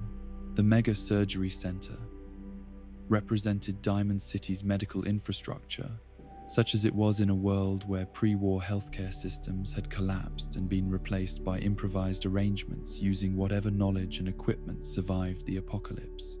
The center was run by Dr. Sun with assistance from Crocker, their training coming from a mixture of pre-war medical texts and practical experience gained through treating injuries and illnesses that wasteland life produced in abundance. The medical care they provided was crude by pre-war standards, but miraculous compared to what most wasteland residents could access. Diamond City's concentration of resources and population allowing it to support medical specialists in ways that smaller settlements could not manage. The center's services were theoretically available to all residents, but in practice were accessible primarily to those who could afford the fees that doctors charged for their expertise in scarce medicines. The poor sometimes received charity care when their conditions were desperate enough to move physicians' consciences, or when refusing treatment would create public health threats that endangered the broader community. But routine medical problems often went untreated among field-level residents who could not afford the costs, their health deteriorating until conditions became acute enough to require expensive emergency interventions that might have been prevented through earlier and cheaper routine care. The Science Center occupied another portion of Diamond City's limited space, its presence representing the settlement's commitment to preserving and advancing technical knowledge despite the overwhelming practical demands of daily survival. The scientists who worked here conducted research on topics ranging from agriculture and water purification to weapons development and radiation remediation, their work being funded partly by the settlement's government and partly by wealthy individuals who recognized that innovation was essential for long-term prosperity. The research proceeded slowly due to limited resources and the constant competition between investigation and immediate practical applications. But progress occurred incrementally as knowledge accumulated and techniques improved. The settlement's population in 2287 consisted of approximately 87 named and unnamed residents plus 20 security officers and various robots that performed specialized functions, the total numbering well over 100 individuals whose lives unfolded within the walls that protected them. This population was obviously an abstraction from whatever the actual sustainable population must have been, the visible residents representing a sample rather than a complete census, and the services they provided standing in for larger systems that must have existed but remained invisible to maintain narrative coherence and practical manageability. The question of whether this population was realistic or merely a convenient fiction for storytelling purposes had no clear answer, the truth probably lying somewhere between literal interpretation of what could be observed and imaginative extrapolation of what must have existed to make the settlement remotely plausible. The field's agricultural production was obviously insufficient to feed over 100 people year-round. The two Brahmin were laughably inadequate, as the sole livestock and the visible commercial establishments represented only a fraction of the economic activity that would be necessary to sustain a functioning community of this size. But these discrepancies could be understood as the inevitable gaps between symbolic representation and complex reality, the visible elements of Diamond City standing in for larger systems that were implied rather than explicitly shown. The two Brahmin represented livestock economies that included animals in outlying areas, or in other settlements that traded with Diamond City. The visible agricultural plots represented farming that extended beyond the stadium walls into surrounding areas where contamination was lower and space was more abundant. The handful of named merchants stood in for larger commercial networks that moved goods throughout the Commonwealth and made Diamond City's economy function despite its obvious resource constraints. This interpretation required accepting that Diamond City, as observed, was incomplete but not therefore false. A representation rather than a reproduction, capturing essential truths about how the settlement functioned, while necessarily simplifying details that would be impossible to fully render. The alternative was to conclude that the settlement was simply implausible, and that the discrepancies between observed resources and apparent population indicated fundamental problems with the entire premise. But residents living their daily lives would have experienced the full complexity that external observation compressed their engagement with systems that were partially visible, giving them knowledge about aspects that remained hidden to outsiders.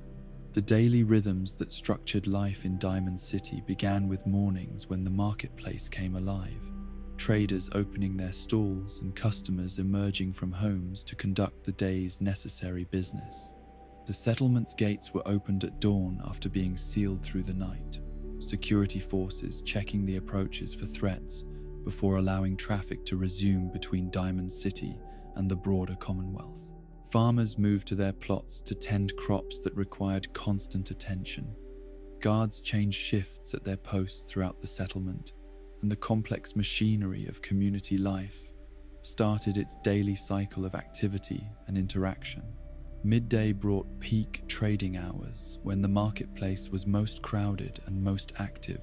Caravans that had timed their arrivals to coincide with these busy periods, conducting their business and gathering information about conditions throughout the region before departing for their next destinations.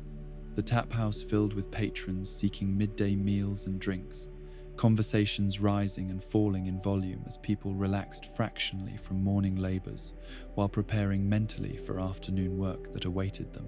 Children, whose morning lessons had concluded, played in spaces between buildings, their games adapting to whatever areas adults were not actively using for commerce or labor. Afternoons saw the marketplace activity decline somewhat, as the initial rush of morning shopping was completed and people returned to whatever work occupied their days, whether farming or crafting or maintaining the infrastructure that kept Diamond City functioning.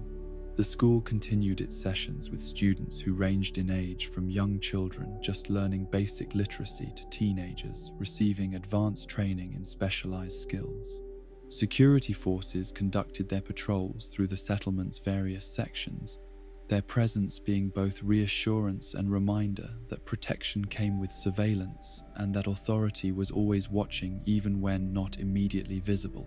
Evenings brought the settlement's social life into full bloom as work concluded, and residents gathered in the tap house and marketplace to relax and socialize and participate in the informal networks that bound the community together. Despite its divisions, the conversations that occurred during these evening hours ranged from mundane gossip about neighbors to serious political discussions about the settlement's future, the alcohol that flowed freely lubricating social interactions while sometimes loosening discretion in ways that created problems the following day. Families shared meals in their homes, the daily gathering being one of the few times when multiple generations might interact without the pressures of work or external obligations demanding their attention. Nights in Diamond City were quieter than days, the settlement's population retreating to their homes as darkness made travel dangerous and reduced visibility for guards trying to maintain security. The gates were sealed and reinforced against potential night attacks. Security forces were doubled despite the reduced activity, and the settlement entered a defensive posture that reflected hard-won wisdom about wasteland dangers being greatest when vision was limited. Some businesses remained open through evening hours, serving customers who kept irregular schedules or who preferred the relative privacy that darkness and reduced crowds provided. But most of the settlement's economic activity ceased until morning brought renewed light and movement. The cats that inhabited Diamond City numbered 27 by some count, though why this particular number was significant or how it had been determined remained unclear, given the difficulty of maintaining accurate census of free-roaming felines. One cat named Toro had achieved particular fame, or at least had a name that residents knew, this distinction presumably resulting from some characteristic or behavior that made this individual memorable compared to the other 26 whose identities remained generic. The cats served practical purposes as pest control, while also providing the companionship and aesthetic pleasure that domesticated animals had always offered humans, their presence being a small luxury that made Diamond City feel slightly more civilized than settlements where survival consumed all resources and attention. The settlement's self-sustainability remained questionable despite decades of development and optimization, the resources visible within the walls being obviously insufficient to support the resident population without substantial trade with external sources. Water came from sources that were never fully explained, but presumably involved either functional pre-war infrastructure or wells that accessed groundwater of acceptable quality. Food combined local agricultural production with imported goods purchased from farming settlements scattered throughout the Commonwealth. The trade networks making Diamond City's continued existence possible while also creating vulnerabilities to disruption if those networks failed or if trading partners decided to cut off supplies for political or economic reasons.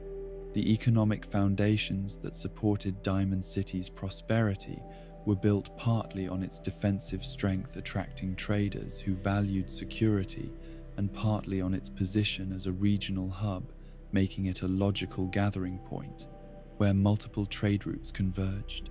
The settlement charged fees for access to its markets and took percentages of transactions conducted within its walls. These revenues supporting the government and security forces that maintained order and protection. Wealthy residents paid taxes or fees that funded public services, though the exact mechanisms of public finance were never clearly articulated, and probably involved combinations of formal and informal arrangements that evolved through practice rather than being designed systematically. The social dynamics that characterized Diamond City in 2287 reflected decades of evolution from the relatively egalitarian community that had been founded in the settlement's early years toward the more stratified society where class divisions were increasingly rigid and consequential. The upper stands and lower fields had become not just geographic descriptors but political identities that shaped how residents understood themselves and their relationships with others, each group developing its own culture and values that sometimes seemed almost completely disconnected from the other. The wealthy looked down both literally and figuratively on the poor, viewing them as lazy or incompetent or morally deficient while ignoring structural factors that limited opportunities for advancement. The poor looked up both literally and figuratively at the wealthy, with mixture of resentment and aspiration, understanding that the game was rigged while still hoping they might somehow beat the odds and climb to more comfortable positions. The question of what made Diamond City's roughly 90 named residents and unnamed masses special compared to other wasteland communities had no single answer, but reflected the accumulated advantages of location and leadership and simple good fortune over decades of development. The walls provided protection that allowed long-term planning impossible in settlements that faced constant threats. The population concentration created economic opportunities and specialization that smaller communities could not support. The institutional memory preserved knowledge and techniques that might otherwise be lost when key individuals died. Most intangibly, Diamond City had developed an identity and reputation that attracted capable people and valuable resources in self-reinforcing cycles where success bred more success. But the settlement's success was fragile despite its apparent strength, depending on social cohesion that was eroding under pressure from policies that divided residents along lines of class and identity and political loyalty. The walls could protect against supermutants and raiders, but not against the internal conflicts that were tearing the community apart from within. The green monster stood as strong as ever, its ancient concrete still capable of withstanding any physical assault. But the community it protected was weaker than the wall, and potentially more vulnerable to collapse because social structures could fail in ways that physical structures could not. The settlement that visitors encountered when they passed through the gate in 2287 was still impressive by wasteland standards, still representing civilization's successful resistance against forces that sought humanity's extinction, still offering hope that communities could maintain themselves across generations despite everything that argued for despair. But informed observers might have detected signs of decline beneath the surface prosperity, indications that Diamond City was consuming its social capital without replenishing it, and that the divisions within the walls might eventually prove as destructive as any external threat. The stage was set for arrivals and revelations that would test the settlement one final time and force its residents to confront questions about identity and purpose that had been deferred for too long. The people who gave Diamond City its character and shaped its daily life were more than just background figures populating a settlement. They were individuals whose stories and struggles and choices created the complex social fabric that held the community together, despite the forces constantly pulling it apart. Each resident carried their own history and trauma and hopes, their particular combination of strengths and weaknesses making them irreplaceable. Even when systems and structures suggested that any individual was merely one component in a larger machine that would continue functioning regardless of who occupied specific roles, the named citizens whose identities were known throughout the settlement represented only the most visible portion of the population, those whose positions or personalities or circumstances made them memorable, while countless others lived quieter lives that were no less meaningful for being less publicly recognized. Nick Valentine occupied one of the most paradoxical positions in Diamond City's social hierarchy, being simultaneously one of the settlement's most valuable residents and one of its most distrusted, his status as a synth making him perpetually suspect despite decades of service that should have earned him acceptance beyond mere tolerance. Nick was not just any synth, but rather a prototype that predated the sophisticated models that had made synth infiltration such a terrifying prospect for Commonwealth communities, his construction being obvious rather than hidden, and his origins being known rather than mysterious. The pre-war personality that had been transferred into his synthetic body gave him memories and experiences that stretched back before the bombs, making him one of the few beings in the wasteland who could speak from actual, rather than inherited knowledge about the world that had been lost. The detective agency that Nick operated from his cramped office in an alley rather than a prominent storefront reflected both his professional capabilities and his social marginalization, clients seeking his services while also wanting their associations with him to remain somewhat discreet.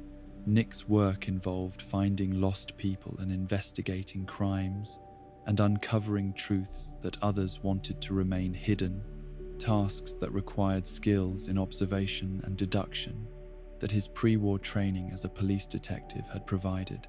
and that his synthetic nature enhanced through capabilities that exceeded normal human limitations. His memory was perfect in ways that organic brains could never achieve.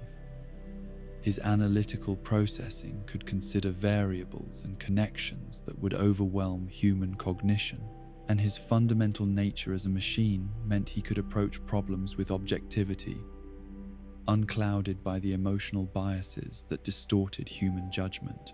But these same advantages also marked Nick as different in ways that prevented full acceptance by a community that valued human authenticity above almost all other characteristics.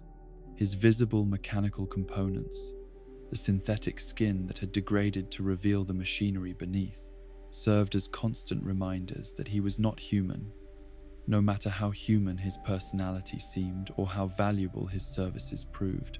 People who hired him maintained careful emotional distance, treating him as a useful tool rather than a trusted confidant, paying his fees while never inviting him into their homes or treating him as someone deserving of the basic social courtesies that humans extended to each other.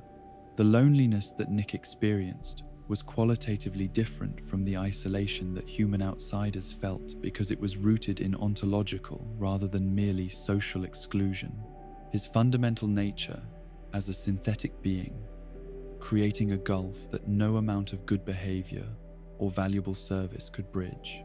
He was tolerated in Diamond City rather than accepted, his continued residence being allowed because his services were useful, and because his obvious mechanical nature meant he did not contribute to the paranoia about hidden synth infiltrators. But tolerance was not belonging, and Nick existed in Diamond City without ever truly being of it.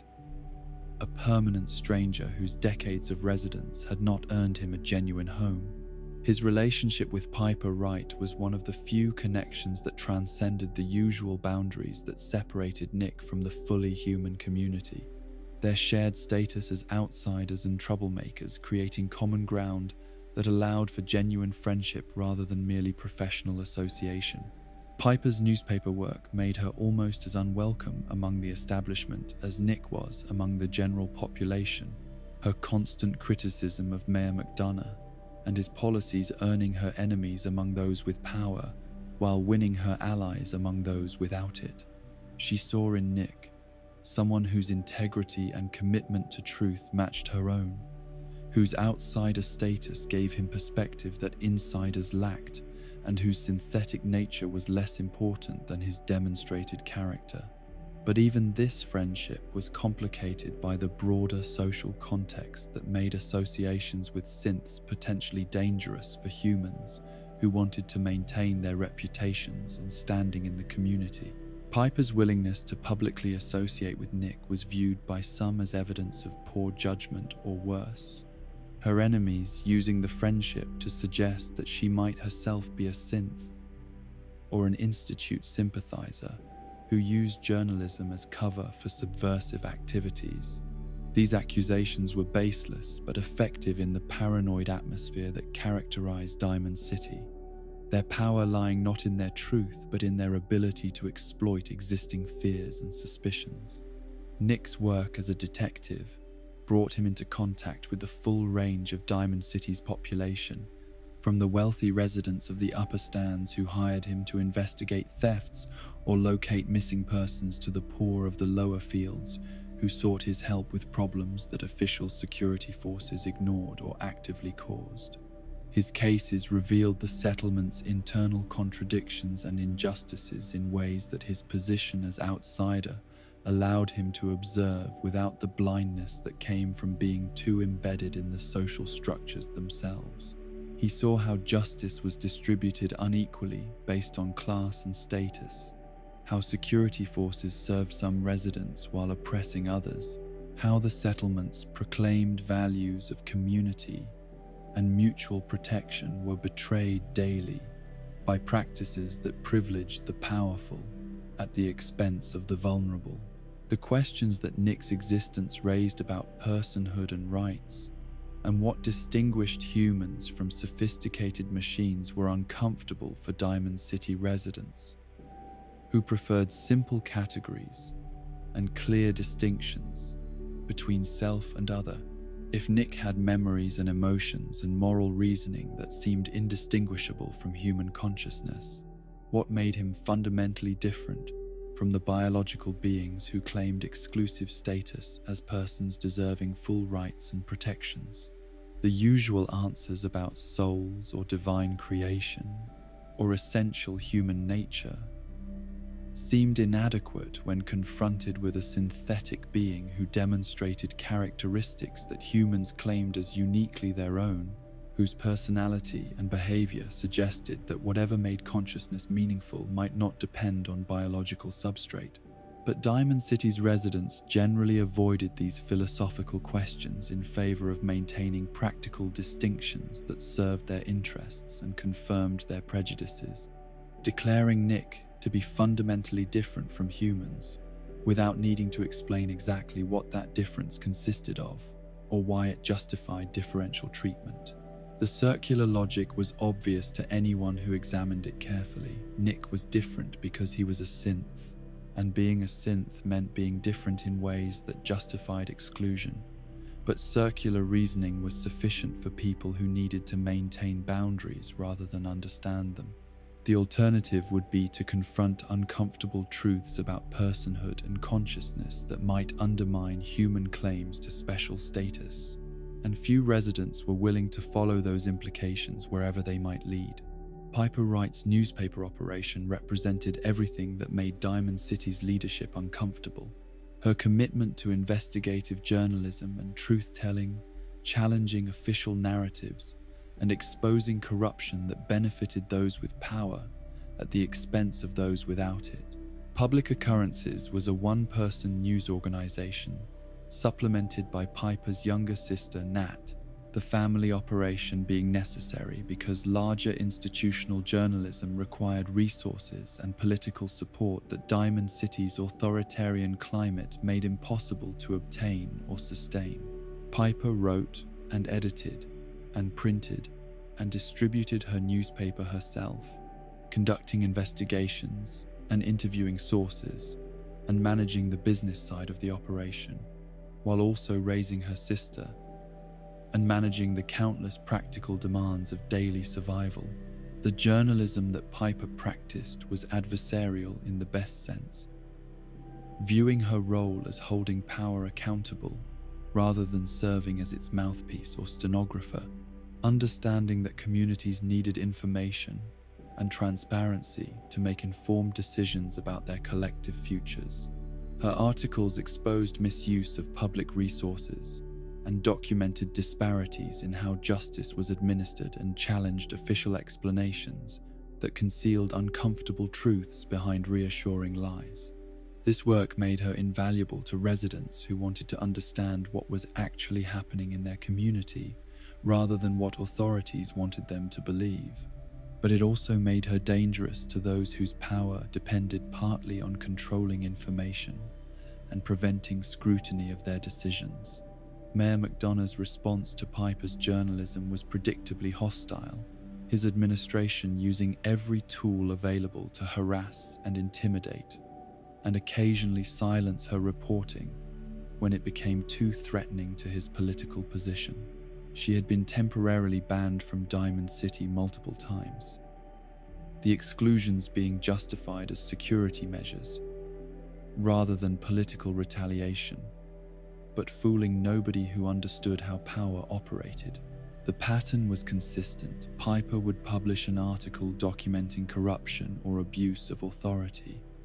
McDonough would claim the reporting endangered security or spread misinformation, and security forces would inform her that she was temporarily prohibited from entering the settlement while the mayor's office investigated her supposed violations.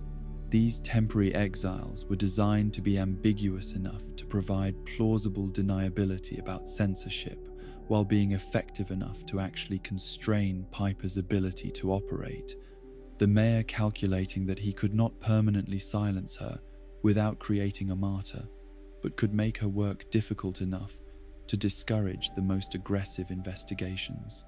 But the strategy underestimated Piper's commitment and resourcefulness. Her determination to continue publishing, despite harassment being strengthened, rather than weakened by attempts to suppress her work.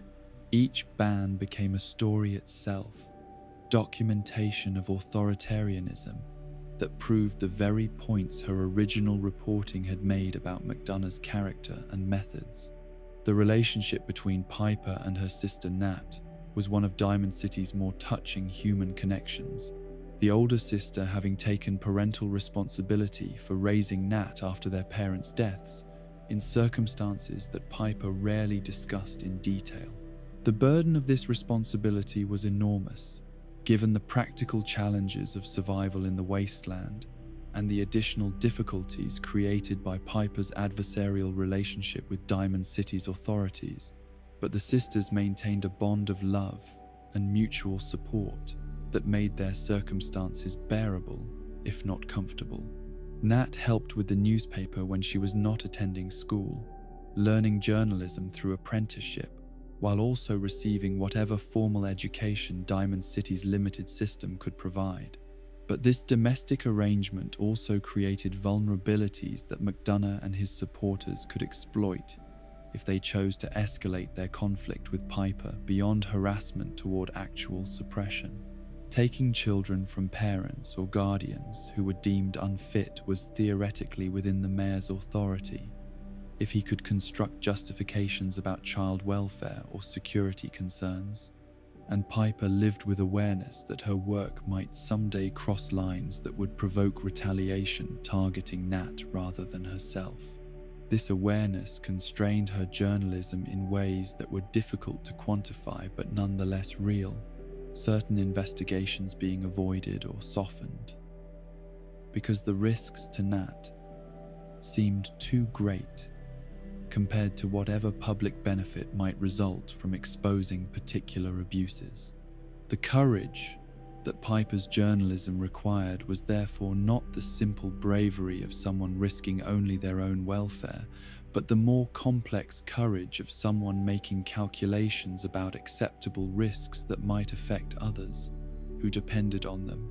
Every article that challenged McDonough's authority was a decision that Piper's commitment to truth and accountability outweighed her fear about potential consequences for Nat, a weighing of values that sometimes produced different results, depending on the specific circumstances and stakes involved. The residents who benefited from her reporting sometimes took for granted the personal costs she bore to provide information they needed, her sacrifices being invisible to those who simply consumed her newspaper without understanding what its production required. Mayor McDonough himself was a figure whose public persona and private reality diverged in ways that made him both more complex and more troubling than the simple villain that his critics portrayed. His political career had been built on genuine concerns about Diamond City's security and legitimate frustrations with governance systems that seemed inadequate for the challenges that the settlement faced. His initial campaigns speaking to fears and needs that many residents shared, even if they disagreed with his proposed solutions. McDonough was not simply a power-hungry authoritarian who sought control for its own sake, but rather someone who believed that strong leadership and clear policies were necessary for survival, and that tolerance and pluralism were luxuries that the wasteland could not afford. But belief in one's own righteousness was among the most dangerous characteristics that leaders could possess, enabling cruelty and oppression that would be impossible for people who maintained awareness of their own fallibility and limited wisdom. McDonough's conviction that he understood what Diamond City needed and that opposition to his policies reflected ignorance or malice rather than legitimate disagreement allowed him to justify increasingly authoritarian measures as necessary protections rather than abuses of power.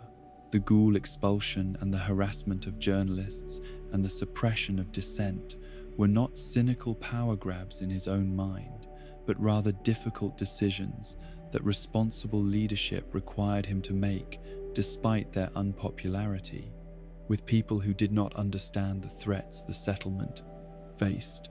This self-justifying logic was enabled partly by the upper stand's supporters who reinforced McDonough's worldview and benefited from his policies, their positions creating echo chambers where criticism was dismissed and uncomfortable truths were ignored in favor of reassuring narratives about Diamond City's greatness and the necessity of strong leadership. The mayor's office overlooked the main gate and the marketplace, its elevated position providing literal oversight of everyone entering and leaving the settlement, while also symbolizing the social distance between leadership and the people supposedly being served. McDonough could observe his subjects from above, without needing to engage with them as equals, their faces and problems becoming abstract from his vantage point, in ways that made harsh policies seem more palatable than they would if he had to witness their human costs directly. The mayor's schedule and priorities reflected his focus on security and control, rather than on building community or addressing the structural problems that created crime and discontent in the first place. He met regularly with security forces to discuss threats and enforcement strategies, reviewed reports about suspicious residents whose behaviors suggested potential synth infiltration or seditious activities, and managed the political coalitions that kept him in power despite the substantial opposition his policies generated. The actual work of governing, the tedious administrative tasks that made communities function, received less attention than the dramatic gestures and forceful responses that maintained his image as a strong leader who would not tolerate challenges to Diamond City's security. The rumors that circulated about McDonough himself being a synth were ironic given his history of anti-synth rhetoric and policies, but they reflected the fundamental paranoia that his own leadership had cultivated and encouraged throughout Diamond City. If anyone could be a synth, and if synths were fundamentally deceptive about their nature, then logically even the mayor himself might be one of the Institute's infiltrators, using his position to advance whatever mysterious agenda the underground scientists were pursuing. The accusations were impossible to prove or disprove without the kind of invasive examination that McDonough would never submit to and that his supporters would never demand, creating deadlock where evidence could not settle questions that had become articles of political faith. Geneva ran multiple business interests throughout Diamond City with the practical efficiency of someone who viewed commerce as a craft requiring skill and attention rather than merely a way to accumulate wealth. Her success reflecting both her business acumen and her ability to navigate the settlement's complex social and political landscape without becoming too closely identified with any particular faction. Her shops served residents across the class spectrum, selling goods that ranged from basic necessities to luxury items depending on customers' means and needs. Her inventory being carefully curated to maximize turnover, while minimizing the risks of holding perishable or seasonally variable products. The economic power that Geneva wielded made her influential beyond what formal political positions would have suggested. Her decisions about pricing and credit and whom to do business with shaping the settlement's economy in ways that affected everyone regardless of their awareness of her role. The neutrality that Geneva maintained between upper stands and lower fields was partly principle and partly pragmatic calculation. Her business, depending on customers from all social classes, and her prosperity requiring that she avoid alienating potential markets through excessive political identification. She treated everyone fairly if they could pay, extending credit to reliable customers regardless of their social status, while refusing service to those who proved dishonest or troublesome regardless of their wealth or political connections. This even-handed approach earned her respect from residents who valued competence and integrity over political alignment, but it also meant that she avoided taking stands on controversial issues, even when her voice might have influenced outcomes toward more just resolutions. The question of whether Geneva's neutrality represented cowardice or wisdom was debated among residents who held stronger political commitments and who sometimes viewed her refusal to take sides as moral failure or complicity with injustice. But Geneva herself would have likely argued that her role was to facilitate commerce and provide goods that people needed, not to involve herself in political conflicts that were beyond her expertise or responsibility. That Diamond City needed people who maintained essential services, even when everyone else was choosing sides and preparing for confrontation. Her businesses continued operating through the chapel crisis and all the other divisive events that threatened to tear the settlement apart, providing continuity and normalcy that helped residents maintain daily routines despite the chaos surrounding them. Myrna operated a chemistry shop that served Diamond City's medical and scientific needs, while also being the settlement's most vocally paranoid resident about synth infiltration, her constant accusations and suspicions making her simultaneously valuable as a supplier and exhausting as a neighbor. Her expertise in chemistry and medicine made her essential for residents who needed specialized drugs or treatments, her knowledge allowing her to compound medicines and create chemical products that could not be obtained through trade or scavenging. But every transaction with Myrna included unsolicited theories about which residents might be synths and warnings about behaviors that supposedly indicated synthetic nature, her obsession with institute infiltration, coloring every interaction and making even routine purchases into exercises in patience. The tragedy of Myrna's paranoia was that it reflected legitimate concerns taken to irrational extremes, her fears about synth infiltration being rooted in real threats, but magnified through anxiety and isolation into a worldview where everyone was suspect and trust was impossible. She accused residents based on the flimsiest evidence or no evidence at all, her theories being unfalsifiable because the absence of proof for synthetic nature could always be interpreted as evidence of sophisticated deception rather than actual humanity. This circular reasoning made her accusations dangerous despite their obvious irrationality, some residents being subjected to harassment, or worse, based on nothing more than Myrna's declarations that their behaviors seemed synthetic. But Myrna's constant warnings about synth threats also made her useful to Mayor McDonough and others who benefited from maintaining fear and suspicion throughout the settlement, her voice providing unofficial support for policies that might have seemed excessive if justified only through official channels. When the mayor wanted to implement new security measures or exclude residents whose presence he found inconvenient, Myrna's accusations provided ready-made justifications that could be cited as community concerns rather than political decisions. The symbiotic relationship between paranoid citizen and authoritarian leadership demonstrated how fear could be cultivated and exploited to serve interests that had nothing to do with actual security. The working-class residents who operated establishments like the Colonial Tap House represented Diamond City's backbone, people whose labor and service kept the settlement functioning while receiving little recognition or reward beyond their ability to continue surviving. Kathy and her husband ran the tap house with the efficiency born from years of experience, serving drinks and meals while also managing the complex social dynamics of an establishment that attracted customers from all social classes and political affiliations. Their position behind the bar made them repositories of information and gossip, people sharing more when drinking than they would in more guarded circumstances, secrets being revealed that the tap house operators could choose to keep or share depending on their judgment about consequences. Polly, the bartender, knew everyone who frequented the establishment and had developed the diplomatic skills necessary to serve customers whose political views or social positions might lead to conflict if not carefully managed.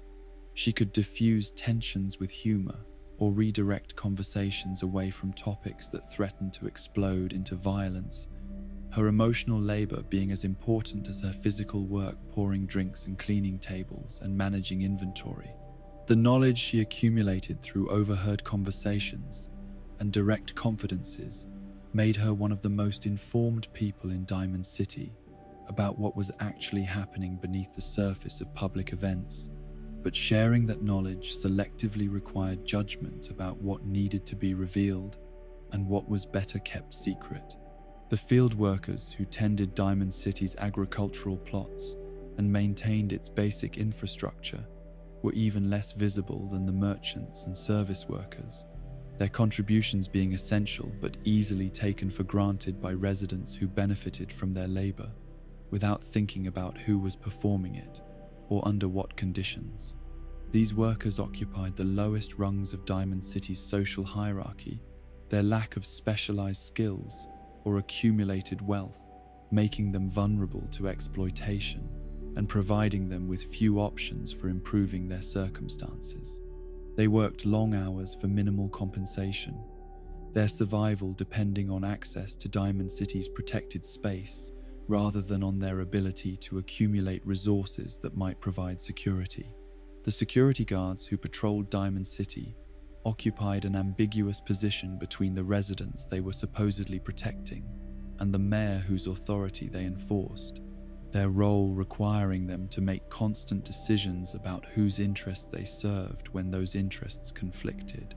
The guards were drawn from Diamond City's population rather than being an external force, making them neighbors and sometimes friends of the people they monitored and sometimes arrested, creating personal conflicts between their duties and their relationships. Some guards took their responsibility to protect all residents seriously, treating everyone with basic dignity even when enforcing rules they personally disagreed with, their professionalism making them respected even by people who opposed the policies they were implementing. But other guards used their positions to settle personal grievances, or to demonstrate power over people they disliked, or to extract informal benefits through the implicit or explicit threat of official action. The lack of meaningful oversight or accountability for security forces meant that abuses were common and often went unpunished, residents who complained about guard misconduct finding themselves subjected to additional harassment rather than receiving redress for their legitimate grievances. The pattern reinforced lower fields residents' distrust of authority and their understanding that security forces existed primarily to protect the powerful, rather than to serve all residents equally. The children of Diamond City were simultaneously the settlement's hope for the future and its greatest vulnerability, each young life representing the possibility that human civilization might survive and thrive, while also being hostage to fortune and to decisions made by adults whose choices would shape what futures those children could access. The school provided education that combined practical survival skills with preservation of pre-war knowledge, the curriculum reflecting ongoing debates about what children needed to learn and what humanity needed to preserve from its past.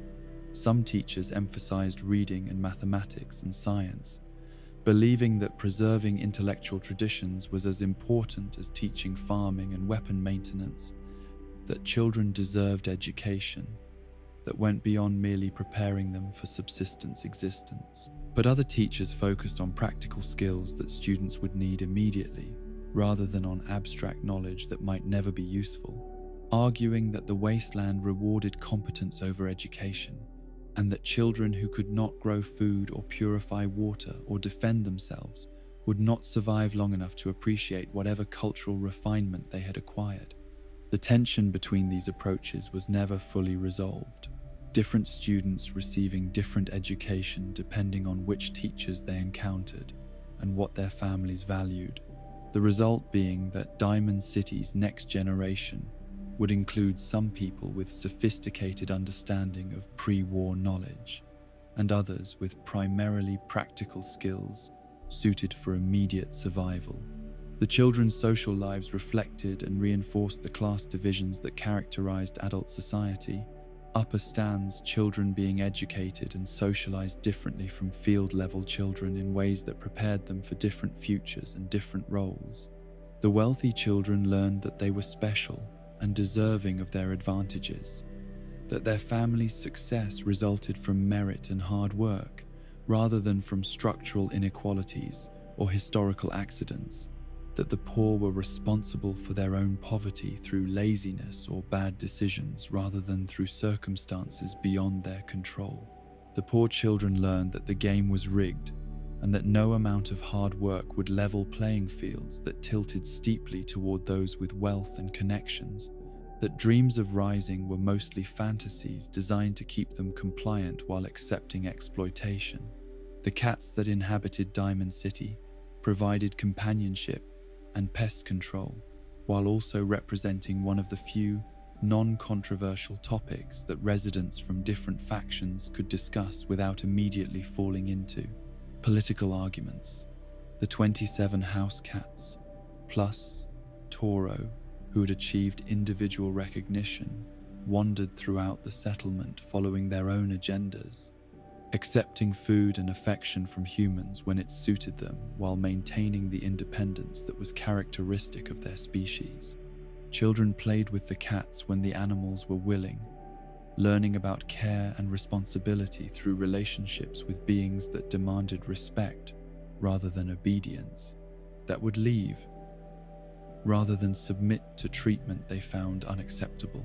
The significance of the cats extended beyond their practical utility or their value as companions to represent Diamond City's success in maintaining aspects of civilization beyond mere survival, their presence demonstrating that the settlement had resources sufficient not just for human existence, but for supporting other species that served aesthetic and emotional rather than purely practical purposes. People who devoted time and resources to feeding cats and who tolerated their presence despite the minor nuisances they created were people who retained capacity for care that extended beyond immediate self-interest, who valued beauty and companionship enough to make space for them despite the constant pressures of survival. The collective identity that these diverse individuals created through their interactions and conflicts and collaborations was what made Diamond City more than just walls and buildings, more than an economic hub or defensive position, more than the sum of its parts, when those parts were considered in isolation. The settlement was a community despite its divisions, a place where people knew each other and cared about each other even when they disagreed or competed or occasionally hated each other. The social bonds that held Diamond City together were strained by politics and inequality and fear, but not yet broken entirely. The settlement, retaining enough cohesion to function, even as its future became increasingly uncertain.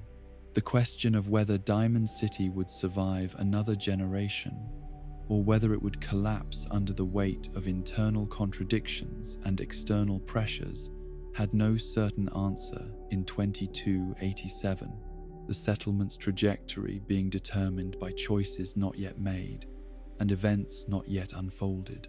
But the people who gave the settlement its character and who would make those choices and face those events were complex and fully human despite their flaws, their struggles and hopes and failures deserving of recognition regardless of whatever outcomes their efforts might produce.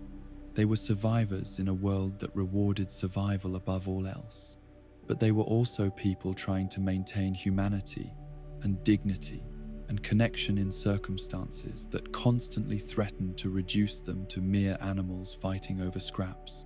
Their success in that effort, partial and fragile as it was, represented civilization's continuing resistance against forces that sought its extinction. The fear that permeated Diamond City in 2287 was not the simple terror of physical threats that could be seen and fought with weapons and walls, but rather the more insidious psychological dread that came from never knowing who was real and who was synthetic, who was human and who was an institute creation, programmed to deceive.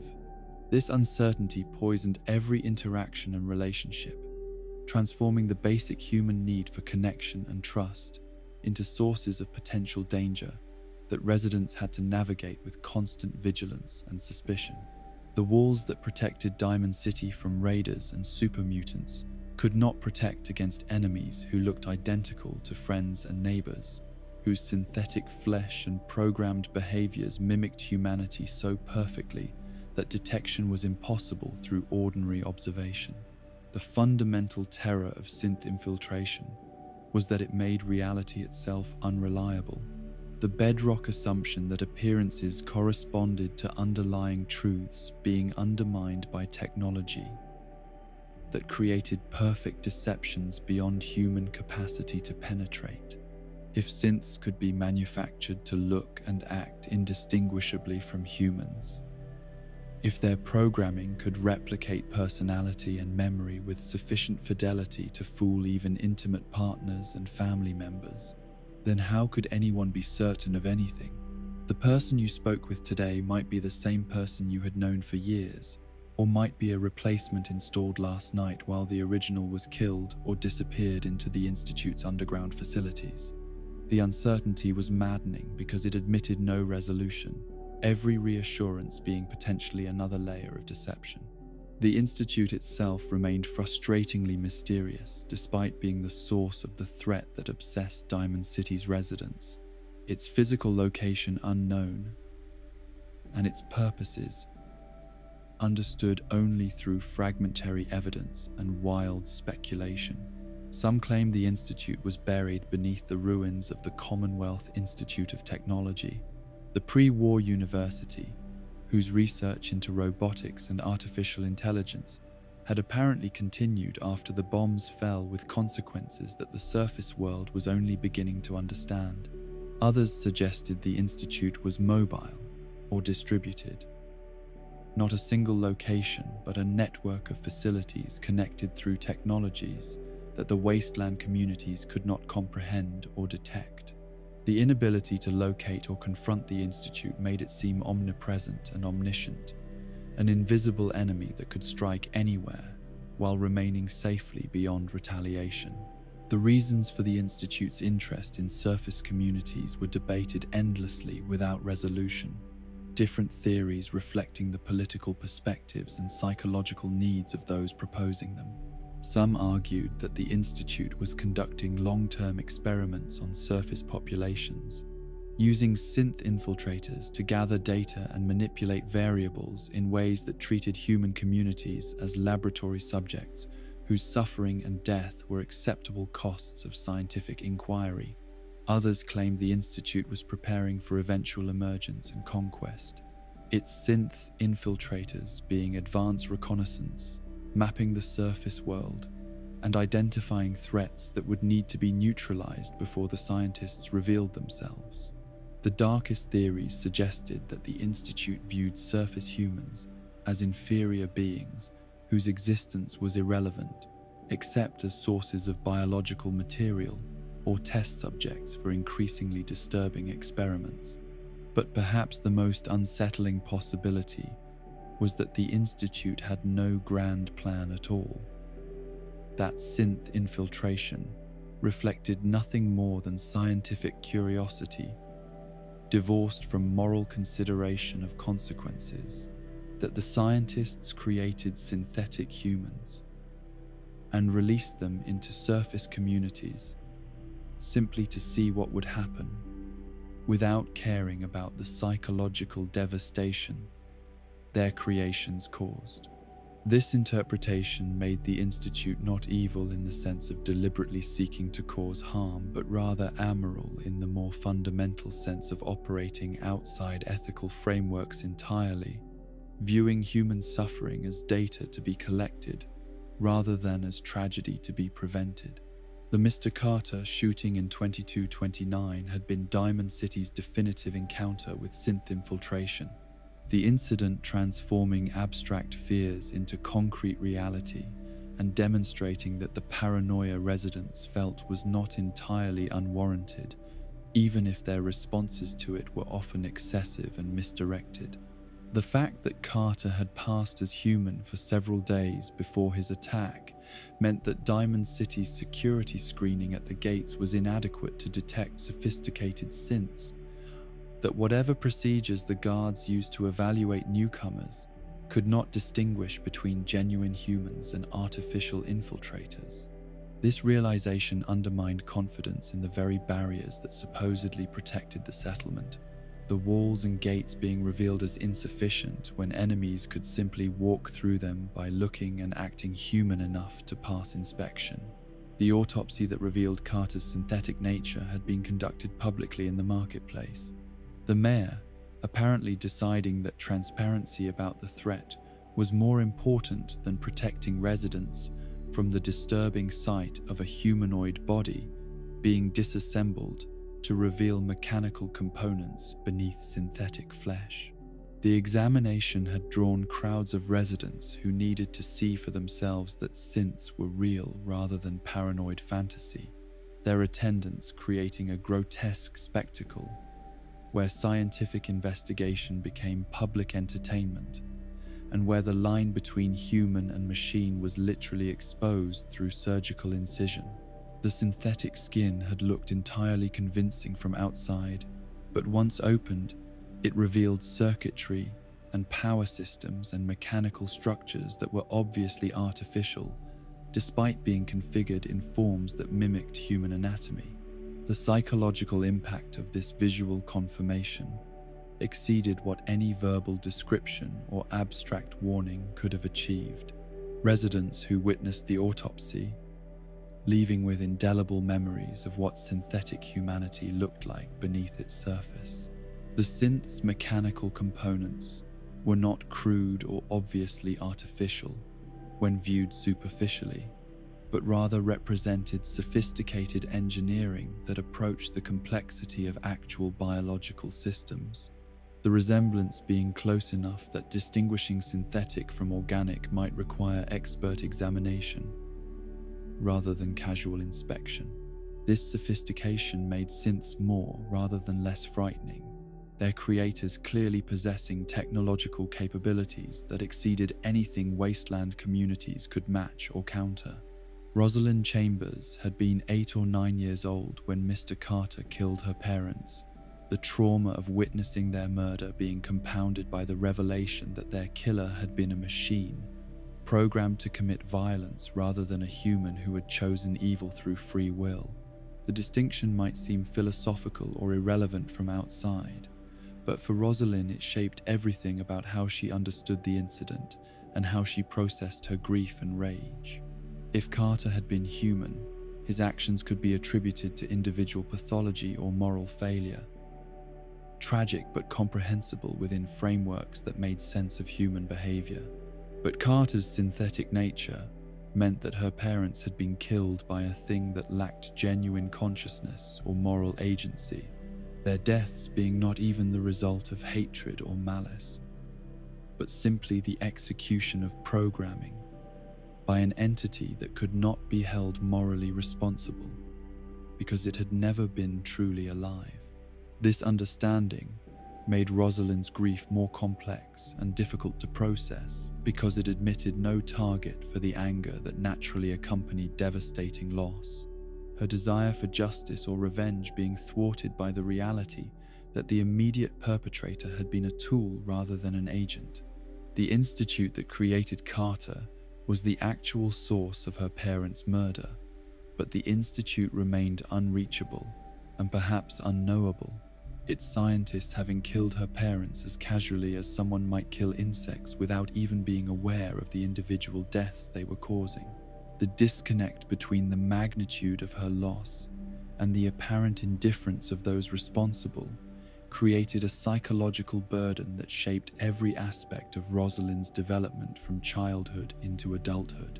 Her response to this trauma was to dedicate herself to fighting synths and the Institute with single-minded focus that made her both admirable in her commitment and tragic in her inability to process grief through channels less destructive than perpetual anger. She became an activist and organizer for anti-synth policies, her voice carrying weight because of her personal experience and because opposing her positions seemed insensitive to her suffering. But her advocacy also made her unwilling or unable to consider that synths might be more complex than the simple monsters her trauma required them to be, that synthetic beings might possess consciousness and moral worth that should be recognized even while condemning those who used them as weapons or infiltrators. The question that Rosalind could never satisfactorily answer was whether synths themselves were responsible for their actions, or whether they were victims of their programming and creation, whether destroying synths represented justice, or simply more killing that perpetuated cycles of violence without addressing root causes. The synths she encountered or heard about varied enormously in their behaviors and apparent consciousness, some seeming to be genuine persons deserving moral consideration, while others appeared to be sophisticated machines following programming without genuine agency. The philosophical questions about personhood and consciousness that these variations raised were beyond Rosalind's interest or capacity given her trauma, but they troubled residents who tried to maintain ethical frameworks while also protecting themselves from legitimate threats. The behavioral testing that some residents attempted to develop for identifying synth infiltrators reflected both reasonable security concerns and the dangerous tendency to see patterns where none existed and to interpret innocent behaviors as evidence of synthetic nature. Some people claimed that synths could be identified through their eating habits, arguing that artificial beings would lack genuine hunger or would eat mechanically rather than with the unself-conscious pleasure that characterized human dining. Others looked for subtle discontinuities in personality or memory, inconsistencies that might indicate programming errors or might simply reflect the normal variability that characterized all human behavior and cognition. The most popular supposed tests involved asking questions about pre-war life or childhood memories, the theory being that synths would lack genuine biographical histories and would either refuse to discuss their pasts or would provide answers that seemed scripted rather than spontaneous. But these tests were fundamentally flawed because sophisticated synths were presumably programmed with complete false memories that would be indistinguishable from genuine recollections, while actual humans might have various reasons for being reluctant to discuss traumatic pasts, or might simply have poor memories about childhood events that occurred decades earlier. The tests identified people who were anxious or private, or who had experienced trauma, not people who were synthetic. But residents desperate for any means of identifying infiltrators continued using them despite their obvious inadequacy. The social cost of this constant testing and suspicion was enormous and often unacknowledged, relationships being destroyed when partners began questioning each other's humanity, and friendships being shattered when one person's behavior triggered another's paranoid suspicions. Families faced terrible dilemmas when children accused parents of being synth replacements, or when parents began doubting whether their children were the genuine biological offspring they had raised, or institute creations substituted at some point through mechanisms that no one understood but everyone feared. The accusations could not be definitively resolved without invasive examination that most people refused to undergo because submitting to such inspection seemed like admitting doubt about one's own humanity. But refusing examination could be interpreted as evidence of synthetic nature, trying to avoid detection. The security theater that Diamond City's leadership implemented in response to synth fears provided visible reassurance while doing little to address actual risks. The guards at the gates conducting more thorough inspections and asking more probing questions without possessing any reliable means of distinguishing sophisticated synths from genuine humans. The checkpoint procedures were modified repeatedly as new theories about synth detection emerged, guards being instructed to look for particular behavioral tells, or to ask specific questions designed to trap synthetic infiltrators. But each modification proved ineffective because it was based on speculation rather than actual knowledge about how synths functioned or what characteristics distinguished them from humans. The result was that security measures became increasingly invasive while remaining fundamentally inadequate. Residents being subjected to greater scrutiny and questioning without actually being any safer. The guards' examinations serving primarily to demonstrate that authorities were taking the threat seriously rather than actually preventing synth infiltration. But the visible effort was politically important because it allowed leadership to claim they were protecting residents even when their measures were theatrical rather than practical. The performance of security being more valuable than actual security. In contexts where effective protection was impossible, but the appearance of effort was necessary for maintaining authority. The most insidious effect of the synth threat was not the actual danger that infiltrators posed, but rather the way that fear of infiltration destroyed the social trust that communities required to function, residents becoming isolated and paranoid in ways that made collective action and cooperation increasingly difficult. The Institute did not need to place synths in every settlement or even in most settlements to achieve strategic objectives because the mere possibility of infiltration created behavioral changes throughout the Commonwealth that served Institute interests, whether those interests involved conquest or experimentation or something else entirely. Communities that devoted enormous resources to identifying and eliminating synth infiltrators were communities that could not invest those resources in defense against raiders or in economic development or in any of the countless other priorities that post-war survival demanded. The paranoia also made communities more authoritarian and less tolerant because security concerns could justify almost any violation of individual rights or any suppression of dissent. Anyone who opposed security measures being potentially an Institute infiltrator, trying to weaken defenses rather than a legitimate citizen with different priorities or perspectives. Mayor McDonough had used synth fears to justify policies that had nothing to do with actual security, the ghoul expulsion being rationalized partly through claims that ghouls might be synths in disguise, or might be more vulnerable to synth replacement, because their distinctive appearance would make it easier for the Institute to create convincing doubles. These justifications were absurd but effective, because residents desperate for protection were willing to accept almost any policy that claimed to increase security, regardless of whether it actually achieved that goal. The behavioral adaptations that Diamond City residents developed in response to constant uncertainty about who was human created social dynamics that were simultaneously rational and destructive, each person trying to protect themselves through careful observation and strategic distancing while collectively creating an environment where genuine human connection became nearly impossible.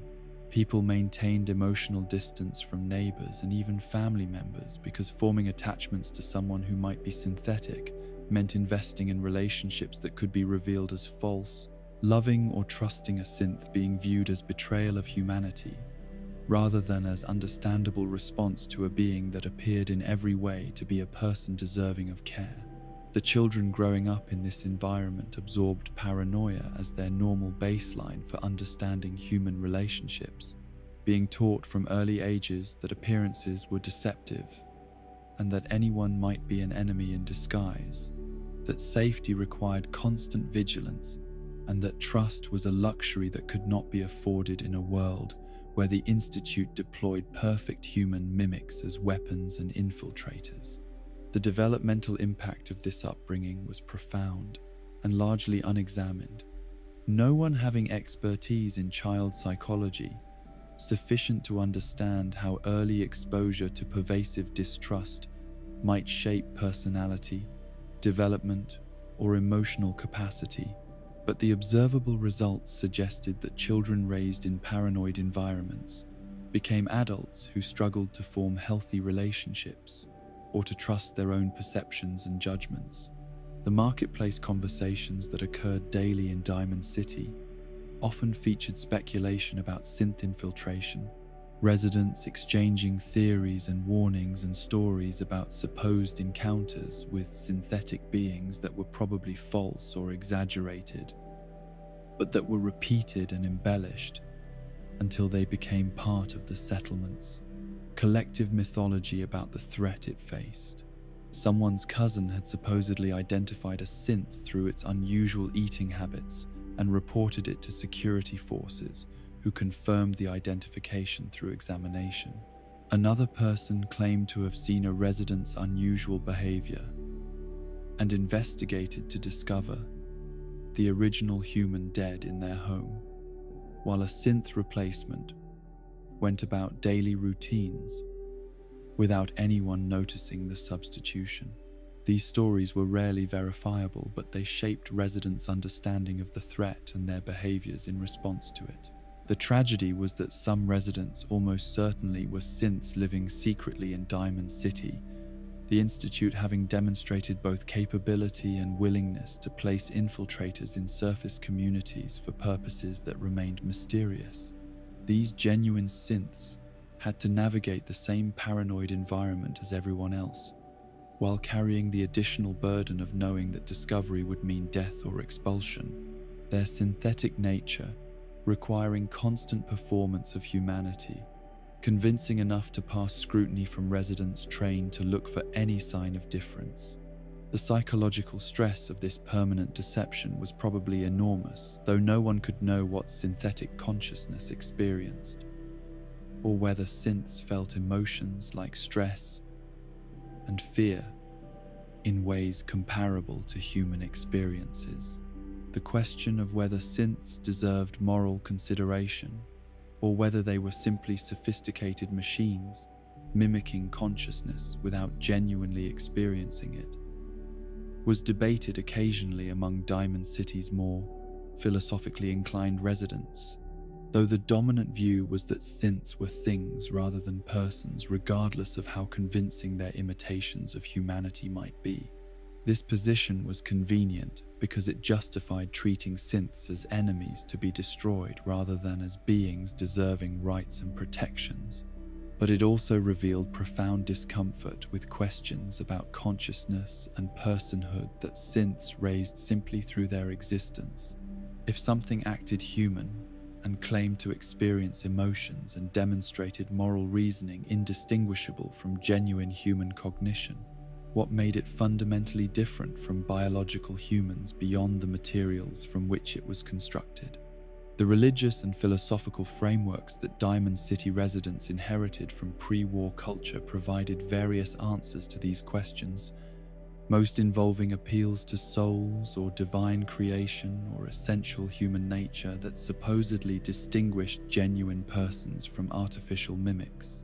But these answers were less satisfying in the face of actual synths than they had been as abstract theology, because the synthetic being's sophistication challenged simple distinctions between natural and artificial, between ensouled and mechanical, between genuine and fake. The synths did not present themselves as obviously different from humans, except in their construction, their behaviors, and apparent consciousness, being close enough to authentic that dismissing them as mere machines required deliberate effort to ignore evidence that suggested otherwise. Nick Valentine's accepted presence in Diamond City demonstrated that residents were capable of recognizing some synthetic beings as deserving of limited moral consideration, even while maintaining general hostility towards synths as a category. His obvious mechanical nature and known history allowing him to be classified as exceptional rather than forcing residents to reconsider their assumptions about synthetic persons. But Nick's example also revealed the inconsistency and arbitrariness of the criteria being used to determine who counted as a person deserving rights, his treatment being better than what more sophisticated synths received, primarily because his appearance made his synthetic nature undeniable, rather than because his consciousness or moral worth were fundamentally different from other Institute creations. The small joys that persisted in Diamond City, despite the atmosphere of fear and suspicion, were testament to human resilience and the determination to maintain aspects of normal life even in circumstances that seemed designed to preclude happiness or peace. The tavern still hosted celebrations when residents had reasons to celebrate, births and marriages and successful business ventures being marked with gatherings where people could temporarily set aside their vigilance and connect with neighbors through shared joy. Children still played games in the marketplace, their laughter creating soundscapes that reminded adults of what they were supposedly protecting, even as the protection's methods threatened to destroy the innocence that made childhood valuable. The daily rituals of commerce and conversation continued with the regularity that humans seemed to need regardless of external circumstances, the marketplace opening each morning and closing each evening, with routines that provided structure and predictability in a world where so much was uncertain. Takahashi still served noodles with unwavering consistency, the Protectron's simple programming being paradoxically reassuring in its complete transparency about what the robot was and what it could do. The cats still wandered through the settlement accepting food and affection on their own terms, their independence being refreshing in an environment where everyone else was constantly performing humanity or evaluating others' performances. But even these joys were shadowed by the paranoia that colored everything in Diamond City, celebrations being dampened by awareness that any gathering might include synth infiltrators, children's play being monitored for behavioral indicators of synthetic nature, even the cats being viewed with suspicion by residents who wondered whether the Institute might deploy synthetic animals as surveillance devices or weapons. The corrosion of trust extended to every aspect of life, no interaction or relationship being entirely free from the doubt that one or both parties might not be what they appeared, the fundamental human experience of connection being undermined by technologies that made appearances systematically unreliable. The future that Diamond City faced in 2287 was uncertain in ways that went beyond normal wasteland unpredictability about threats and opportunities. The settlement's internal divisions and the external threat from synth infiltration, creating conditions where collapse seemed as likely as continued survival. The walls still stood, and the green monster still protected, but what they were protecting had been hollowed out by fear, the community inside them having lost much of the cohesion and trust that made group survival possible and that made survival worth pursuing beyond merely staying alive. The question was whether Diamond City could recover what it had lost, or whether the damage was permanent and cumulative, each generation being raised in paranoia, passing that paranoia to their children until the very concept of trust became incomprehensible. The settlement's best hope lay perhaps in the resilience that had allowed it to survive previous crises, the walls having protected against super mutants, and the community having endured internal conflicts without completely fragmenting. But this hope was tempered by recognition that psychological damage accumulated differently than physical damage. Walls could be rebuilt after attacks, but trust, once destroyed, might never be fully restored.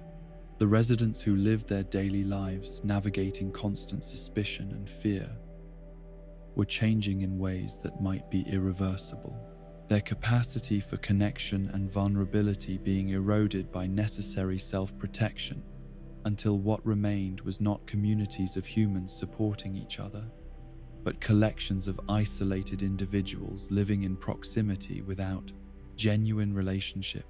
The stage was set for events that would force Diamond City to confront fundamental questions about identity and purpose that had been deferred too long. Arrivals that would test whether the settlement retained sufficient humanity to recognize persons deserving protection regardless of their nature, or had become so consumed by fear that any difference was grounds for exclusion.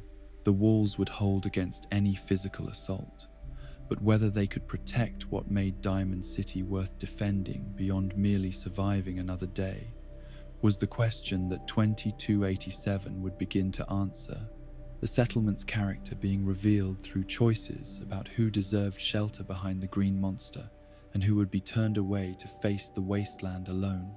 The green monster was not merely a wall, but a living presence in Diamond City's collective consciousness, its physical mass of concrete and steel having transcended mere architectural function to become the settlement's defining symbol and its most enduring connection to the world that had existed before the bombs fell. The wall stood 37 feet tall, a height that had been calculated generations before the war to prevent spectators outside Fenway Park from watching baseball games without purchasing tickets, the economic considerations of pre-war entertainment having inadvertently created the defensive barrier that would save thousands of lives during humanity's final hours. The irony was not lost on residents who understood that their survival had been enabled by capitalism's desire to extract payment from sports fans, that the wall protecting them from nuclear fire had been built to protect profit margins from freeloaders. The physical characteristics of the green monster reflected the construction priorities and available materials of the early 20th century, an era when builders believed in permanence and over-engineered structures with the expectation that they would serve multiple generations without requiring replacement or significant repair. The wall was constructed from concrete, poured thick and reinforced with steel in quantities that modern efficiency experts would have deemed wasteful, the excess material representing insurance against forces that engineers of that era could not have imagined but that their construction methods coincidentally prepared for. The concrete had been mixed to specifications that prioritized strength over cost savings, the aggregate carefully selected, and the curing process monitored to ensure that the finished product would withstand weather and time, and the countless small stresses that accumulated over decades of exposure.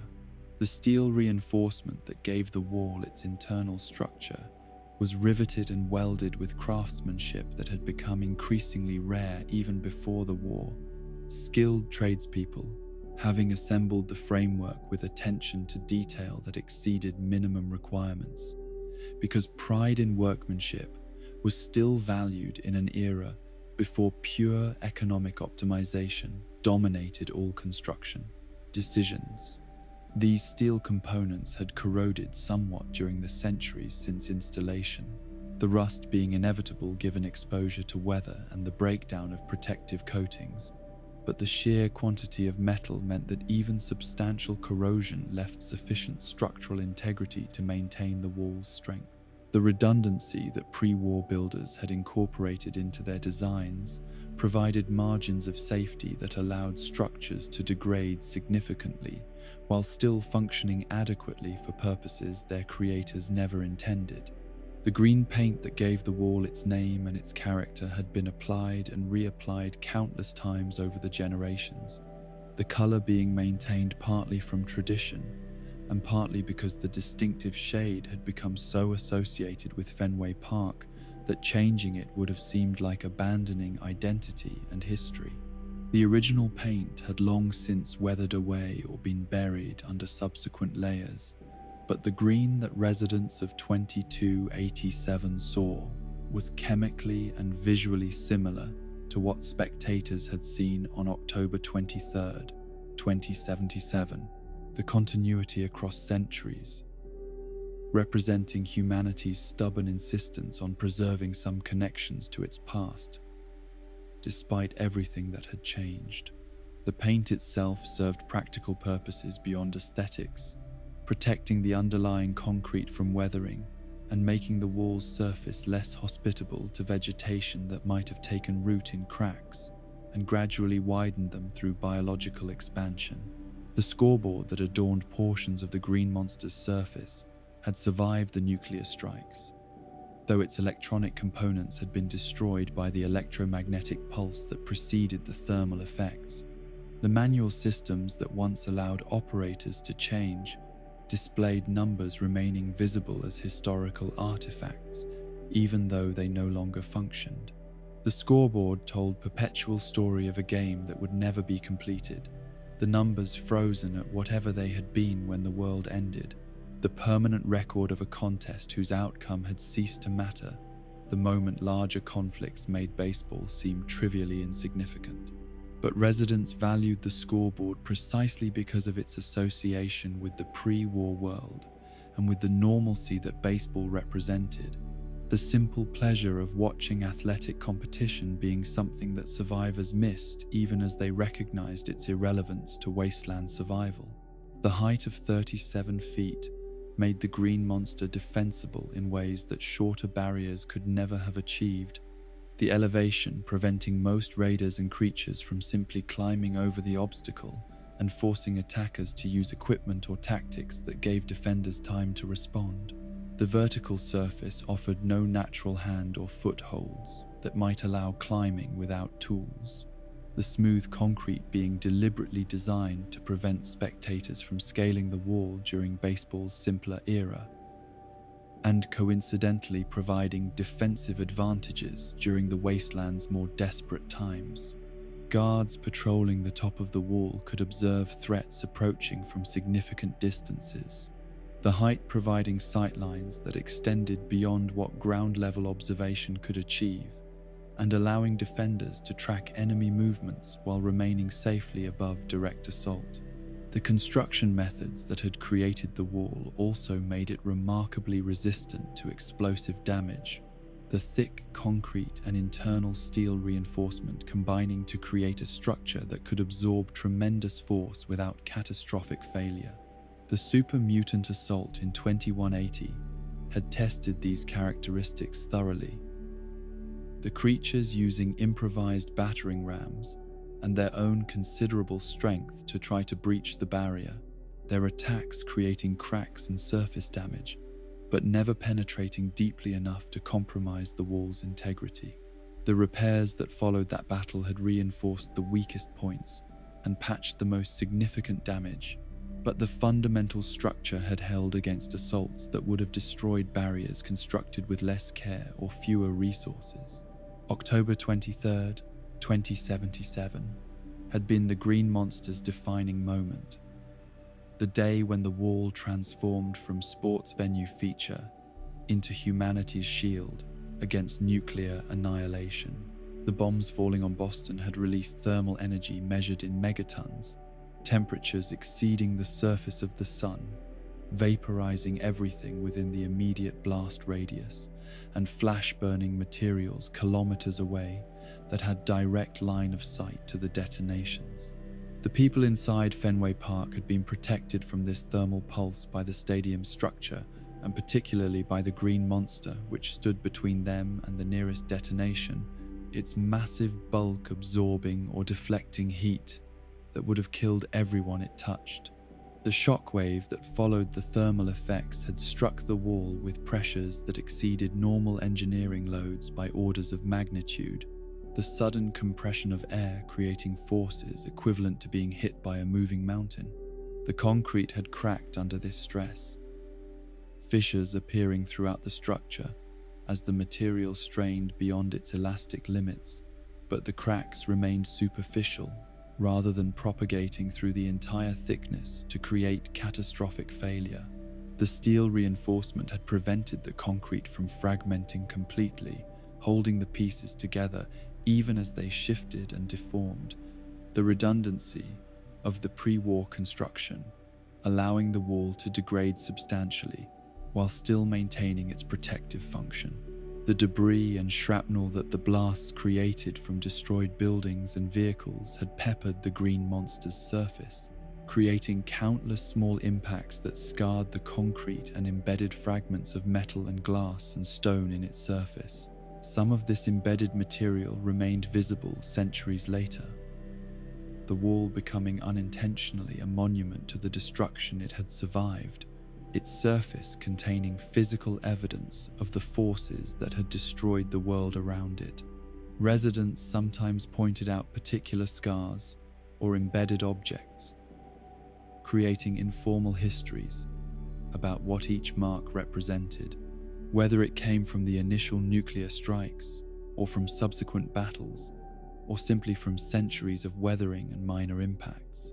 The radioactive fallout that settled over Boston in the hours and days following the strikes had contaminated everything, including the green monster. Radioactive particles embedding themselves in the concrete's porous surface and in the paint's microscopic irregularities. The initial radiation levels had been lethal. Anyone standing near the wall during those first days receiving doses sufficient to cause acute radiation sickness and probable death. But radioactive decay and weathering had reduced the contamination over the decades and centuries, the most dangerous isotopes having decayed into less harmful forms while rain and wind gradually carried away surface contamination.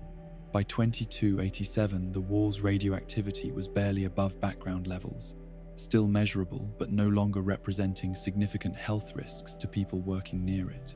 The wall's transformation into legend had occurred gradually, as survivors processed their trauma and needed symbols to represent their deliverance from destruction. The green monster becoming the focus for gratitude and reverence that might in other circumstances have been directed toward deities or saviors. The wall had saved them through no intention of its own, its protective function being a coincidental result of pre-war construction decisions made for entirely different purposes. But this randomness did not diminish survivors' gratitude or their tendency to anthropomorphize the structure as if it were a conscious agent rather than an inanimate object. People spoke of the wall as if it had chosen to protect them, as if its standing while the city around it fell represented deliberate sacrifice rather than simple physics and engineering. The name Green Monster took on new meaning after October 23rd. The phrase that had originally described the wall's challenge to baseball players, now describing its role as protective monster, standing between survivors and the horrors of the wasteland.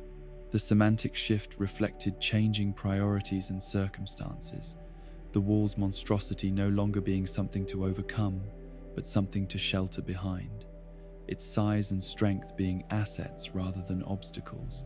Children growing up after the war learned the name without necessarily understanding its baseball origins.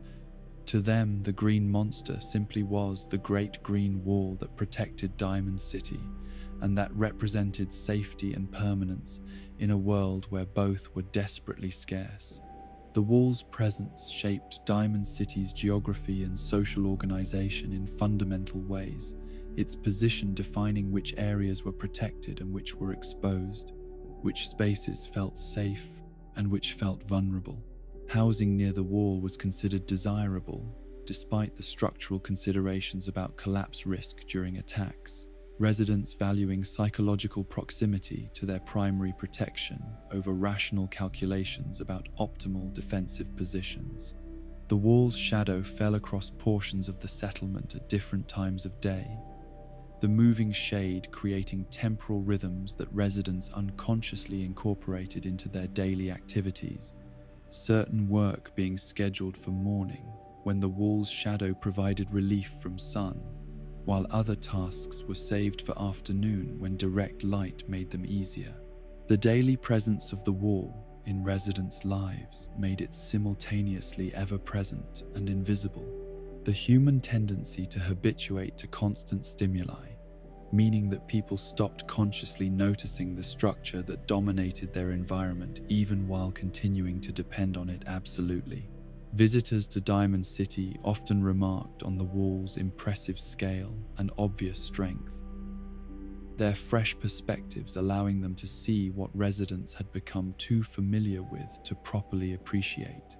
But moments of renewed awareness occurred during crises or attacks when the wall's protective function was tested, residents remembering during those desperate times why they had built their lives in this particular location, and why the wall's continued integrity was worth any sacrifice necessary to maintain it. The maintenance required to keep the wall functional and strong represented ongoing commitment of resources and labor that Diamond City's leadership prioritized above almost all other considerations. The recognition that the settlement's survival depended absolutely on the barrier's continued integrity, making its upkeep non-negotiable regardless of competing needs. Work parties were regularly assigned to inspect the wall for new damage or weathering, their careful examination identifying cracks and defects before they could propagate into structural problems. Repairs were conducted using whatever materials were available, pre-war concrete being irreplaceable, but wasteland alternatives being adequate for patching and reinforcement if not for new construction. The knowledge required for proper wall maintenance was passed between generations through apprenticeship and practical instruction. Elder craftspeople teaching younger workers how to assess structural integrity and how to conduct repairs that would last, rather than merely concealing problems. This knowledge included understanding of how concrete aged and failed, how steel corroded, and what signs indicated dangerous weakness versus acceptable degradation, how to mix repair materials that would bond properly with century-old substrate and cure to adequate strength in wasteland conditions. The expertise was valuable beyond its application to the green monster itself, the same principles that guided wall maintenance being applicable to other construction projects throughout the settlement. The ritual aspects of wall maintenance transcended purely practical necessity to become expressions of community values and collective commitment, residents understanding that caring for the wall represented caring for each other and for the future generations who would depend on its protection. Work parties singing while they labored on repairs, their songs being wasteland compositions that had evolved over decades to accompany physical work and create social bonding through shared rhythm and melody. The completion of major repair projects was sometimes celebrated with gatherings where residents acknowledged the work that had been done and recommitted themselves to the wall's preservation. These ceremonies, serving both practical purposes of maintaining morale and symbolic functions of reinforcing communal identity. The wall's representation of Diamond City's identity was so complete that residents often referred to themselves as being behind the wall or protected by the monster, their language revealing how thoroughly the physical structure had been incorporated into their understanding of who they were and what distinguished them from other wasteland communities. The wall made Diamond City different from settlements that depended on earthworks or metal barriers or dispersed defensive positions, its solidity and permanence, suggesting that the community it protected possessed similar qualities of strength and endurance. This association worked both ways, residents believing that they were worthy of the wall's protection and that maintaining themselves as a community justified the wall's existence, the structure and the society it sheltered being mutually constitutive and dependent. The view from atop the green monster encompassed everything that the wall protected and everything it excluded, the elevation providing perspective that ground-level existence could never achieve and that shaped how those with access to it understood Diamond City and its place in the broader Commonwealth. Guards stationed on the wall could observe the settlement below with the detachment that came from physical and psychological distance, watching residents go about their daily activities like pieces moving across a game board whose overall patterns were visible only from above.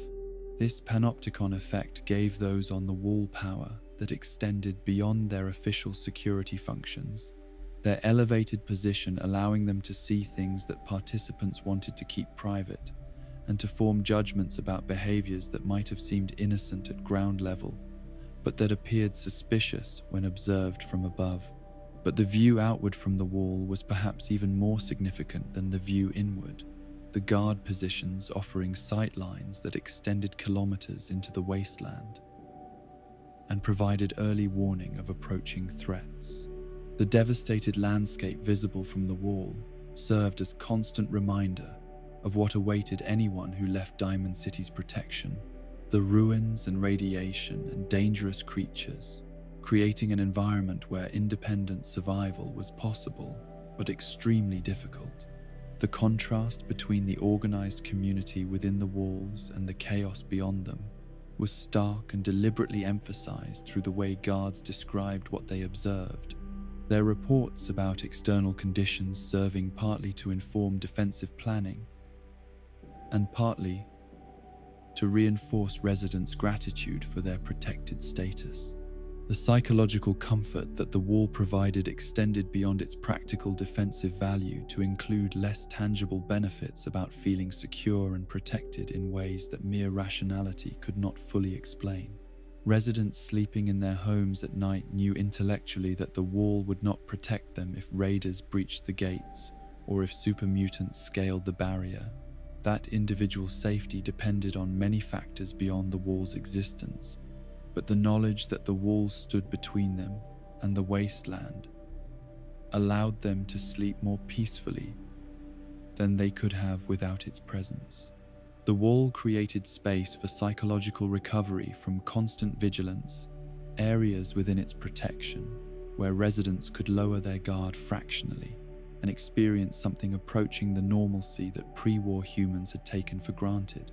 The threat assessment that the wall enabled was both blessing and curse, the ability to see dangers approaching, providing time to prepare, while also creating constant awareness of how many threats existed and how vulnerable the settlement remained, despite its defenses.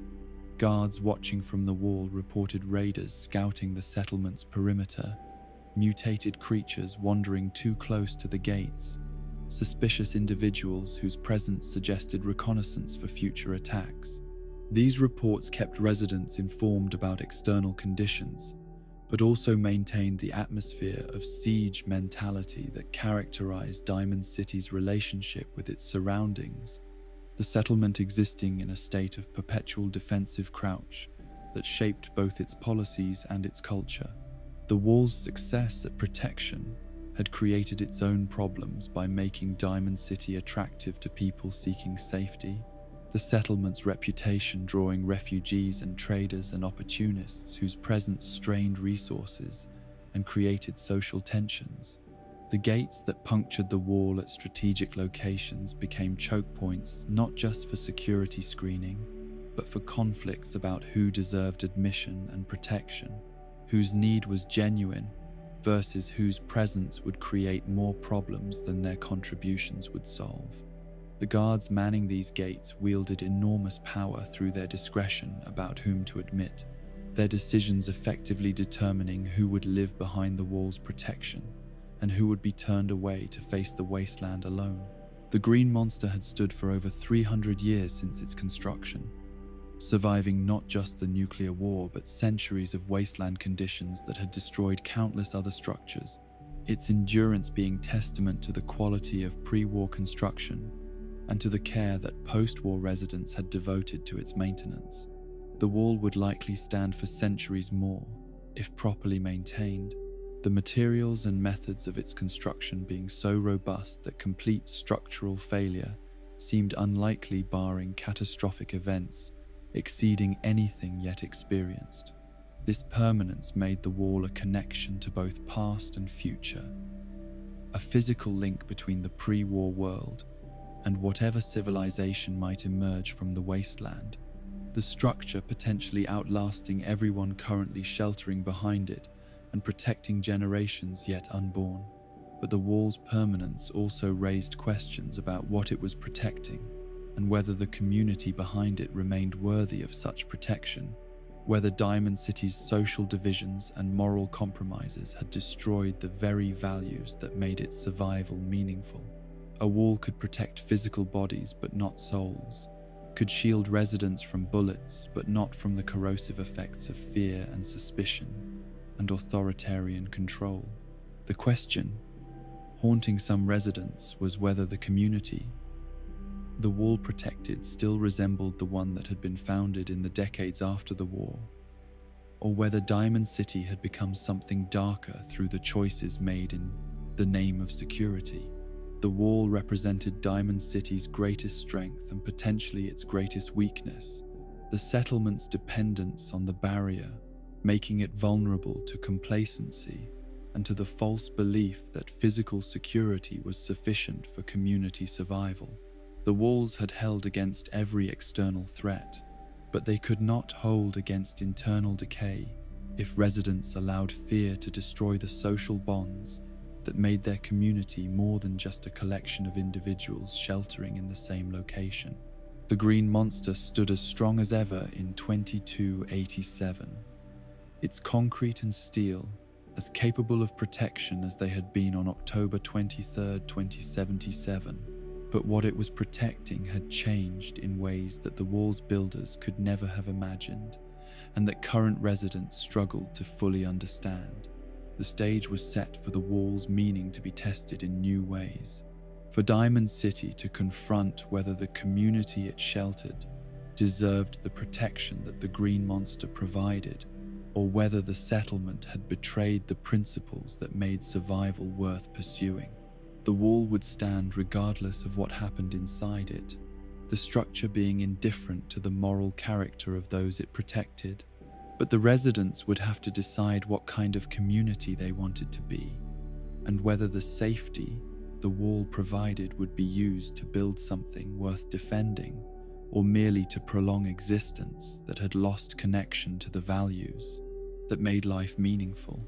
The Green Monster's watch was eternal and unwavering, but the community beneath its protection remained uncertain and fragile.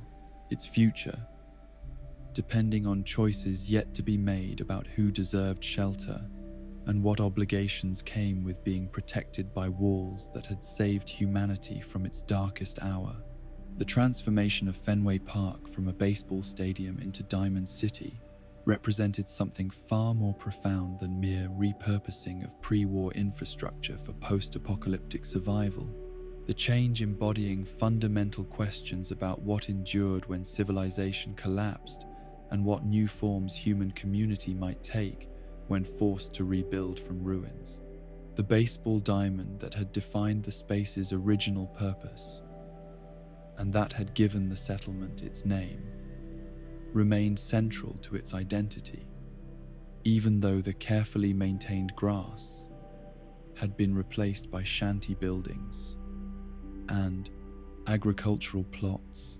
The geometric pattern of bases and pitcher's mound being buried beneath structures that served needs the stadium's architects never imagined. But the name Diamond City preserved the memory of what had been while simultaneously claiming that the community built atop the playing field was itself precious and rare, a jewel of civilization worth protecting in a wasteland that offered mostly suffering and death. The appropriateness of this evolution from sports venue to permanent settlement was striking when considered from perspectives that understood how communities had always functioned and what purposes gathering places served, regardless of their official designations. Stadiums in the pre-war world had been designed explicitly to bring people together in shared spaces where they could experience collective emotions and participate in rituals that transcended individual existence, the athletic competitions being excuses for social bonding as much as ends in themselves. The stands and concourses and field had been configured to facilitate movement and gathering, to create sightlines that allowed everyone to observe central events, to provide infrastructure for feeding and managing crowds that numbered in the tens of thousands. These same design features that made Fenway an excellent baseball venue made it an excellent foundation for a post-war settlement. The transition from temporary to permanent occupation being less dramatic than it might have seemed because the underlying purpose remained constant even as specific activities changed. People still gathered in the space to experience community and to participate in collective life. The marketplace, replacing the baseball field as the focus of shared attention, but serving similar functions of creating common experience and facilitating social bonds. The stands still provided tiered seating, though now they held homes, rather than spectators. The elevation offering views not of athletic competition but of daily life unfolding in the settlement below, the change being more about what was being observed than about the fundamental human need to see and be seen. The continuity across this transformation suggested that some human needs and social patterns were sufficiently fundamental, that they transcended even catastrophes as comprehensive as nuclear war, that the impulse to gather and connect and create meaning through collective activity would reassert itself whenever humans survived in sufficient numbers to form communities. The stadiums built for entertainment were being repurposed for survival, but survival itself was being pursued partly to preserve the entertainment and beauty and simple pleasure that made existence something more than biological persistence. Diamond City's residents worked and struggled and fought to maintain their settlement, not just because the walls protected them, but because the community inside those walls offered experiences and relationships that gave life meaning, beyond mere continuation. The experiment in civilization that Diamond City represented was both incredibly ambitious and deeply flawed. The settlement's residents attempting to rebuild something resembling pre-war society, while lacking most of the resources and institutions that had made that society function. They were trying to create government without clear constitutional foundations or agreed-upon limitations on authority, to establish justice systems without trained judges or comprehensive legal codes, to maintain education without proper schools or standardized curricula, to preserve culture without libraries or museums, or the leisure time that cultural production required. The results were inevitably compromised and inconsistent. Diamond City achieving enough success to believe that civilization remained possible while suffering enough failures to question whether their efforts were building something sustainable or merely delaying inevitable collapse. The successes were real, even if limited and partial. The settlement having achieved over a century and a half of continuous occupation, and having developed economic and social systems that allowed hundreds of people to live together with less violence and chaos than characterized most wasteland communities. The marketplace functioned as an arena for peaceful exchange, rather than violent competition for resources. The courts resolved disputes through negotiation and testimony, rather than through simple dominance of the strong over the weak. The security forces maintained order through legitimate authority, rather than through pure coercion. These achievements were significant by wasteland standards, even if they seemed pathetic compared to the elaborate institutional structures that had characterized pre-war governance, and they demonstrated that humans retained capacity for cooperation and restraint, even in circumstances that might have justified pure selfishness and brutality. But the failures were equally real and potentially more significant, because they suggested that some pre-war problems were being recreated rather than overcome, that humans freed from one set of constraints were simply recreating different but equally unjust systems of oppression and inequality. The class divisions that stratified Diamond City between wealthy upper stands and poor lower fields replicated patterns from pre-war cities, where economic success determined not just material comfort, but basic dignity and access to opportunity. The prejudice against ghouls and synths echoed older forms of bigotry that had divided humans along lines of race and ethnicity and other characteristics beyond individual control. The targets changing, but the underlying impulse to create outgroups who could be blamed and excluded remaining constant. The authoritarian drift that characterized McDonough's administration demonstrated how easily security concerns could justify concentration of power and suppression of dissent, how fear could be manipulated to convince people to surrender freedoms they might not willingly relinquish in calmer circumstances.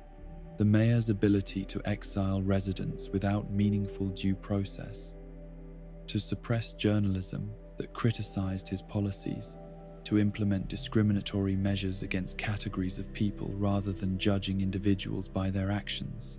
All suggested that Diamond City was recreating tyranny rather than learning from pre-war failures. The settlement had walls to protect against external enemies, but lacked the internal checks and balances that might protect against leaders who became threats to the communities they supposedly served. The question of whether humanity could learn from its mistakes, or whether the same patterns would repeat across cycles of rise and fall, was central to understanding Diamond City's significance as an experiment in post-war civilization. The settlement's founders in 2130 had possessed living memory of the pre-war world and its catastrophic end, their experiences providing cautionary lessons about the consequences of particular choices and policies.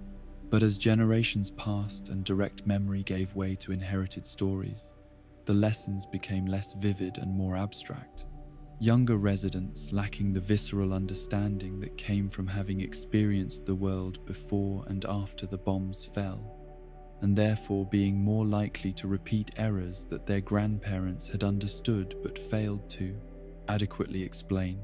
The cost of safety that Diamond City's residents paid was measured not just in the resources devoted to walls and guards, but in the compromises with principles and values that security seemed to require, the settlement having traded away substantial portions of the freedom and tolerance that made life worth living in exchange for protection that might or might not actually make them safer. The Ghoul expulsion had removed residents who posed no actual threat, their exile serving political purposes rather than genuine security needs, but being justified through rhetoric about protecting the community from potential dangers. The synth paranoia had destroyed trust and relationships throughout the settlement, the fear of infiltration creating more damage to social cohesion than any actual synths had caused through their presence. These costs were rarely calculated explicitly or compared against the benefits that were supposedly being purchased through sacrifice of principles, residents instead being asked to simply trust that leadership understood the threats and was making necessary choices, even when those choices seemed unjust or counterproductive. The lack of transparency about how decisions were made and what information they were based on created opportunities for authorities to manipulate fear in service of interests that had nothing to do with community welfare, security concerns being weaponized to consolidate power and suppress opposition. The residents who questioned whether they were actually safer or whether they had simply traded external threats for internal oppression were marginalized as naive or as potential threats themselves, their dissent being reframed as disloyalty rather than as legitimate critique of policies that might be making everyone less rather than more secure. The generations that would inherit Diamond City faced challenges that their predecessors had never fully resolved, the accumulated contradictions and compromises threatening to undermine the settlement's long-term viability, regardless of how strong its walls remained. The children being raised in the upper stands were learning that hierarchy and exclusion were normal and justified, that their advantages resulted from merit rather than from accidents of birth and systems rigged in their favor. The children growing up in the lower fields were learning that effort and talent were insufficient to overcome structural disadvantages, that the game was rigged, and that the only choices available were acceptance of exploitation or rebellion that would likely fail, but might at least restore some sense of agency and dignity. Neither lesson was entirely accurate or entirely false, the reality being more complex than either the privileged or the disadvantaged could fully perceive from their particular positions. But the divergent understandings were creating incompatible visions of what Diamond City was and should become. The upper stands children believed they lived in a meritocracy where success reflected virtue, while the lower fields children believed they lived in a rigged system where success reflected privilege and both groups had enough evidence for their beliefs that reconciling the perspectives seemed impossible without fundamental changes to how the settlement organized itself and distributed opportunities. The question of what Diamond City meant to the broader Commonwealth had evolved over the settlement's history, its role and significance shifting as its character changed and as other communities developed their own identities and capabilities. In the early decades after the founding, Diamond City had been primarily a refuge, a place of safety where survivors could gather and attempt to rebuild lives that had been shattered by nuclear war. The walls made it the most secure settlement in the region, its population and resources attracting traders and craftspeople and anyone seeking to escape the wasteland's worst dangers. This role as sanctuary had defined Diamond City's identity and had justified its existence in ways that residents and outsiders could agree on regardless of their other disagreements. But as the decades passed, and as other settlements developed their own defensive capabilities and economic niches, Diamond City's uniqueness diminished. Even as its absolute power and prosperity grew, Good Neighbor offered an alternative model of community based on tolerance and acceptance rather than exclusion and control. Its success challenging Diamond City's claims that strict security measures were necessary for survival. The Minutemen provided regional security that reduced individual settlements' dependence on their own defenses, their presence making walls less essential, while also creating new questions about autonomy and the balance between local control and collective security. Trade networks connected settlements throughout the Commonwealth, creating economic interdependence that both strengthened regional stability and created vulnerabilities to disruptions that might cascade across multiple communities.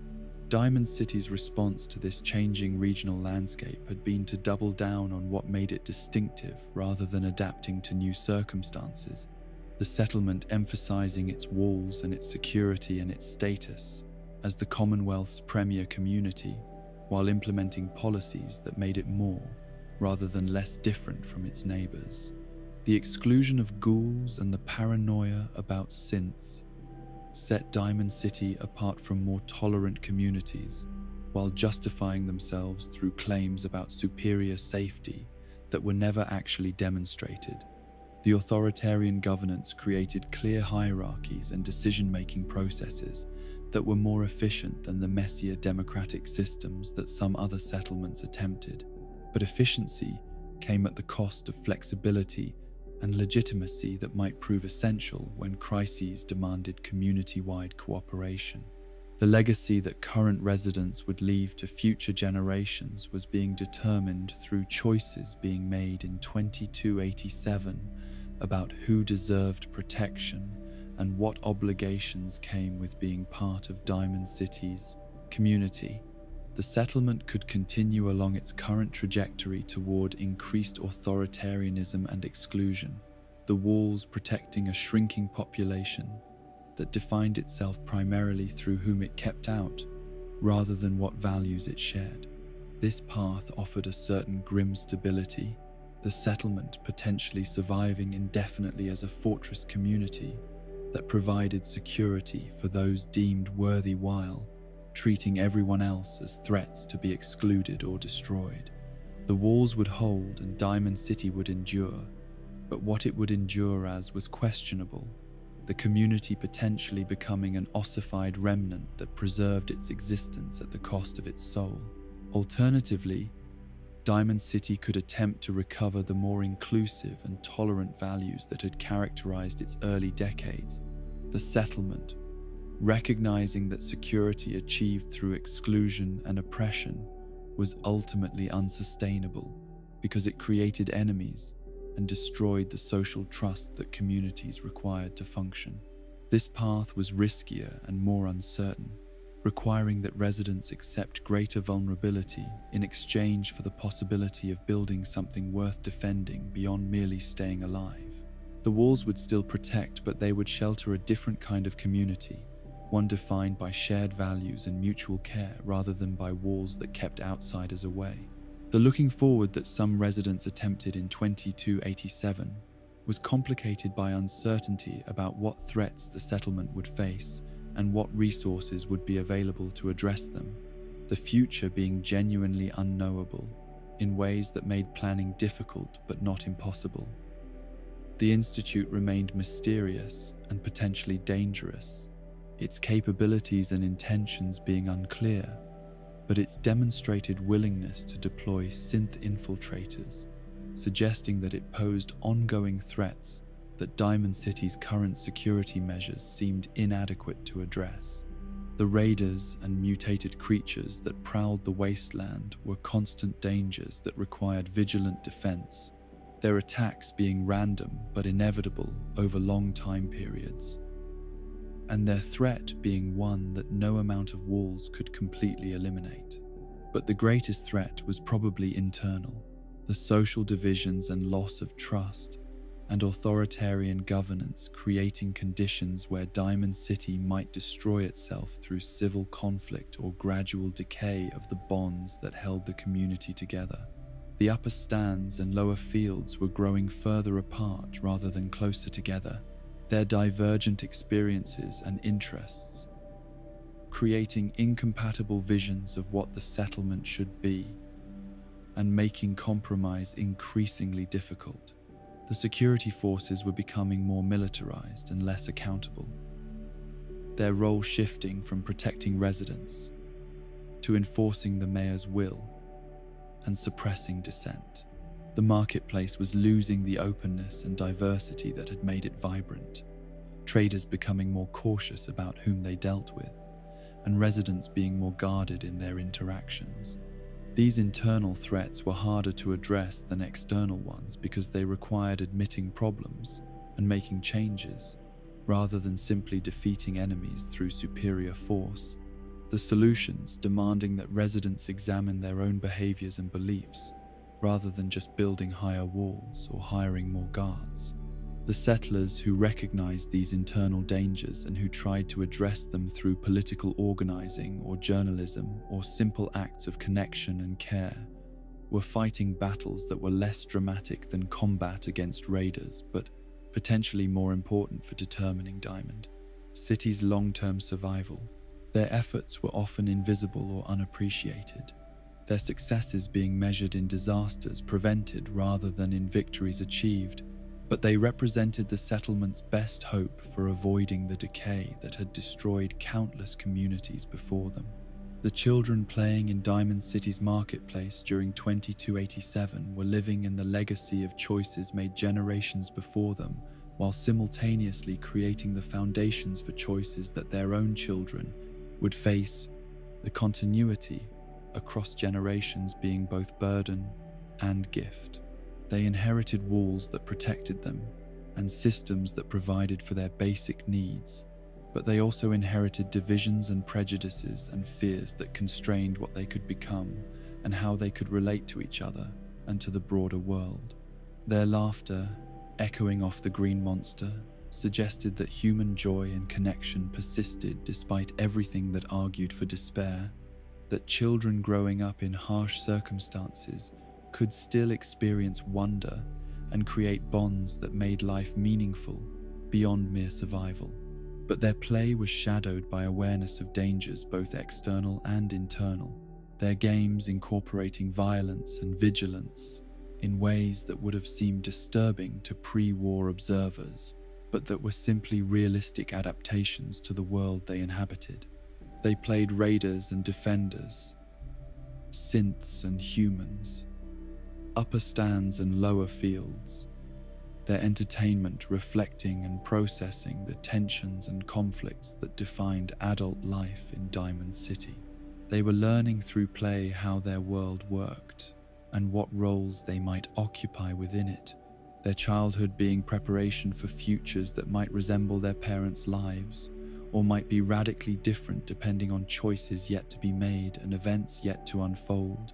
The sorrows who would eventually inherit Zion Canyon and who would remember the father in the cave were still decades away from existence, but Diamond City's children in 2287 represented similar hopes and possibilities, Young people who might transcend their elders' limitations and build something better than what they inherited. The comparison was imperfect because the circumstances differed dramatically, but both groups of children represented humanity's stubborn refusal to surrender. Despite overwhelming reasons for despair, the continuation of consciousness and care and connection across generations being perhaps the most defiant act that survivors could perform in the face of apocalypse. The walls that surrounded these children and that defined the boundaries of their world would likely outlast them and their children, and perhaps many generations beyond, the green monster's permanence exceeding human lifespans in ways that made it seem eternal, even though nothing material was truly permanent. The settlement sheltered within those walls was more fragile than the structure protecting it, communities being able to fail and collapse in ways that concrete and steel could not, the social bonds and shared values that held people together being more vulnerable to damage than physical barriers. The question facing Diamond City in 2287 was whether the community, the walls protected, retained enough humanity and wisdom and care to justify its continued existence, or whether survival had become an end in itself, disconnected from any larger purpose or meaning. The stage was set for arrivals that would force this question into focus. Strangers whose presence would test Diamond City's character and reveal what values actually guided residents' choices when principles conflicted with perceived security needs. The walls would hold regardless of how these tests unfolded, the green monster being indifferent to the moral worth of those it protected, but the community's response would determine whether Diamond City remained a beacon of civilization in the wasteland, or became just another fortress where frightened people huddled behind barriers while abandoning everything that made being human valuable beyond simply staying alive. The journey from baseball stadium to wasteland settlement had taken over 2 centuries, the transformation being both triumph of adaptation and tragedy of loss. But what Diamond City would become in the centuries ahead remained uncertain and urgent, the settlement standing at a crossroads where the paths forward led toward radically different futures that would be determined by choices made in the immediate present rather than by the walls that had protected past generations.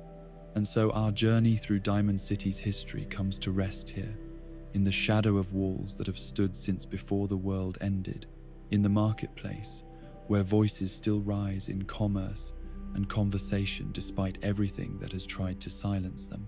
We have walked together from that bright October morning when baseball seemed important through decades of survival and transformation, witnessing how a stadium became a sanctuary and how survivors became a community, despite the countless forces pulling them toward isolation and despair. The green monster still stands watch over the settlement it saved, its ancient concrete bearing witness to all that has unfolded within its protection. The field where athletes once played now holds homes and shops and the daily struggles of people trying to maintain humanity in circumstances that constantly test its limits. The stands that once held spectators now shelter families whose stories continue unfolding, their futures uncertain but their determination undiminished by the hardships they face. As sleep takes you, let your mind rest with Diamond City's resilience, with walls that have held for centuries, and with people who persist in building lives worth living despite the wastelands surrounding them. Dream of marketplaces bustling with trade, of children laughing between the shanties, of Takahashi endlessly serving noodles with patient mechanical devotion. Let the green monster stand guard over your rest, as it has stood guard over Diamond City, protecting your dreams, as it has protected generations of survivors who refuse to surrender to darkness. The lights still shine behind those green walls.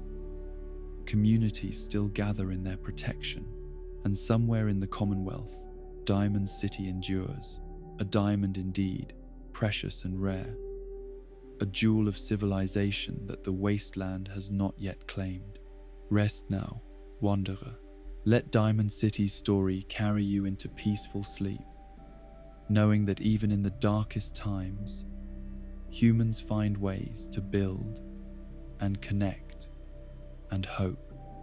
The walls hold, the community persists, and tomorrow, as it has for over 2 centuries, Diamond City will wake again to face whatever challenges await, its residents continuing the long experiment in survival and civilization that began the day the bombs fell, and that continues still. Sleep well, traveler. Diamond City watches over your dreams tonight, as it has watched over the Commonwealth since the day the Green Monster saved humanity from the fire that tried to consume it. May your rest be as peaceful as Diamond City's quietest nights, and may you wake refreshed, carrying with you the knowledge that even in ruins we build, even in darkness we find light, even at the end of the world we continue. Good night from Diamond City, jewel of the Commonwealth, where the walls still stand and hope remains alive.